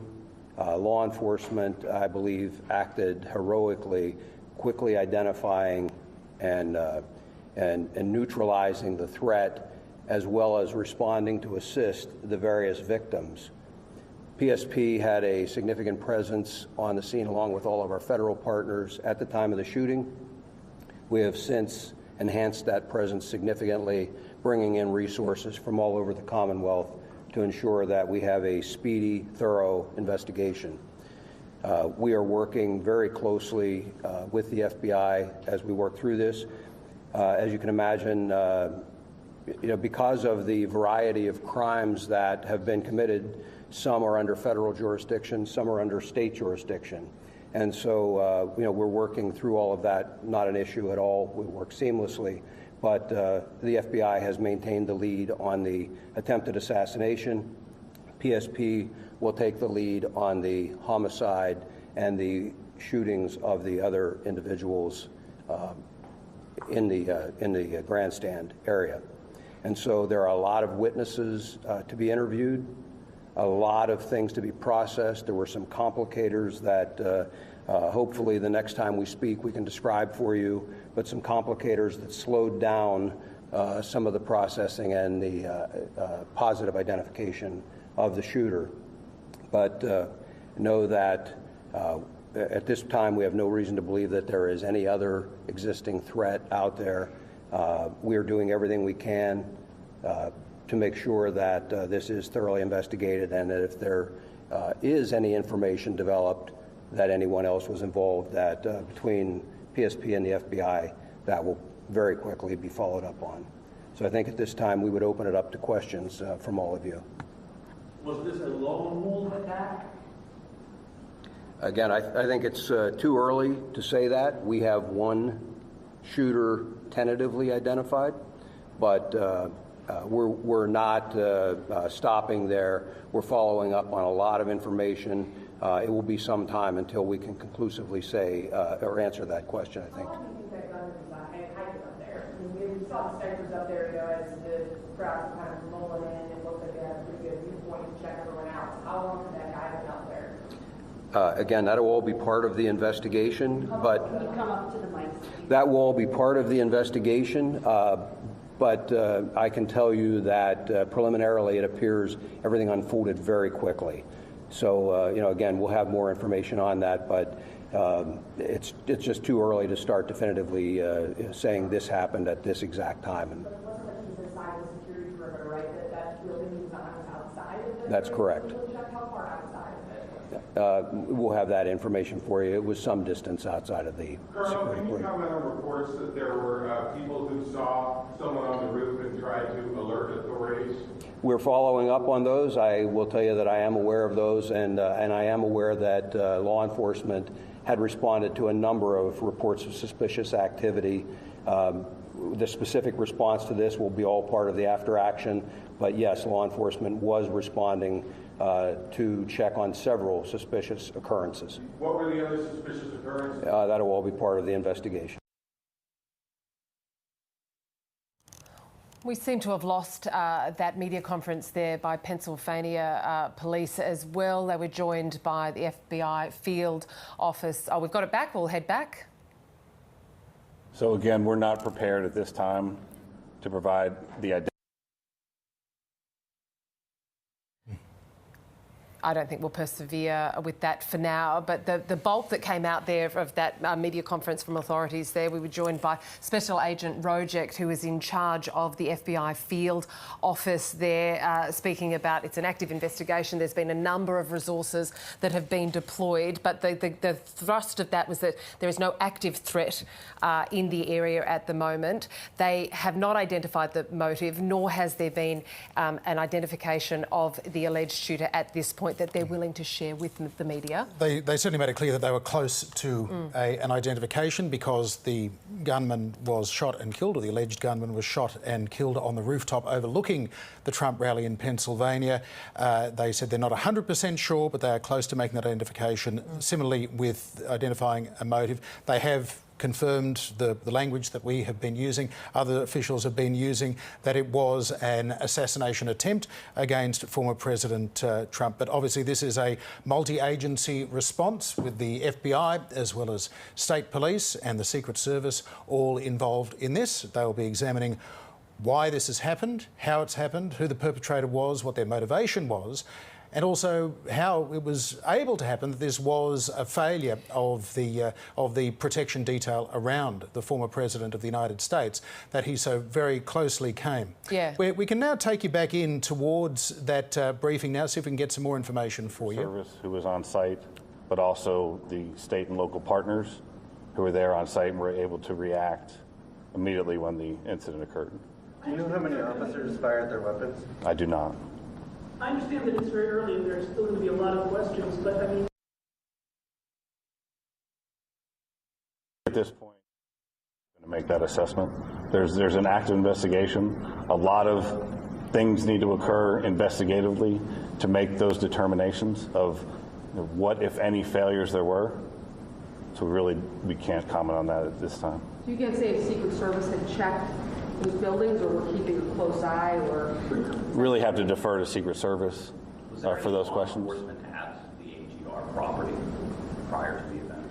And were there police at that location at any point during the event? Are you saying the location where the shooter was located? Yes. I don't have any information on that. You'd have to refer to Secret Service. When do you think you will release, when will the name of the shooter be released? I mean, any inkling of when that might happen, tomorrow or? So that'll be, as soon as we've confirmed 100%, we're willing to release that. So if we have, as far as the contact information for the press, we should be able to do that within the next few hours, I imagine. Yeah, I'm sorry. So there was a vehicle being checked not far from here. We've also heard of a possible related scene in Bethel Park. Is there anything you can tell us tonight about other areas where law enforcement may be searching in relation to this event? Again, right now we're tracking down all leads and doing all interviews and tracking anything that we can regarding suspicious locations, vehicles, locations, interviewing individuals. So it's all related to this event, but I can't confirm or deny anything that's going on beyond that. Have you tell us about the weapon that the shooter used? Details of the weapon? Yeah, what kind of rifle was it? Do you want to comment on that? What did he use? Until it's confirmed, I won't comment on it. Okay. Until we have the confirmation of who the shooter is.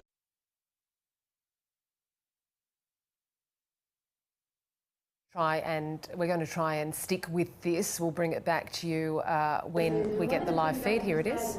Bomb technician. So is this standard procedure, or do you have reason to believe that there are bombs somewhere in Butler County? Can you just walk us through that? It's primarily standard procedure of any suspicious packages. In this case, there was identification of suspicious packages around where the shooter was, and so we deployed, in an abundance of caution, bomb assets to make sure that those were cleared for investigators to move safely in the area. We're still working on, it's still an active crime scene, so I'm not going to say that the scene is 100% clear at this time. Why are there any Secret Service agents here right now for the press conference? So Secret Service wasn't available for the press conference at this time. I understand what packages are you talking about? You're talking about packages, but the suspicious packages like what? You're the shooter. Really anything. I don't have specifics on what they were looking at, but there's people in the crowd will leave bags as they're fleeing the scene like this. So any suspicious packages we have to treat as it may be an explosive device. And how quickly, this goes in, I guess, the Secret Service, we're not here to talk about it, yes, but when you guys jumped into action, all law enforcement and were able to take down that shooter, how quickly did everybody and who ended up taking him out? So it was immediate. And we're still trying to figure that out. So we'll wait till we have more definitive information regarding that investigatively. What about the person in the crowd? Do you have any information about how they were killed? My understanding was it was from the shooter, but again, those will be details that are released later. Do you search homes or apartments as a part of your method of identifying the individual?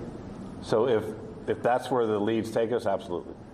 Was Donald Trump hit with a bullet, do you know for sure, or was it potentially something else that could have? I don't have that specific information as far as the injuries to the former president. I understand you're not releasing the suspect's identification right now, but as you know it, is this person known to you guys? Is he somebody that you guys have been looking at due to threats he's possibly made online, et cetera, et cetera? Again, the information that we currently have, we're looking at that obviously very intently. And as we know that information, we'll release that as well. So we'll need to plan another time for a follow-up press conference. We're looking at all investigative leads and everything from, and that's why we asked the public, because I'm sure there'll be cell phone video, there'll be all kinds of information that we'll use to fully flesh out exactly what happened here. I think you're saying you can't say what type of gun it is, but do you know how many shots were fired? I don't. And I don't have that information as far as that. That'll come out in the investigation as well. Is there an identification tonight on the other victims?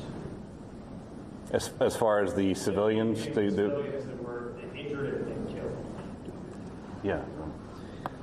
So we do have identification on those. We're not prepared to release it at this time. We have notified a number of family members, but they have not had an opportunity to notify extended family and things. I would confirm for you that we did have one individual killed, and I know I heard somebody say about 2 victims. There were 3 in total besides the former president. So 2 critically wounded, 1 killed. At this point, do you know if they were sitting near each other and where in relation to the former president were they? I don't have their exact seating by individual. Again, that'll all be part of the investigation, but their shots were scattered somewhat, and so they weren't just into one particular location. You're saying just one fatality as of right now? Yes. The shooter and 1 fatality? The shooter plus 1 fatality. Oh, thank you. So there was 1 victim of the shooter who was killed, and then the shooter was killed. And then 2 incredible. Yes, ma'am. Witnesses say they saw a semi-automatic rifle used by the shooter. Can you share any more details of it? That's what I've heard those reports as well, and again, we do have a good idea of what the weapon was, but again, that's all part of the ongoing investigation. And I'm not trying to be cagey about that. You know, when the SAC talked about the need to be very methodical and to be cautious with that scene, we are doing just that. We don't want anybody else getting hurt, and candidly, there are some concerns that we'll be able to talk more about later on about just what those concerns are and continue to be. Why haven't you talked to the shooter's family yet? That's all part of the investigation. After the event, there were a lot of really angry people. Are you monitoring? Have there been any threats in response to this? Are you worried? Have there been any specific threats? That's certainly a concern, and you know, we're monitoring that whole situation. I mentioned that we're bringing a lot of assets to bear, and so like the FBI, utilizing their analysts, we also have the Pennsylvania Criminal Intelligence Center. We will utilize the resources of our intelligence division and the Criminal Intelligence Center to be able to monitor for concerns about any threats, regardless of the side of the issue or the political spectrum. We want to make sure that we try and avoid any further violence. So no, nothing specific so far? No, sir. Without identifying them by name, can you say anything about the other folks who were injured or killed? Were they adults, men, male, female, anything at all? They were adults, and they're male. All 3? Yes. How difficult today is this for your department, though, or all your departments, to go talk to these family members, including the civilians who were gunned down while they went to a rally to try and, celebrate against the upcoming election? What are those conversations like, and how do you kind of get through that? We have trained investigators, and we're partnered hand in hand with the FBI, again, because we've got some federal violations, some state violations, and so our investigators are going out and methodically. We have a large team of investigators that are going out, dividing up these interviews and trying to conduct them as quickly as possible, and then there will be follow-ups. With the FBI asking for people to call in tips, I have no doubt that we will receive a lot of additional information that will also require follow-up. But again, we're working very well together, and it's only a short matter of time until we get through all of those interviews. How close and cold was it for President Trump? There were no police hit with bullets. From your experience, how close and cold was it for? I'm not going to speculate or comment on that. Have any of you talked to the president? Did any of you have any kind of reaction? No. Which law enforcement agencies were tasked with securing this particular rally outside of the United States Secret Service? Well, the Secret Service always has the lead on securing something like this, but then they work very closely.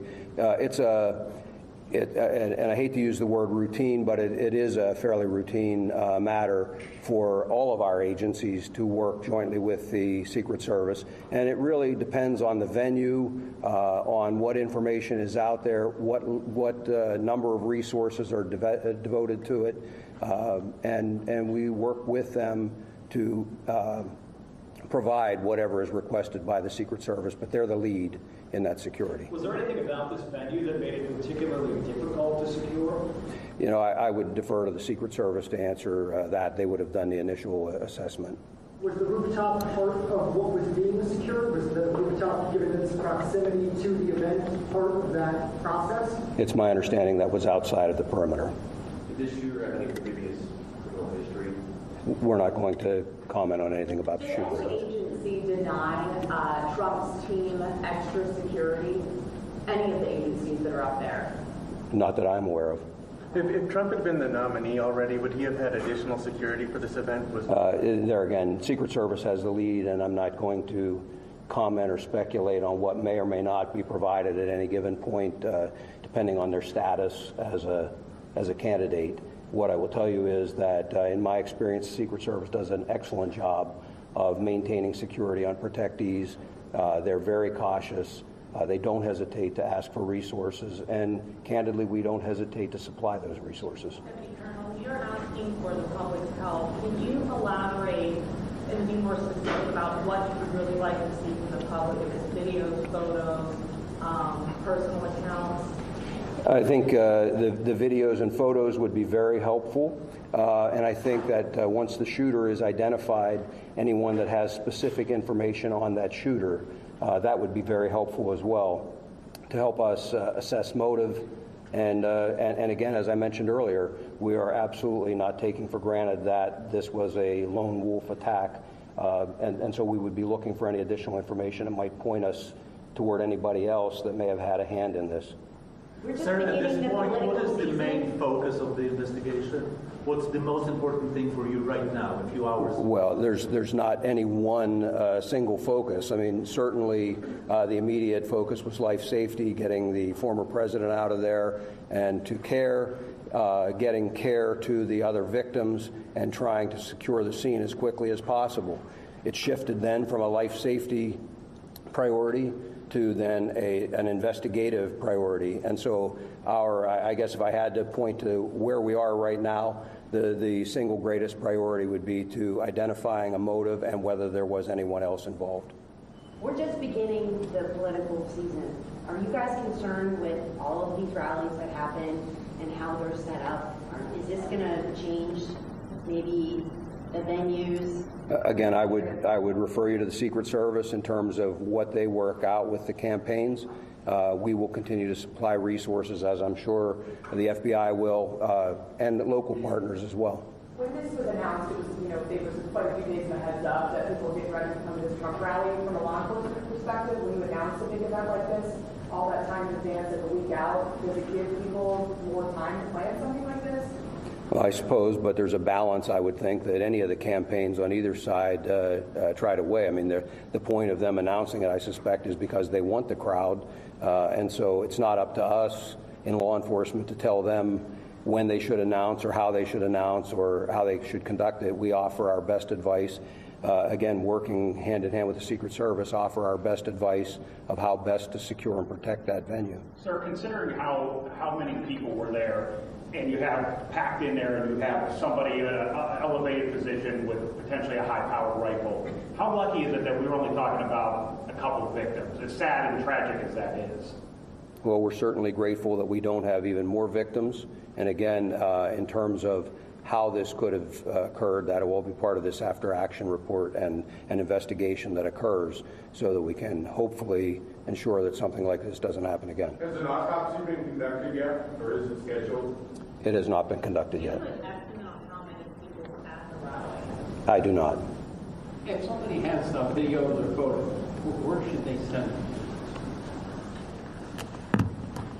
So we have the 1-800 call FBI if you have audio tips, and then we set up a specific tip line for audio and video, and that's fbi.gov/Butler. And they should send you just like any video? Like Anything that anyone has that is related to this incident that they think may be of assistance investigatively, we'll take anything and we'll analyze it, and we'll make the determination if it's of investigative value. Go ahead. So from what you've been briefed on, it sounds like law enforcement only knew he was up there until shots were fired. Is that what you're hearing? So that is the assessment at this time. So are you surprised that a sniper was able to fire off a handful of shots at the former president. I mean, again, we're still working through the security apparatus that the Secret Service had in place, what potentially happened. There's going to be a long investigation into exactly what took place and how the individual was able to get access to the location, what type of weapon he had. All that it is really days, weeks, and months of investigation. He was able to get off like 4 or 5 shots. It is surprising, but again, to get all the details of that will come out later in investigation. Going back to the perimeter of this building, I think it's going to be really difficult for people to understand.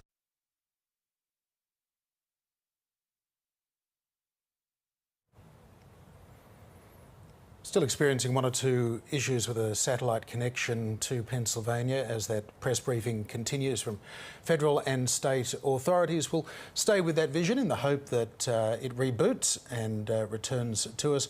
We have picked some, I guess, fairly significant extra bits of information out of that. There's a lot that the authorities from the state police and the FBI were not prepared to say or unable to say about the attempted assassination of former President Donald Trump in Butler, Pennsylvania earlier today. They did confirm, however, Kath, that the assassin, or would-be assassin, is among the dead, as is one other rally goer. There are 2 other rally goers believed to have been shot by the assassin who are listed in a critical condition. It seems they're getting very close to identifying the gunman. They're not prepared to name him publicly yet. They're also saying that they're not prepared to assume that it was a lone wolf attack. So they haven't eliminated the possibility this could be some part of a wider plot. Interestingly, on that, the key area of investigation is to identify the motive and whether anyone else was involved. Let's return to that media conference. You know, just in their defense, I mean, what I would want to say is it is incredibly difficult to have a venue open to the public and to secure that against any possible threat, against a very determined attacker. That's a huge lift to try and do it. And, you know, again, the investigation will really give us an opportunity to take a look at where any failures occurred and what can be done better in the future. Lieutenant Colonel Bivens, do you know when another briefing might be held? We don't have one scheduled, but I would tell you we will let you know and give you plenty of notice. Certainly, as soon as additional things develop that would be noteworthy or of interest to you, we'll get that scheduled and have another with you. Locally, what can residents, businesses expect to happen with the investigation over the next couple of days? What's going to be going on there that people can... Well, again, the interviews will all be occurring, and so they may see law enforcement in their communities.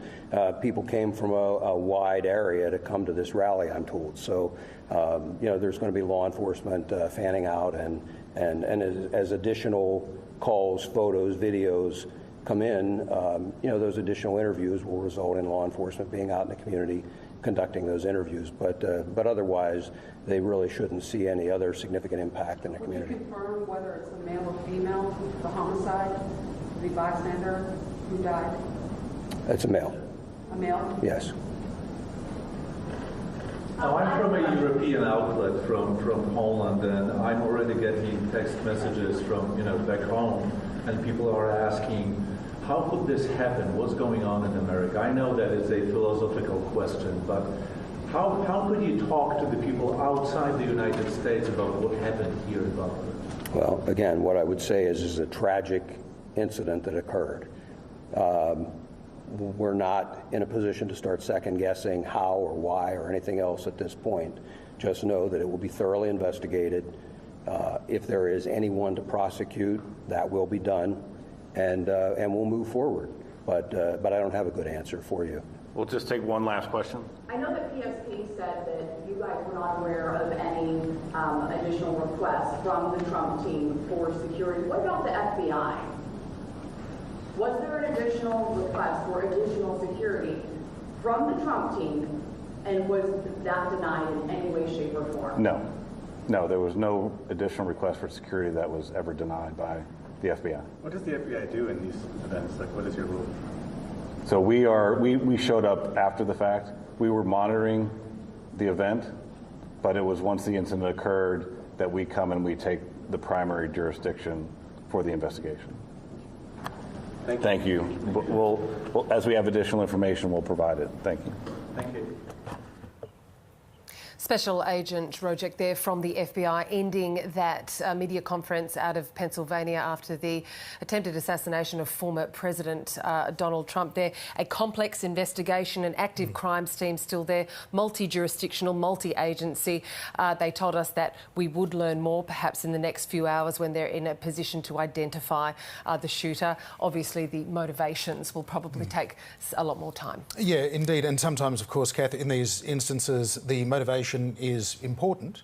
Other times it's not. When Ronald Reagan was shot in 1981, his attempted assassin was trying to impress actress Judy Foster. It had no political implications, so we don't yet know what the political or other context is around this attack. Some people commit acts of public violence in the hope of themselves being shot by the police. It's a form of suicide. Experts go into all the different motivations, psychological, political and so on.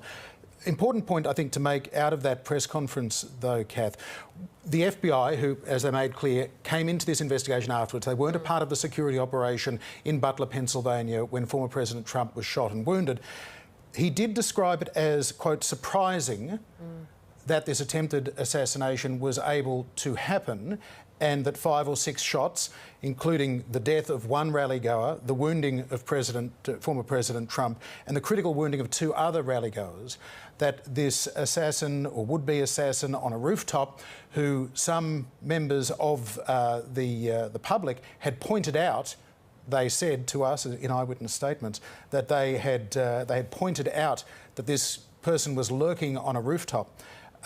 He did say it was surprising that this had happened. So while we did hear a lot of support for the role the Secret Service plays in keeping presidents and former presidents and other senior officials safe in the United States, there is no escaping the fact that a former president and possibly future president of the United States has come within millimetres of being killed, and that this does represent a massive security failure, and the Secret Service has lead on that security. So there will be lots of questions in the days and weeks ahead about what has gone wrong, as well as what went right in their speedy response.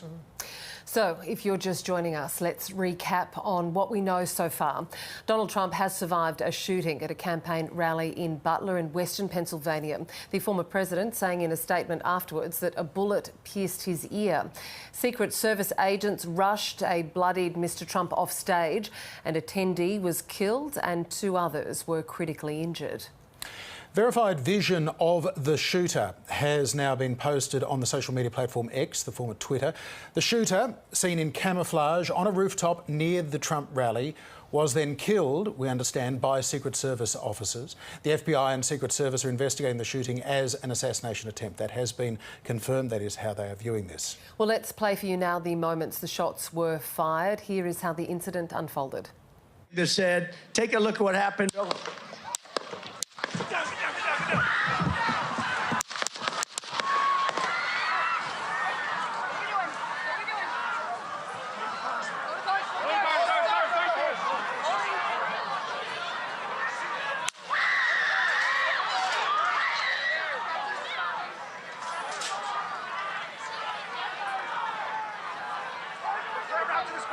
Moving to spare. Hold. When you're ready. On you. Ready. Move. Up. Move. Go. Up. Hawkeye's here. Hawkeye's here. Moving to the spare. Spare, get ready. Spare, get ready. We ready? Down. Down. Are we good? Shooter's down. Shooter's down. Are we good to move? We're clear. We're clear. Let's move. We're clear.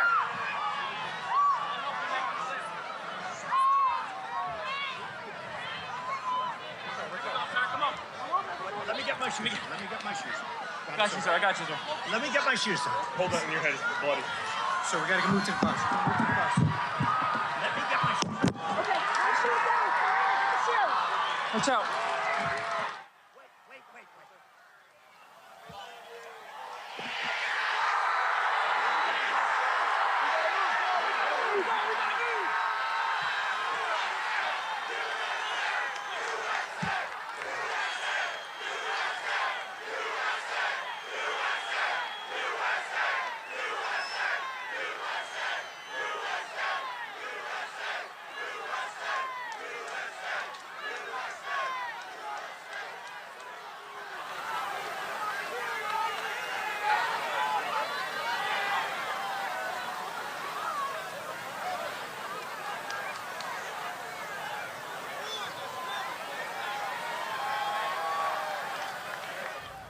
Those extraordinary and historic moments that will be replayed for many, many years to come, Kath. Former President Donald Trump wounded, his right ear clipped by a would-be assassin's bullet.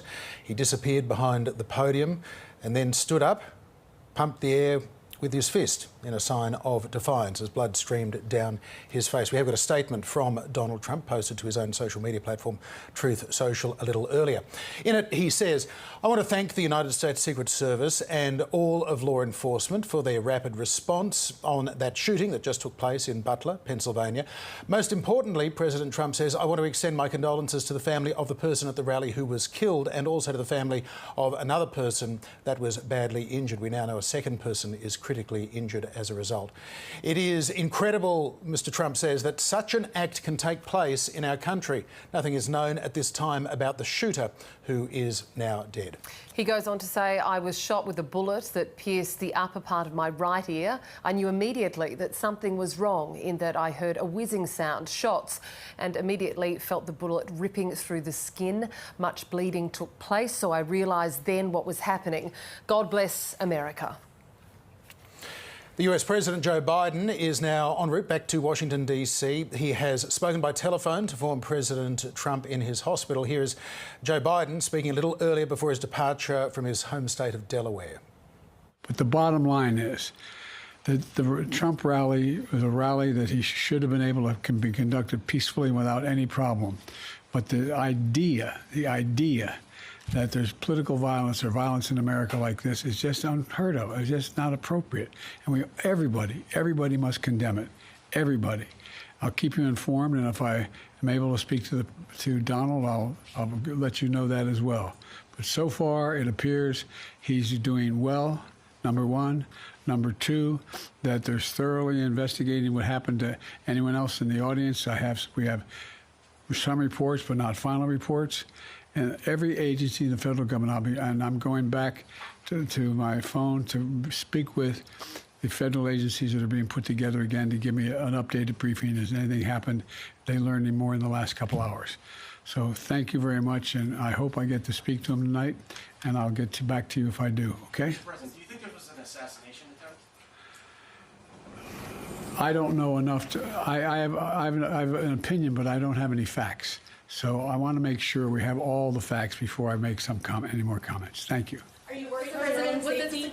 And that was the US President speaking after the assassination attempt on the former US President Donald Trump. Let's go to more reaction now. Some Republican politicians have begun assigning blame to the Biden campaign and Democrats for Trump's assassination attempt. Republican Senator J.D. Vance posted on X, formerly Twitter, saying he believed the Biden campaign's rhetoric directly contributed to the shooting.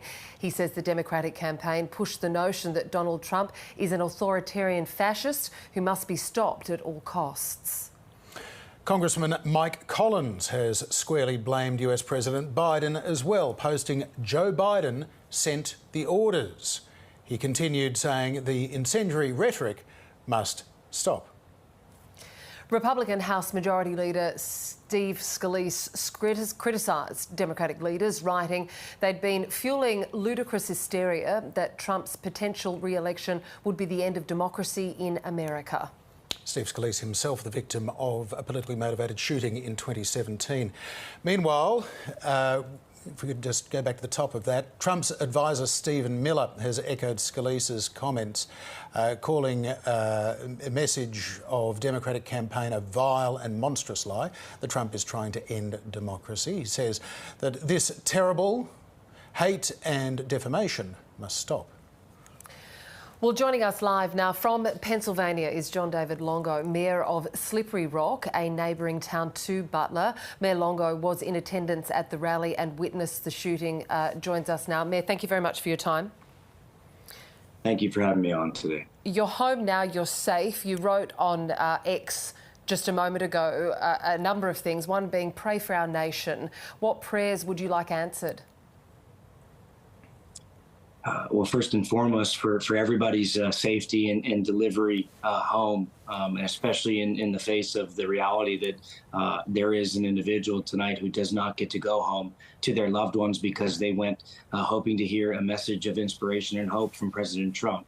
And second is that the violent and abhorrent rhetoric that we see coming from sources of the left will stop, because, in my opinion, that certainly fuels activity or feelings that might lead to something as awful as this.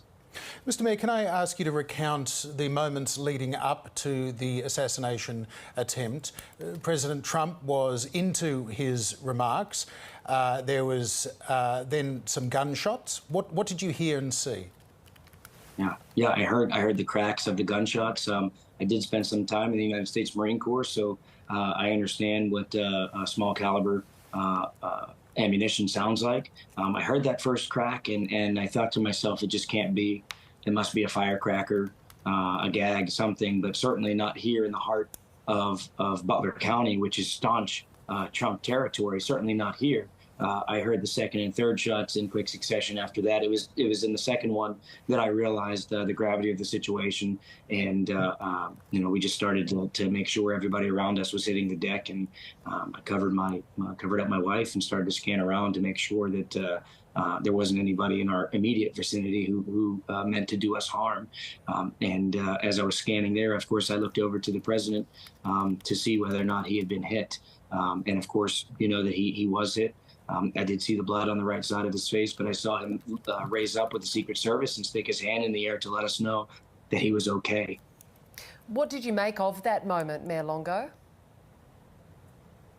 It was a mix of emotions, to be honest with you. Of course, it was inspirational to see President Trump stand up and shove his fist in the air to let us know that he was okay. But more than that, that he was still in the fight with us. But it was also a sense of relief.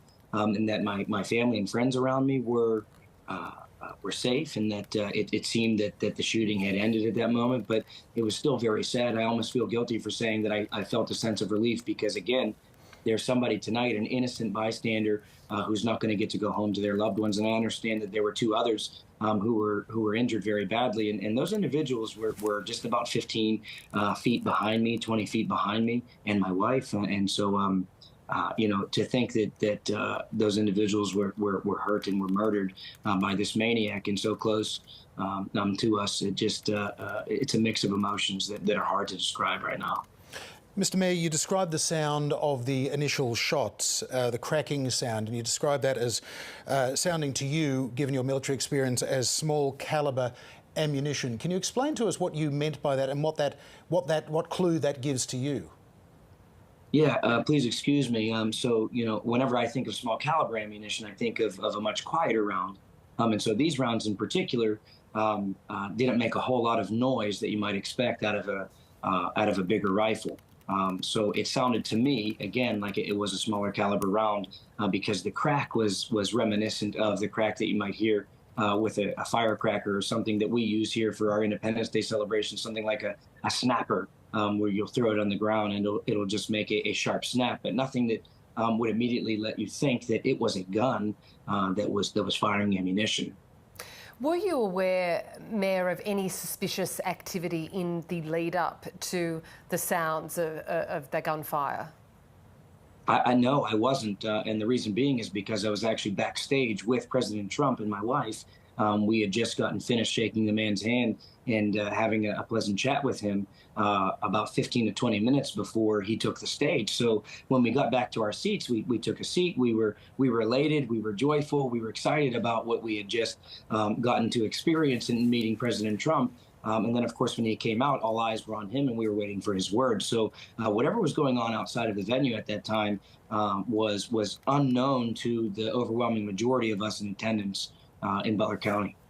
Mr. Mayor, can I ask, what was your perception of the level of security around the rally venue and inside the rally venue itself? We have heard from the FBI saying that they found it surprising that the gunman was able to get off as many shots as he did, including the fatal shot and the shot that wounded the former president. Were you similarly surprised that this happened? Well, I just want to say one thing, because I don't like to add conjecture to things like this, and I only like to deal in facts and try to stay away from opinion. So I will say one thing.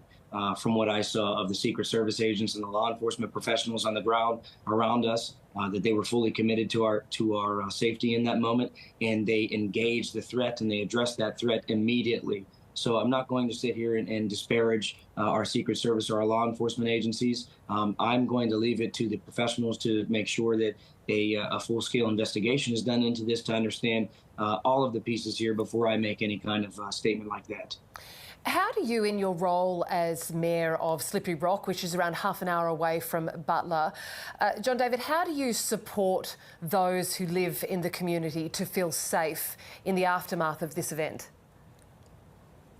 So we're still, wondering how it is that we can do that. We are half an hour away, of course, from where this awful tragedy occurred. But there are plenty of people in our immediate vicinity who are still very shaken up by it. And I think that they're wondering what it is that next steps are. And so my hope is to discuss with our chief of police how it is that we can assure that they are safe and that our police department is fully committed to keeping them safe in the coming weeks and months. And of course, I look forward to speaking with my colleagues in local government and regional government around the Butler County area to understand how it is that we can cooperate and deal with one another in a way that's going to lift everybody up and let them feel safe here at home in Butler County.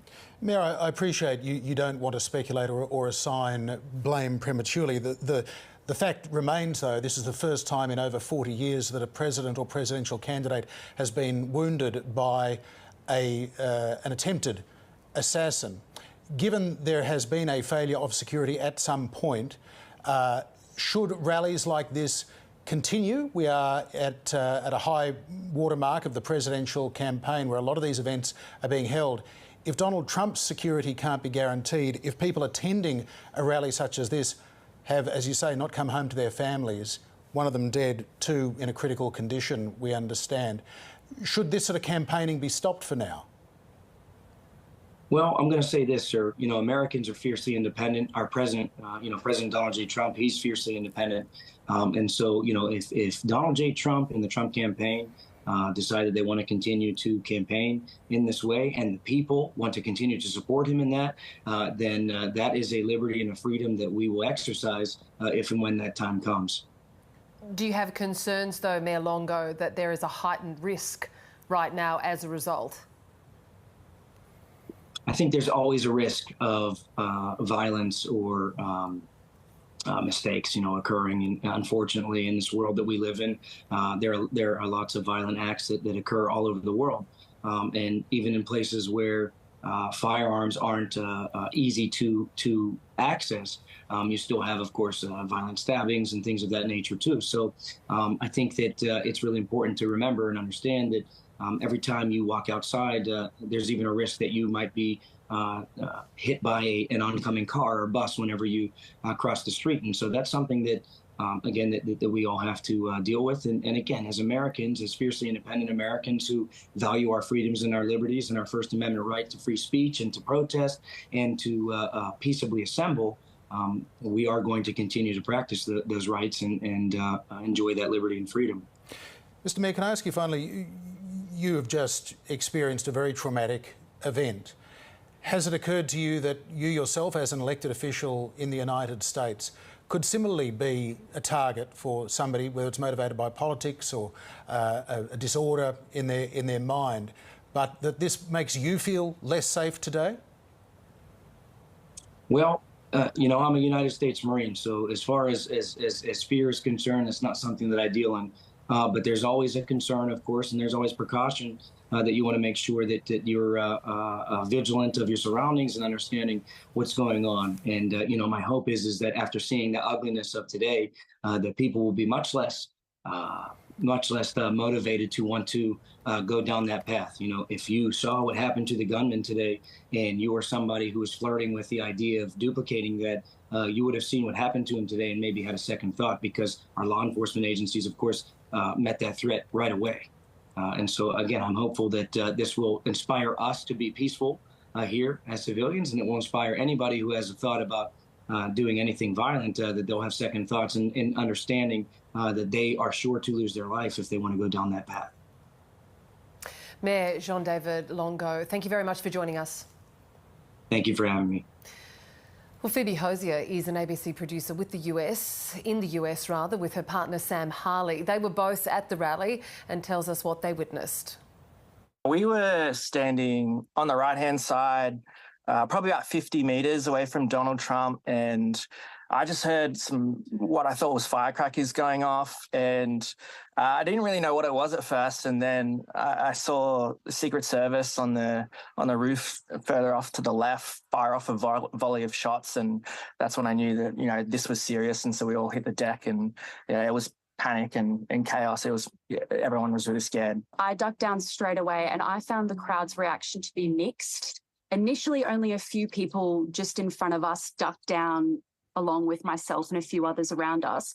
But there were others who didn't seem so perturbed about the fact that these were gunshots we were hearing. When Donald Trump was being led off the stage and it was seemed that he was okay, people were chanting USA, USA, USA. It felt very patriotic, yes. Yeah. Defiant. And then we were quickly led out of there, out of the showgrounds.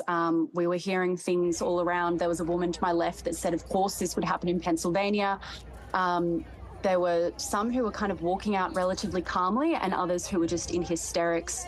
I managed to speak with a man and his fiancée who were further to our right, closer to where a man had been shot and injured.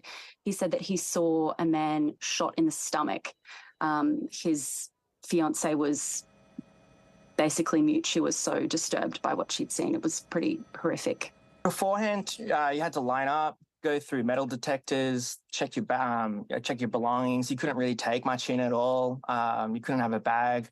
And then in terms of security, there was a heavy police force presence there. And then the shots that you saw that we took, there was 4 snipers on the roof behind either side of Donald Trump and the podium, and they were constantly surveying the area. It was quite a lot. So it was surprising that something like this happened because they were continually looking around for threats. You're watching special continuous coverage live on the ABC of the attempted assassination of America's 45th President, Donald Trump, earlier today in Butler, Pennsylvania. We've been hearing from a number of eyewitnesses to those events. Let's hear now from some more supporters at the Trump rally who have told the Reuters news agency the attempted assassination will only deepen divisions in the United States.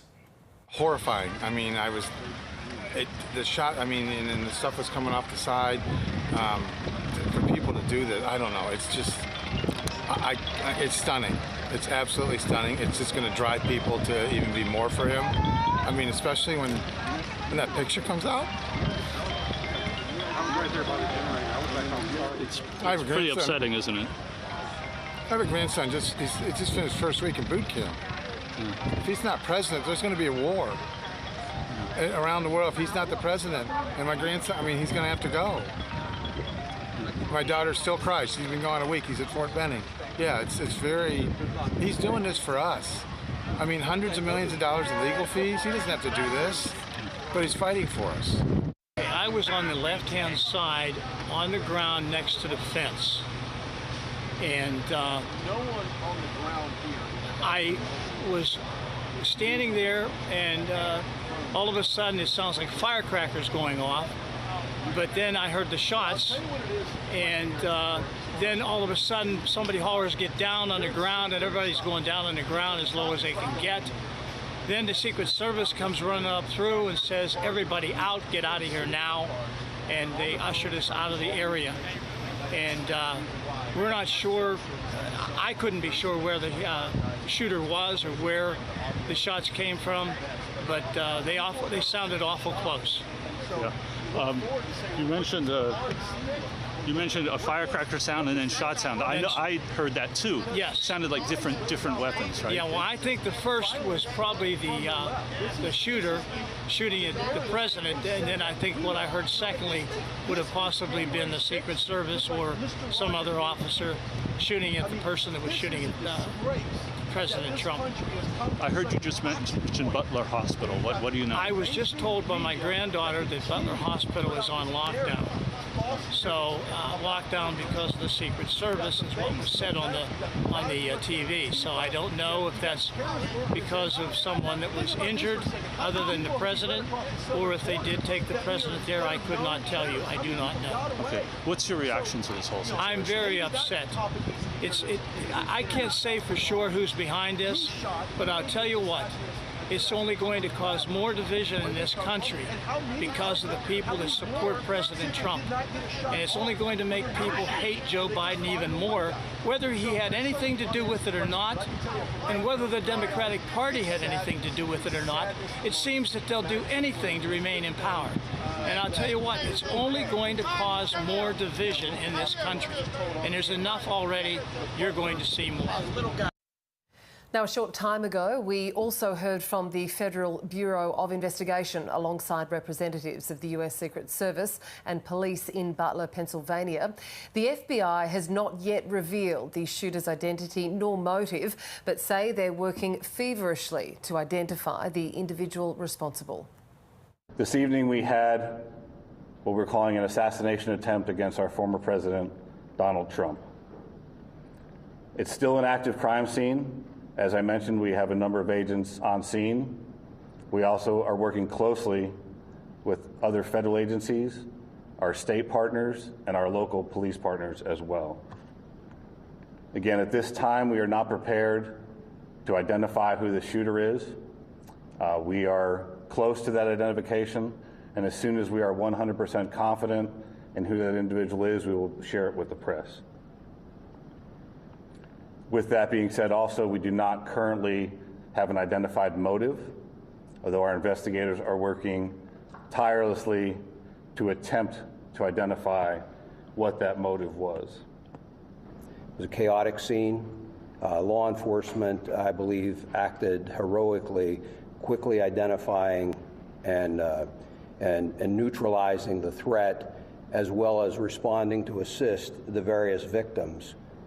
PSP had a significant presence on the scene along with all of our federal partners at the time of the shooting. We have since enhanced that presence significantly, bringing in resources from all over the Commonwealth to ensure that we have a speedy, thorough investigation. We are working very closely with the FBI as we work through this. As you can imagine, because of the variety of crimes that have been committed, some are under federal jurisdiction, some are under state jurisdiction. And so, we're working through all of that, not an issue at all. We work seamlessly. But the FBI has maintained the lead on the attempted assassination.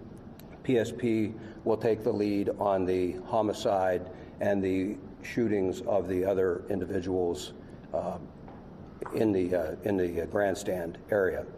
And so there are a lot of witnesses to be interviewed, a lot of things to be processed. There were some complicators that hopefully the next time we speak we can describe for you, but some complicators that slowed down some of the processing and the positive identification of the shooter. But know that at this time we have no reason to believe that there is any other existing threat out there. We are doing everything we can to make sure that this is thoroughly investigated, and that if there is any information developed that anyone else was involved, that between PSP and the FBI, that will very quickly be followed up on. It's part of the briefing given in the last hour to reporters in Pennsylvania from state police and the FBI, not providing us with a lot of additional information, but certainly implying that they're getting very close to a formal identification of the would-be assassin, who is among the two people who are dead. As a result of this, two other rallygoers are critically injured at this stage. They also did not rule out the fact that this may be more than a lone wolf attack, so they're having to explore every possibility in what is a very complicated investigation. There is, as you would imagine, reaction coming in from around the world, including here at home. Earlier today, we heard from Australia's Prime Minister, Anthony Albanese. Here's some of what he had to say. Along with all Australians, I was shocked by the terrible scenes at former President Trump's campaign event in Pennsylvania. I'm relieved by the news that the former president is safe and doing fine, and I wish him and his family well. I applaud the swift work of US security agencies. I'm also saddened by reports that a member of the audience has lost their life and other attendees have been injured, and I send my condolences on behalf of Australia to their loved ones in this time of grief. Let us be clear. The people at this event, the candidate, the crowd, the free press covering it, were all participating in the democratic process. In Australia, as in the United States, the essence and the purpose of our democracies is that we can express our views, debate our disagreements, and resolve our differences peacefully. We do so with respect for each other and in the spirit of a shared love of our country. Any act of violence is an affront to that and must be condemned unequivocally. This was an inexcusable attack on the democratic values that Australians and Americans share and the freedom that we treasure. These values are ones that unite our two countries. It's the basis of our alliance, is those shared values between our peoples as great democratic nations. And all Australians stand with our friends in the United States at this difficult time. And that was the Prime Minister speaking earlier today. Let's now take a quick look back, step by step, at what we know took place at Donald Trump's rally in Pennsylvania. Mr. Trump was in the city of Butler, just north of Pittsburgh in Pennsylvania, for a rally in support of his presidential campaign. The former president stepped up on stage and began to speak in front of a sea of supporters. But only a few minutes into the speech, the former president stops talking as a popping sound rings out. He grabs his right ear. Screams can be heard from the crowd. Mr. Trump then dropped down behind the lectern as Secret Service agents converged on him. They were attempting to shield the former president. There were shouts that were audible of "Get down, get down." Secret Service personnel held in a tight huddle around Mr. Trump. Blood began to trickle from that wound he suffered to the top of his right ear. One of the agents then is heard to say, "Shooters down," which is repeated by another agent, and the security detail has prepared to move Mr. Trump off stage. The former president had a bloodied ear and cheek as he was returned to his feet by Secret Service agents. He paused, he looked to the crowd, and then he pumped his fist in the air.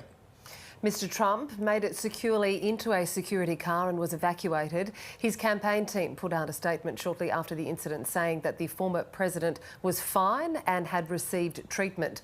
The shooter and a rally attendee were killed in the incident. 2 more spectators were critically injured. Now, John, we had that media conference from authorities out of Pennsylvania just in the last hour or so. The FBI was there.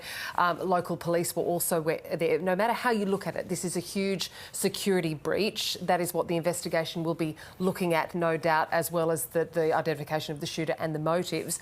But what is going to be intensely looked at when it comes to security? Who is responsible ultimately for keeping former President Trump safe?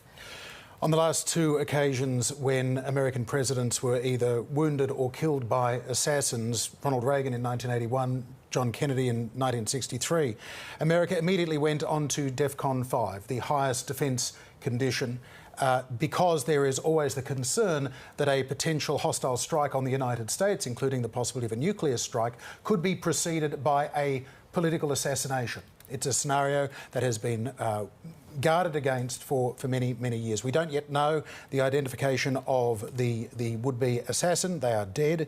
We don't yet know what their motive was. It may not matter. It may be a personal motive. It may be a political motive. We have heard, of course, from a number of eyewitnesses, Trump rally attendees who have talked about how they are already blaming the Biden administration for what has happened, for essentially inciting whoever did this. Now that, of course, is getting ahead of the facts. We can understand, though, why people who have attended a rally where one of their fellow attendees, Trump supporters, is dead, 2 others are critically injured, and the possible future president of the United States has come within millimetres himself of being killed, that they would be upset at a time like this. Yeah. We have heard as well, though, Kath, from political supporters of Donald Trump, including vice presidential shortlisters J.D. Vance and others, who have also, rather recklessly, pointed the finger of blame at the Biden administration. We're hearing some people talk about the need for a depoliticisation and unity in the United States, yet we have senior political figures and members of the Trump family as well who, of course, are also going to be experiencing a range of very difficult emotions, shock and fear at all of this, making this very much into a political incident. We can't avoid that fact. This is happening during a deeply, deeply contentious presidential campaign, and it will potentially have an impact on the result of that election because of what's happened today. Before we look at that, the impact on the campaign, we also heard from the President Joe Biden moments after, well, in the ensuing moments after this assassination attempt. He spoke of there's no place in America for this kind of violence. How would you characterise his response to this? This political violence has clearly no place, but the political violence was aimed at his political rival. It's a very difficult moment for Joe Biden politically, given the personal animosity that exists between him and former President Trump. That is for sure. President Biden and former President Barack Obama both using language deploring violence, but also intimating at a certain amount of shared responsibility for the political and social environment, the divisive rhetoric, which many blame on Donald Trump himself. We've seen the likes of J.D. Vance turn that around and suggest that it's Democrats, by calling Donald Trump a would-be fascist, have invited this violence against him now. There will be Democrats who believe Donald Trump brought this upon himself. So sadly, we are seeing a cleaving of the political divisions that already exist at a time when some saner minds are possibly calling for a moment of reflection and a depoliticisation, de-escalation of both the rhetoric and, as we've seen, the violence. And the current machinations now, logistics now, we know that the President has gone back to Washington from Delaware, and we understand that former President Trump will be making an attendance, possibly still at the Republican National Convention in Milwaukee. Time will tell exactly when that happens. But you're with ABC's ongoing coverage now of the attempted assassination of former US President Donald Trump. Thanks for your company. I'm Catherine Robinson. And I'm John Barron. It has just gone 1 a.m. on the US East Coast, if you are just joining us. Let's recap what we know of today's extraordinary events so far. Former US President Donald Trump has survived a shooting at a campaign rally in Butler in Western Pennsylvania. The former president saying in a statement afterwards that the bullet pierced his ear. Secret Service agents rushed a bloodied Mr. Trump off the stage. An attendee was killed. 2 others were critically injured in the gunfire. Verified vision of the shooter has been posted to the social media platform X. The shooter in camouflage on a rooftop near the Trump rally was killed by Secret Service officers. The FBI and Secret Service are investigating the shooting as an assassination attempt.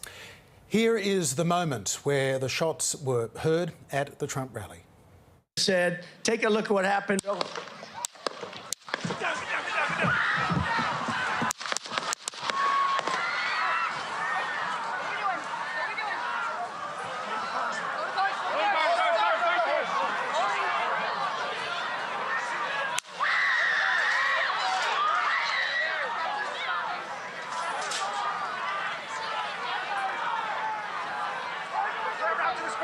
Moving to spare. Hold. When you're ready. On you. Ready. Move. Up. Move. Go. Up. Hawkeye's here. Hawkeye's here. Moving to spare. Spare, get ready. Spare, get ready. We ready? Down. Shooter's down. Are we good? Shooter's down. Shooter's down. Are we good to move? Shooter's down. We're good to move. We're clear. We're Let's clear. move. Let's move. We're clear.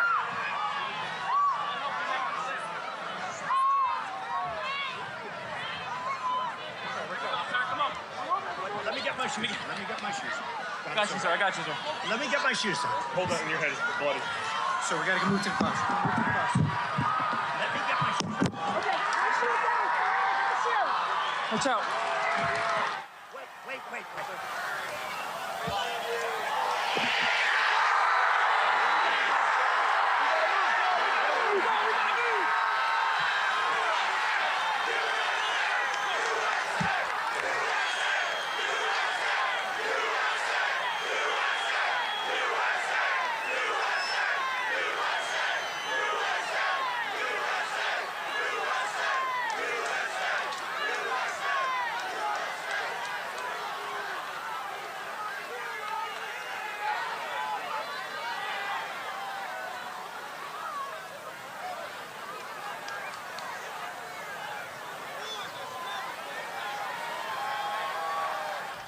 There's extraordinary events as they unfolded in Butler, Pennsylvania just a few hours ago. Here's a statement from former President Trump posted to his own social media platform, Truth Social. He wrote, "I want to thank the United States Secret Service and all of law enforcement for their rapid response on the shooting that took place in Butler, Pennsylvania. Most importantly, I want to extend my condolences to the family of the person at the rally who was killed and also to the family of another person that was sadly injured. It is incredible," Mr. Trump wrote, "that such an act can take place in our country. Nothing is known at this time about the shooter, who is now dead." He goes on to say, "I was shot with a bullet that pierced the upper part of my right ear. I knew immediately that something was wrong in that I heard a whizzing of sounds, shots, and immediately felt the bullet ripping through the skin. Much bleeding took place, so I realised then what was happening. God bless America." Well, let's bring in now former ABC Washington Bureau Chief Dave Lipson. Dave, good of you to join us. You were Bureau Chief 2019-2020. You have covered quite a few of these rallies before. Just how surprising is this level of violence to you at today's event? Well, look, in some ways, I guess it's surprising. It's a shock, that's for sure. But the reality is, as you both know, that political violence has been a deep part of American history, both recent and not so recent. And really, I mean, America was founded in blood. It was, and that blood, the sort of political violence, has carried through right up to recent years. You know, one of the stories that I covered in the United States, I met a few of the men who were later arrested over a plot to kidnap the Michigan governor, Gretchen Whitmer, who has now been sort of more recently mentioned as a potential rival to Joe Biden. But, you know, at that time, the kind of threat of violence was severe. And I think it's probably, you know, not to mention January 6th and the mob that stormed the Capitol, everything that's happened since. And now to have this sort of occur today, yes, an absolute shock. But surprise, you know, I guess, you know, it was probably a matter of time that something like this would happen, and that's the way that I look at it. David, on that question of surprise, it's more than 40 years since a president or presidential candidate was wounded or assassinated in the United States. We have seen members of Congress shot, Steve Scalise, Gabby Giffords. Others, Speaker Nancy Pelosi's husband was targeted by an attacker with a hammer and nearly lost his life. There is a high level of security around presidential candidates and former presidents. These assassinations, there are many plots, but they never usually get this far. What are your thoughts on the implications of what is a failure of the United States Secret Service to protect Donald Trump, who came within literally millimetres of losing his life today? This is a very serious failure, And, you know, their whole job is to manage these sorts of events, and they do it very well. It is very carefully managed. You know the sorts of security that you go through just to get in. But there are so many of them. And Donald Trump, his sort of shtick is to get amongst the people. He holds these rallies in small towns, in airport hangars, in all sorts of, you know, rural and other areas that he likes to be amongst the people. That's kind of the thing. You know, he doesn't like to be seen as elite. So it is a big challenge for the Secret Service. Nonetheless, that is their job. If I can just interrupt you there and stick around for a moment, David, in breaking news now, the former US President Donald Trump has landed in New Jersey. He can be seen walking down the steps of his plane in the vision here after landing in Newark Airport. This vision was uploaded to X by Margot Martin, Donald Trump's Deputy Director of Communications, saying, "Strong and resilient, he will never stop fighting for America."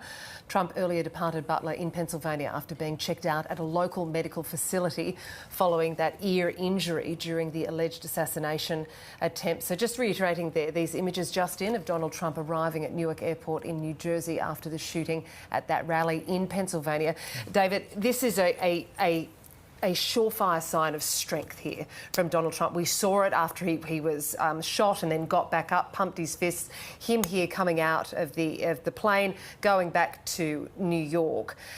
What is this going to mean for the campaign, and what is this going to mean for President Biden I think this is an absolutely seismic moment in this campaign. The debate was very consequential. It put so much attention on Joe Biden and his competency or otherwise to run and to be president for 4 more years. This moment obviously is enormous. And what I think it does for me is it kind of highlights the kind of metaphor, if you like, the picture of each of the candidates. And you have Donald Trump, who is portraying himself as the epitome of strength. And you saw that with him standing to his feet, a bullet grazed to the ear, having come within millimetres of being killed, and within seconds he's standing up defiant. What looked to me to be shouting an obscenity out of defiance at the time. And then on the other side, you have a candidate who arguably looks as weak as a president has for a very, very long time, who looks weak, who sounds weak. I mean, even in his response to this shooting, yes, he got through it okay, but let's be honest, it was somewhat garbled. He wasn't finishing sentences. He actually said at one point, this sort of political violence is unheard of in this country. What's he talking about? That's complete nonsense. It's not unheard of. He corrected himself, but, this is what we now have. Two candidates, one who is, for all his faults, and there are many, a strong candidate, and one who is a weak candidate. I think that is very... Let's have a look at that President Biden's response while we're talking about it now. But the bottom line is that the Trump rally was a rally that he should have been able to be conducted peacefully without any problem. But the idea that there's political violence or violence in America like this is just unheard of. It's just not appropriate. And everybody must condemn it. Everybody. I'll keep you informed, and if I am able to speak to Donald, I'll let you know that as well. But so far, it appears he's doing well, number one. Number two, that there's thoroughly investigating what happened to anyone else in the audience. We have some reports, but not final reports. And every agency in the federal government, I'm going back to my phone to speak with the federal agencies that are being put together again to give me an updated briefing. Has anything happened? They learned any more in the last couple hours. So thank you very much, and I hope I get to speak to them tonight, and I'll get back to you if I do, okay? Mr. President, do you think there was an assassination attempt? I don't know enough to... I have an opinion, but I don't have any facts. So I want to make sure we have all the facts before I make any more comments. Thank you. Are you worried, President? That's President Biden speaking earlier today in Delaware. He's now returned to Washington, D.C. We do also have reports that former President Trump has moved from Pennsylvania to New Jersey, where he has a home at a golf resort at Bedminster in New Jersey.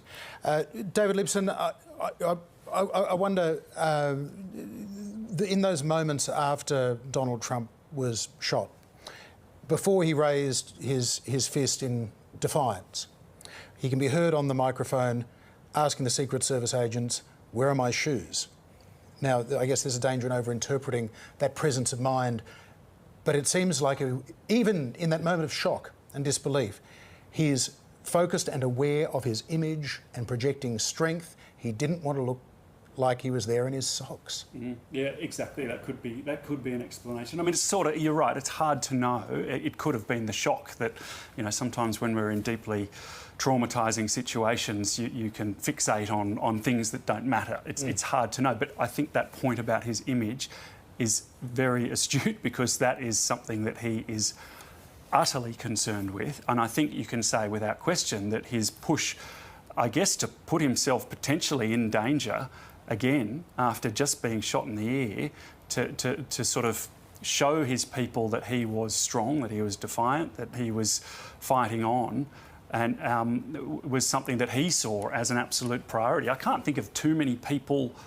that would put that as the priority when the Secret Service are huddled around you like that to protect you from any potential other attack. that you would push through them and stick your head up above in order to send that image. And David, in the last hour or so, we did hear from authorities giving an update as to where the investigation is. It's extremely complex, it's multi-jurisdictional and agency, but AP, Associated Press, is reporting that the man is a 20-year-old from Pennsylvania. There's been a huge amount of interest into who the shooter is. They were very close to that. The motivations, as we said, is also something that they are looking at. So we will bring you more information when we have that. But David, before we let you go, if you can just round out with the temperature in the United States at the moment with respect to political violence and what you expect might play out from here till November. Look, it's hard to know, obviously, and you don't want to overstate these things, but I think this is a deeply troubling time for the United States. It was already a very combustible environment, and you throw into that an event like this, and you see all the conspiracy theories that ran like wildfire as soon as this happened all over social media, and they will continue. And also, you know, the sort of theories being pushed by elected members of Congress.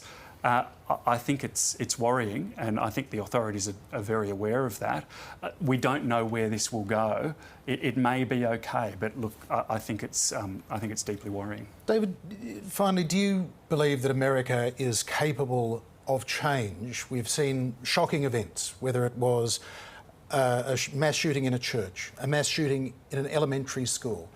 There have been these instances where we have felt, observers often think, surely this is the point at which America's fever breaks and this hyper-partisanship around their politics is cut through by humanity. We arguably saw President Biden trying to do that by humanising his political rival, calling Donald Trump Donald. I hope to talk to Donald tonight, which they now have.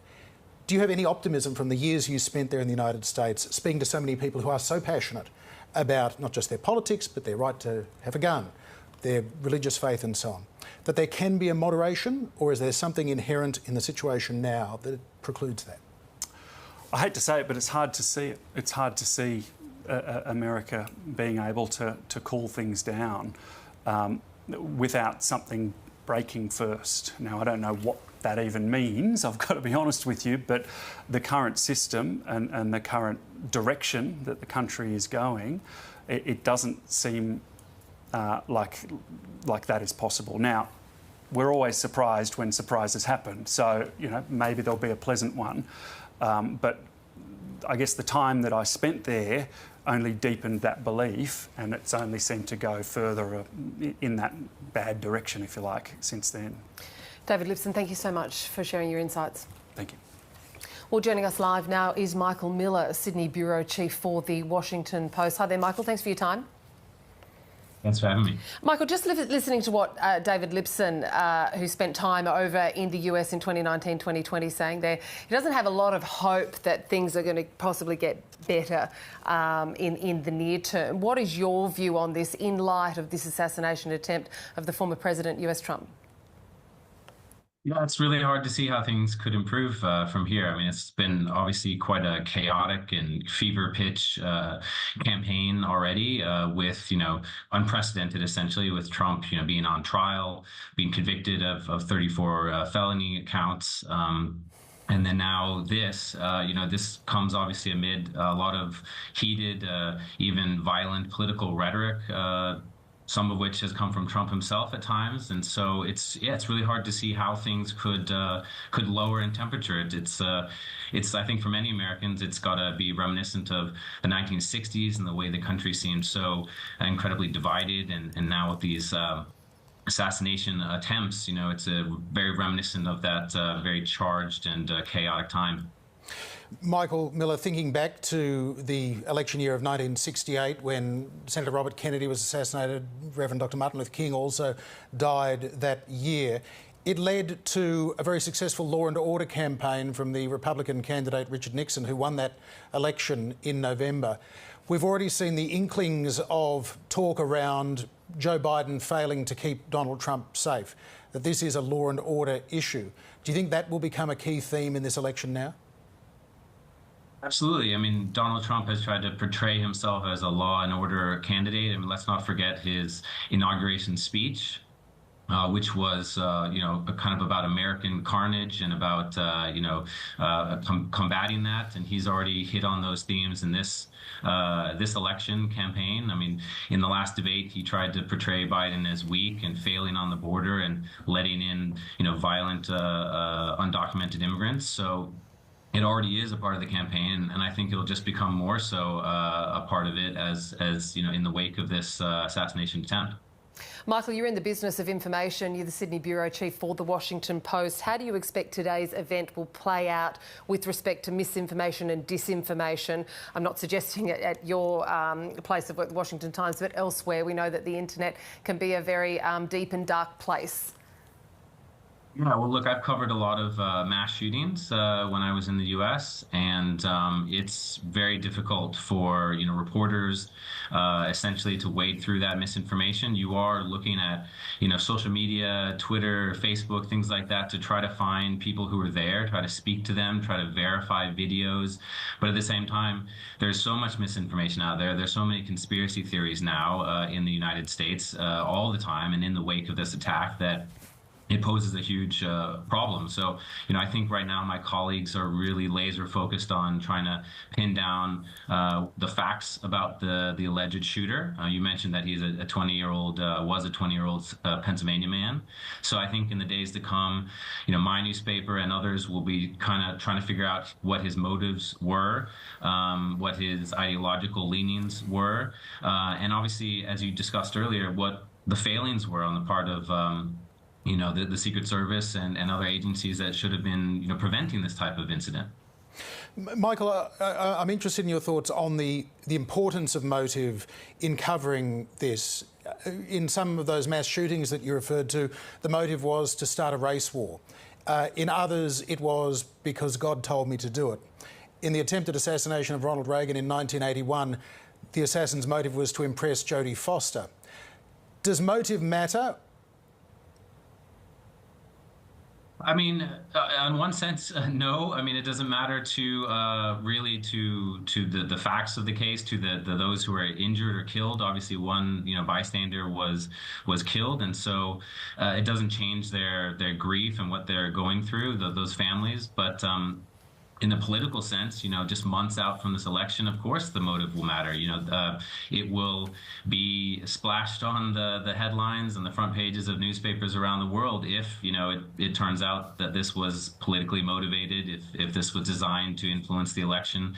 Donald Trump is a kind of master at political imagery and one might say propaganda almost. So we've already seen him, take that incredible moment to tell the Secret Service agents to wait, let me, and then hold up his fist, creating that incredibly iconic image that we're now seeing everywhere.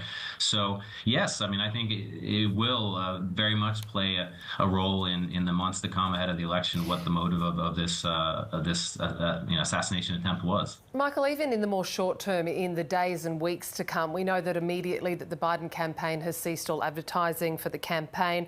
There is going to be discussions of reconsiderations about how these outside events are staged. We know that the Republican National Congress is due to go ahead in Milwaukee on Monday and Tuesday. What do you see playing out as some key events in the days to come?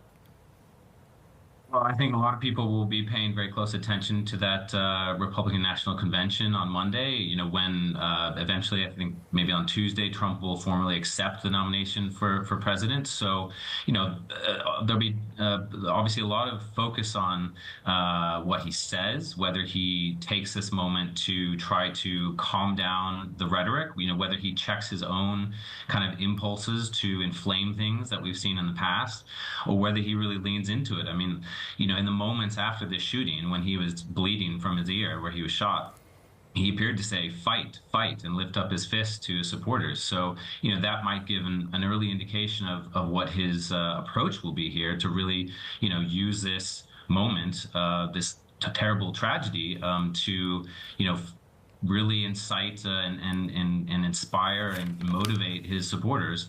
The question will be really whether this kind of affects the campaign as well, the outcome of the election. There'll be, his supporters will be very motivated in the wake of this. Trump has portrayed himself as a martyr and a victim, standing between, nefarious forces and his supporters. So that will only be deepened with what's happened here. But will this change the minds or influence, people who are undecided or in the center of the political spectrum?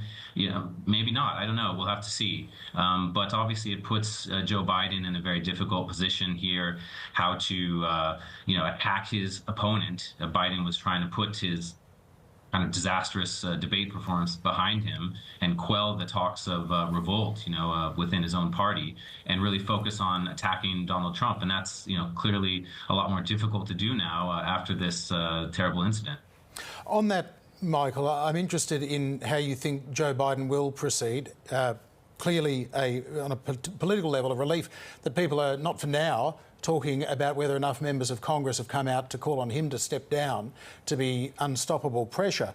But one could also anticipate, after a week where we're about to see the Republican convention and a wounded warrior, former president, re-nominated, that Joe Biden's position in the polls is not going to get any better this week, and that pressure for him to step down will surely return.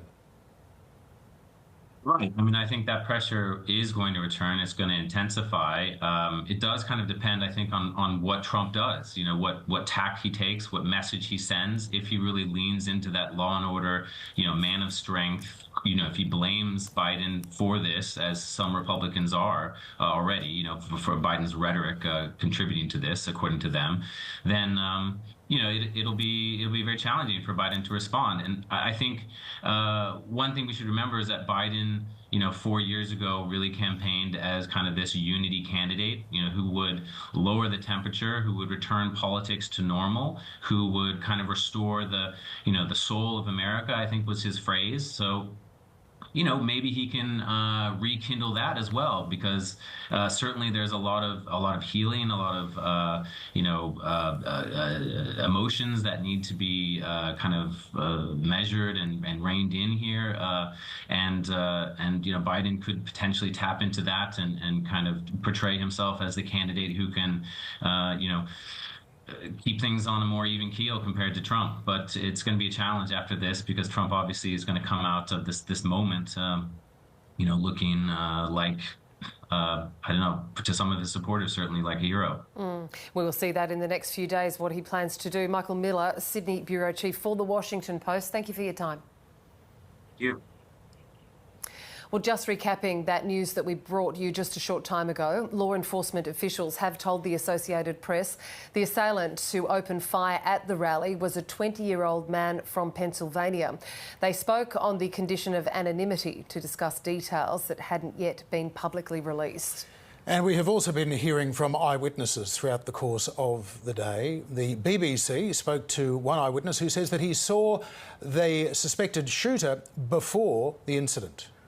So we had a party here all day at the, you can see behind us at the Brinkles Farm and Greenhouse here. We had a party, and we all decided, hey, when we hear Trump up there, we're going to walk up through the field, stand by the trees up there under the shade, and watch and listen to the rally. Right? We couldn't see him, but we could hear him. So we walked up. And probably 5 to 7 minutes of Trump speaking, I'm estimating here, I have no idea, but we noticed a guy crawling, bear crawling up the roof of the building beside us, 50 feet away from us. So we're standing there, we're pointing at the guy crawling up the roof. And he had a gun, right? He had a rifle. A rifle. We could clearly see him with a rifle, absolutely. We're pointing at him. The police are down there running around on the ground. We're like, hey, man, there's a guy on the roof with a rifle. And the police were like, huh, what? Like they didn't know what was going on. We're like, hey, right here on the roof, we can see him from right here. We see him. He's crawling. And next thing you know, I'm thinking to myself, why is Trump still speaking? Why have they not pulled him off the stage? I'm standing there pointing at him for 2-3 minutes. Secret Service is looking at us from the top of the barn. I'm pointing at that roof, just standing there like this. And next thing you know, 5 shots ring out. So you're certain that the shots came from that guy on the roof? 100%. 100%. And he was up there for a couple of minutes. He was up there. You saw him up there for a couple of minutes. Absolutely. At least 3 to 4 minutes. And you were telling police and the Secret Service. We were telling the police. We were pointing at him for the Secret Service, who were looking at us from the top of the barn. They were looking at us the whole time when we were standing by that tree. Could they see binoculars? Could they see him? Probably not, because the roof, the way the slope went, he was behind where they could see. But why is there not Secret Service on all of these roofs here? I mean, this is not a big place. An extraordinary eyewitness account gathered by the BBC earlier, asking many of the questions that law enforcement authorities are now seeking answers for themselves. Earlier, we also heard from Australian Prime Minister Anthony Albanese. Here was his response to the shooting in Pennsylvania earlier today. Along with all Australians, I was shocked by the terrible scenes at former President Trump's campaign event in Pennsylvania. I'm relieved by the news that the former president is safe and doing fine, and I wish him and his family well. I applaud the swift work of US security agencies. I'm also saddened by reports that a member of the audience has lost their life and other attendees have been injured, and I send my condolences on behalf of Australia to their loved ones in this time of grief. Let us be clear. The people at this event, the candidate, the crowd, the free press covering it, were all participating in the democratic process. In Australia, as in the United States, the essence and the purpose of our democracies is that we can express our views, debate our disagreements, and resolve our differences peacefully. We do so with respect for each other and in the spirit of a shared love of our country. Any act of violence is an affront to that and must be condemned unequivocally. This was an inexcusable attack on the democratic values that Australians and Americans share and the freedom that we treasure. These values are ones that unite our two countries. It's the basis of our alliance, is those shared values between our peoples as great democratic nations. And all Australians stand with our friends in the United States at this difficult time. And that was the Prime Minister speaking earlier today. And acting opposition leader Susan Lee has also reacted to the assassination attempt. Here's what she had to say. I would like to express my deep concern for the attempted assassination of former President Trump. Australia and America share a commitment to freedom and to democracy. And this attempted assassination is a shocking and shameless breach of those values. It is not who we are. My thoughts, and I know the thoughts of all Australians, are with former President Trump, with the people who were injured and killed, and for those who are coming to terms with this event. I know this is a time for all Australians to share and show our support for our American friends. And I ask that we do that in a responsible way that shows that care and support without raising the temperature about this issue. Acting Opposition Leader Susan Lee earlier today. For more reaction, we're joined now by Dr David Smith from the United States Studies Centre at the University of Sydney. David Smith, thank you for joining us on ABC News. What was your initial reaction to the events as they unfolded in Pennsylvania this morning? There was a sense, I know amongst many of us, that we were seeing an extraordinary and horrific piece of history unfold. Unfortunately, it was to be shocked but not surprised. So much of American politics and American life comes back to the gun. And we're getting reports now from the Washington Post that the shooter used an AR-15. That hasn't been confirmed yet, but this is a gun that's used in a lot of mass shootings. And there are going to be a lot of questions that have to be answered about how someone managed to get that past all of the security that is there. But regardless of that, it remains that the United States is a heavily armed society, a politically polarised society, one where politics is increasingly conceived in terms of existential threats, where every election seems like an apocalypse. And under those circumstances, an event like this is always shocking, but it's not surprising. The potential for it is always there. The violent rhetoric has really been rising over the last 10 years or so. The number of Americans who believe that violence is justified to achieve political ends has also been rising. And one of my fears is that even though most of the major assassination attempts of the 20th century actually led to gun reform, actually led to significant advances in gun control, this one will not. This doesn't seem like a moment where Americans are going to ask themselves whether things have gone too far with this violence.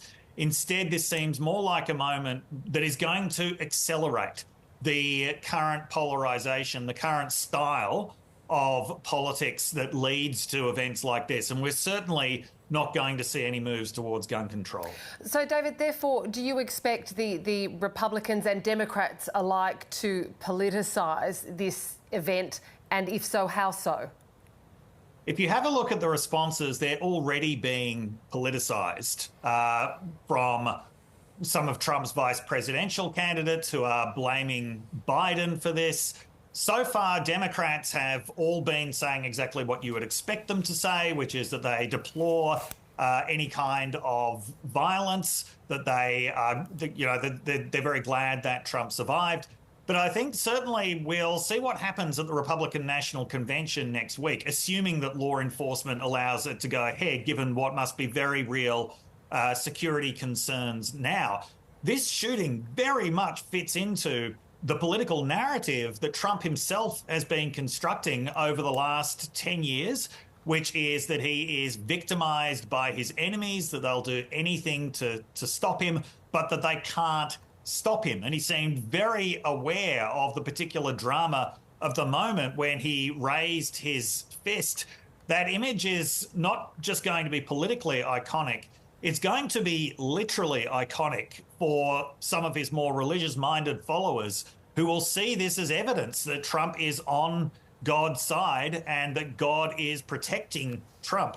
So this is absolutely going to be politicized. You can't have a shooting happening in the middle of a presidential campaign and really not have it be politicized. This, I think, is going to become the defining moment of the campaign in 2024. If this is the defining moment, David Smith, how does it define the election? What impact do you think it is likely to have? I think that it's likely to make it seem even more high stakes than it seemed before. And I think it is very terrible for a democratic election to have as its main symbol a picture of a candidate covered in blood and raising his fist.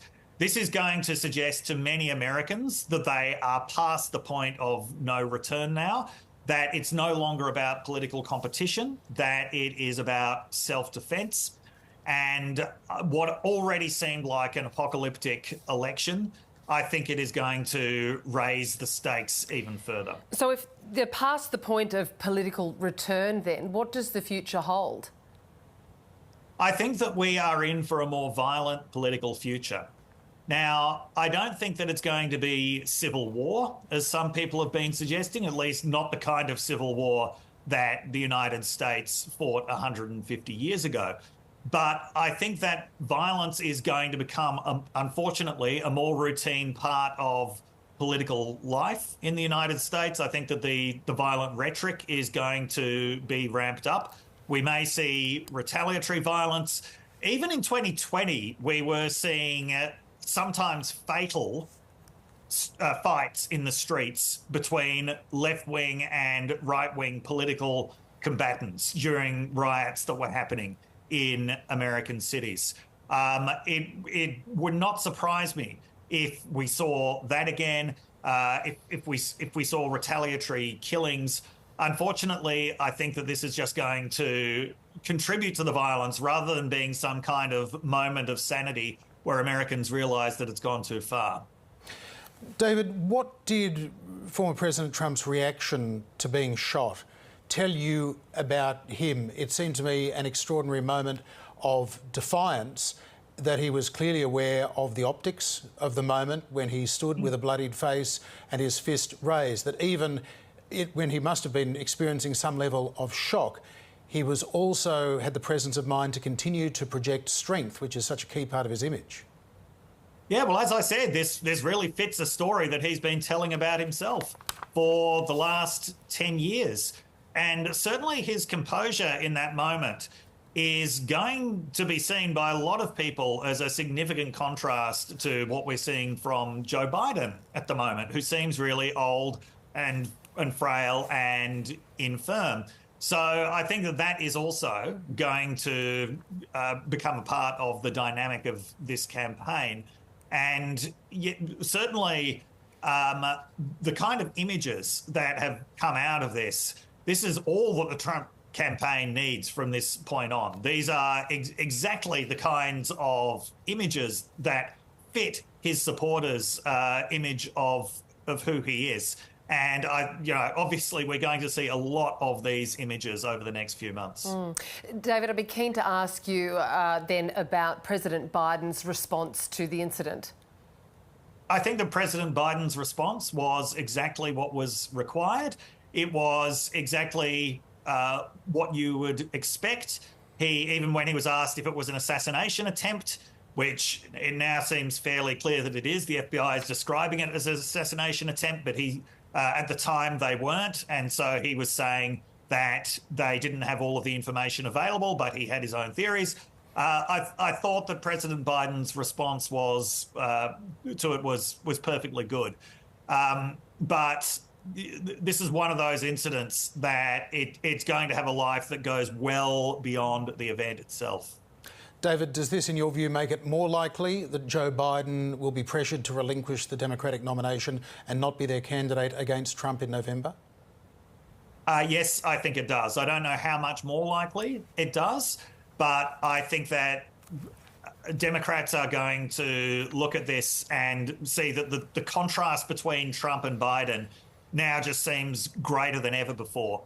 And I think that they are going to put more pressure on Biden now, although whether that will have any effect, given so far it's been impossible to shift Biden from the crease, I don't know.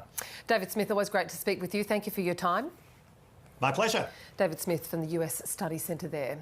And here once again is the moment when the shots were fired towards Donald Trump at his rally in Pennsylvania earlier today. Said, take a look at what happened.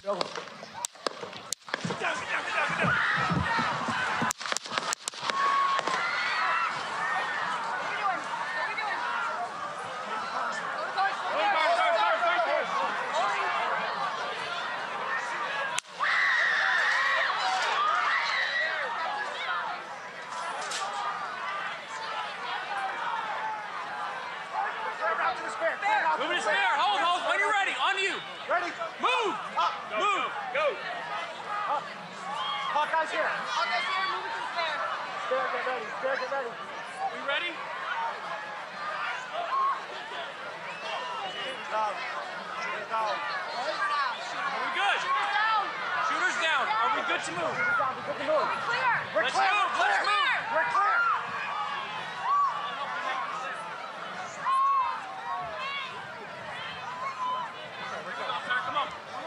Let me get my shoes. Let me get my shoes. I got you, sir. I got you, sir. Let me get my shoes, sir. Hold that in your head. It's bloody. So we gotta move to the bus. Move to the bus. Let me get my shoes. Okay, my shoes down. Watch out. Wait.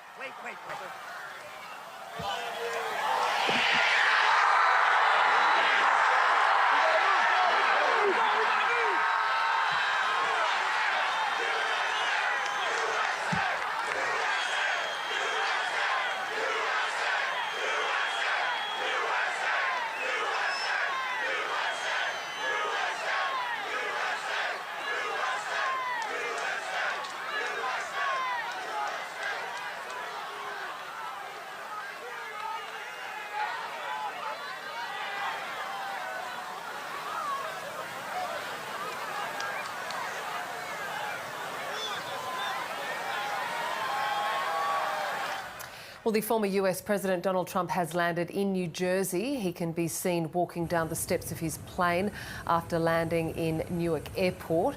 This vision was uploaded to X by Margot Martin, Donald Trump's Deputy Director of Communications, saying, "Strong and resilient, he'll never stop fighting for America." Trump earlier departed Butler in Pennsylvania after being checked out at a local medical facility following an ear injury during that alleged assassination attempt. Well, the former US President Donald Trump, as I just mentioned, has landed in New Jersey. We've just seen these pictures of him departing on Truth Social, leaving that. He posted this: "I want to thank the United States Secret Service and all of law enforcement for their rapid response on the shooting that just took place in Butler, Pennsylvania. Most importantly, I want to extend my condolences to the family of the person at the rally who was killed, and also to the family of another person that was badly injured. It is incredible that such an act can take place in our country." Nothing is known at this time about the shooter, who is now dead. We have since received more information on that, though, John. We have, Kath, reports that it is a 20-year-old male shooter who was killed by the Secret Service after he himself shot one rally-goer dead, critically wounding two others and wounding former President Trump with that wound to the ear. President Trump has given graphic details of what he experienced on that podium that have been spread online as well. Earlier in the afternoon, we spoke to Bryant Brzezinski, who was at Donald Trump's rally in Pennsylvania as these events unfolded, and he told us what he saw. So there was a set of bleachers with the flag above it, and then there was a set of bleachers to the left of that if you were facing it. We were to the right.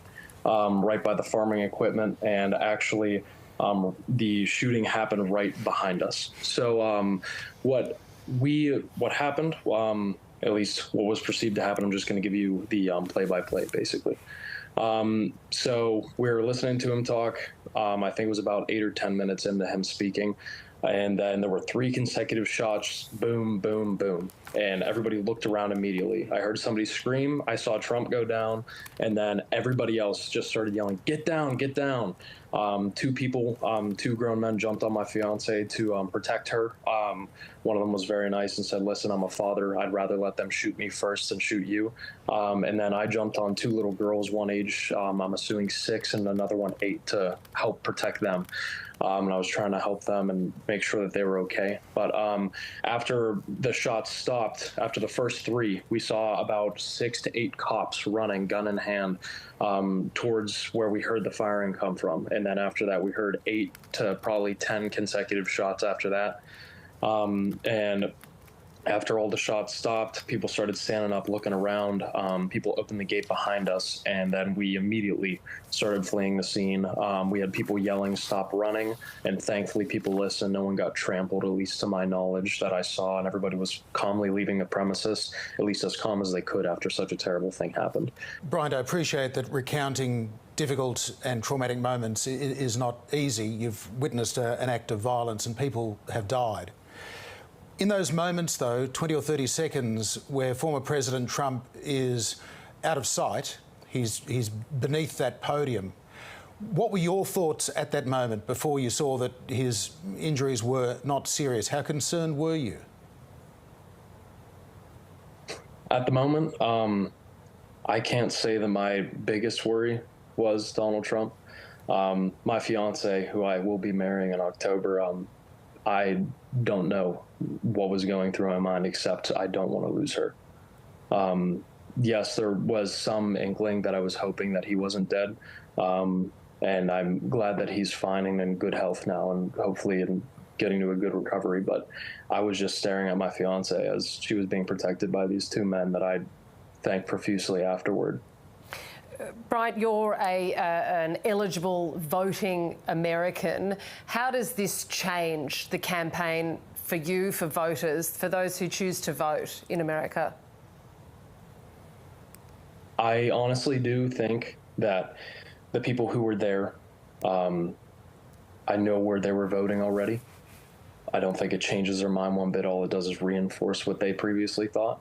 but I do really think the voters at home who plan on voting against Donald Trump, it really adds some perspective to their situation and really might change the way that they think. I really think it shows, not saying that the majority of the party or even close to the majority of the party, their true colors, but I am saying that it might unearth some things that some people otherwise might have not thought as possible coming from that party, like the vitriol and the actions that we've seen today.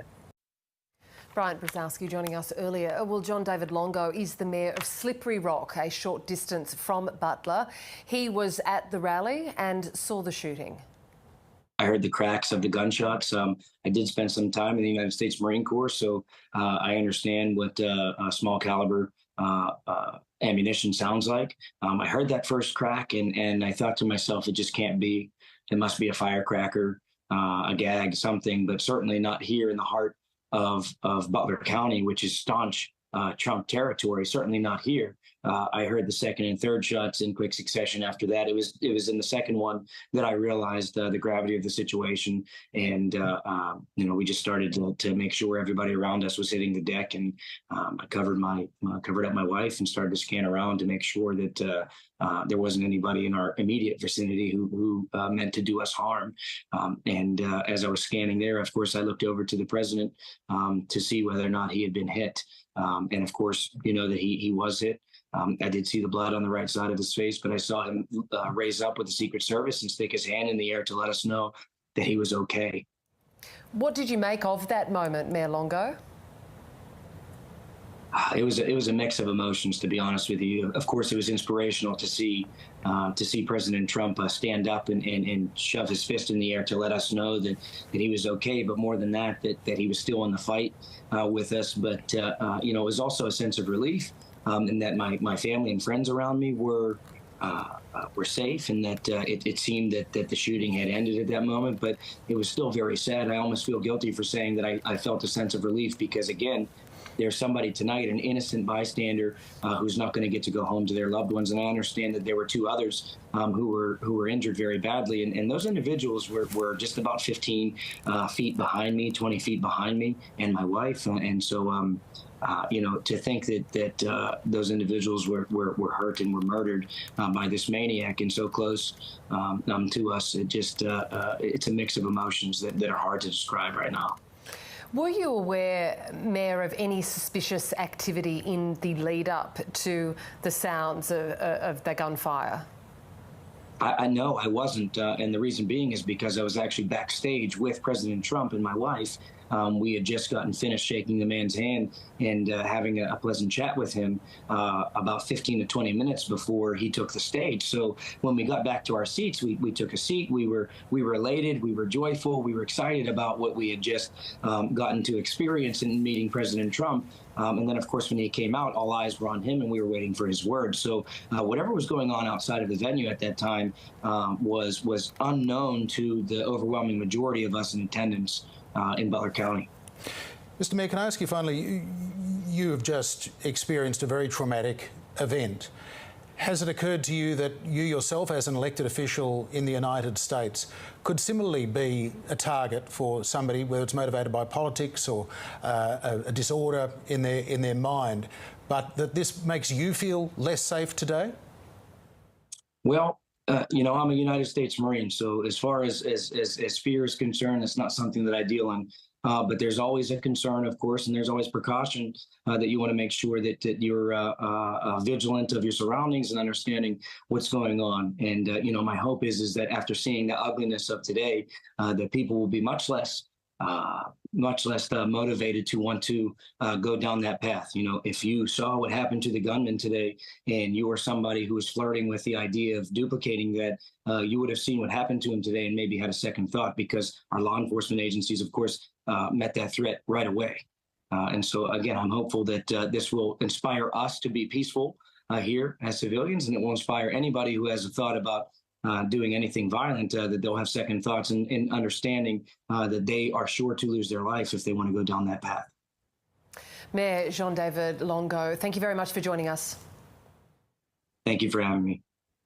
And in breaking news, the FBI has now identified 20-year-old Thomas Matthew Crooks as the subject involved in the attempted assassination of former President Donald Trump. For the last few hours, Kath, they've indicated that they were closing in on an identification of the suspected gunman who was shot and killed by the Secret Service after unleashing a volley of shots at President Trump and several rally goers, one of whom was killed, 2 others critically injured, and President Trump, of course, moderately injured, suffering a bullet wound to his right ear. He's now been released from hospital and is in New Jersey, where he has a property there where we understand he is going to spend the night. But we do now have the identity of the gunman, and surely we'll now be hearing more about potential motives, social media activities that might lead us to better understand what motivated this attack today. Well, Phoebe Hosier is an ABC producer in the US with her partner Sam Harley. They were both at the rally. Here's what they witnessed. We were standing on the right-hand side, probably about 50 metres away from Donald Trump, and I just heard what I thought was firecrackers going off, and I didn't really know what it was at first. And then I saw the Secret Service on the roof further off to the left fire off a volley of shots, and that's when I knew that this was serious. And so we all hit the deck, and it was panic and chaos. Everyone was really scared. I ducked down straight away, and I found the crowd's reaction to be mixed. Initially, only a few people just in front of us ducked down, along with myself and a few others around us. But there were others who didn't seem so perturbed about the fact that these were gunshots we were hearing. When Donald Trump was being led off the stage and it was seemed that he was okay, people were chanting USA, USA, USA. It felt very patriotic, yes. Yeah. Defiant. And then we were quickly led out of there, out of the showgrounds. We were hearing things all around. There was a woman to my left that said, of course, this would happen in Pennsylvania. There were some who were kind of walking out relatively calmly and others who were just in hysterics. I managed to speak with a man and his fiancée who were further to our right, closer to where a man had been shot and injured. He said that he saw a man shot in the stomach. His fiancée was basically mute. She was so disturbed by what she'd seen. It was pretty horrific. Beforehand, you had to line up, go through metal detectors, check your belongings. You couldn't really take much in at all. You couldn't have a bag. And then in terms of security, there was a heavy police force presence there. And then the shots that you saw and that we took, there was 4 snipers on the roof behind either side of Donald Trump and the podium, and they were constantly surveying the area. It was quite a lot. So it was surprising that something like this happened because they were continually looking around for threats. And that was Australian Sam Harley, joined with his ABC producer partner there, Phoebe Hosier. John, if I can just get your closing remarks and observations on what has been a truly historic day in US politics. We don't yet know what the implications of today will be, Kath. All of the experts we've spoken to, and I tend to concur, suggest that in a political sense, this only works to former President Trump's advantage. In the moments after that shooting, we saw that remarkable display of strength and defiance when, with bloodied face, he stood and pumped the air with his fist. Donald Trump has made a career out of projecting an image of strength, and he was true to that image today, which will allay many concerns that Americans have about the state of law and order in the United States, and also the perceived age and feebleness of the incumbent President Joe Biden. The pressure on Joe Biden to step down from his role as Democrat nominee probably intensifies today as a result. John, thank you very much, and thank you for your coverage. That is where we will leave our coverage of the attempted assassination of Donald Trump for now. We're going to take a short break, but do stay with us. Ruby Cornish will take you through the rest of the afternoon's news on this major unfolding story in US politics. Thanks for your company today. Thanks for joining us, John. A pleasure. We'll see you again soon.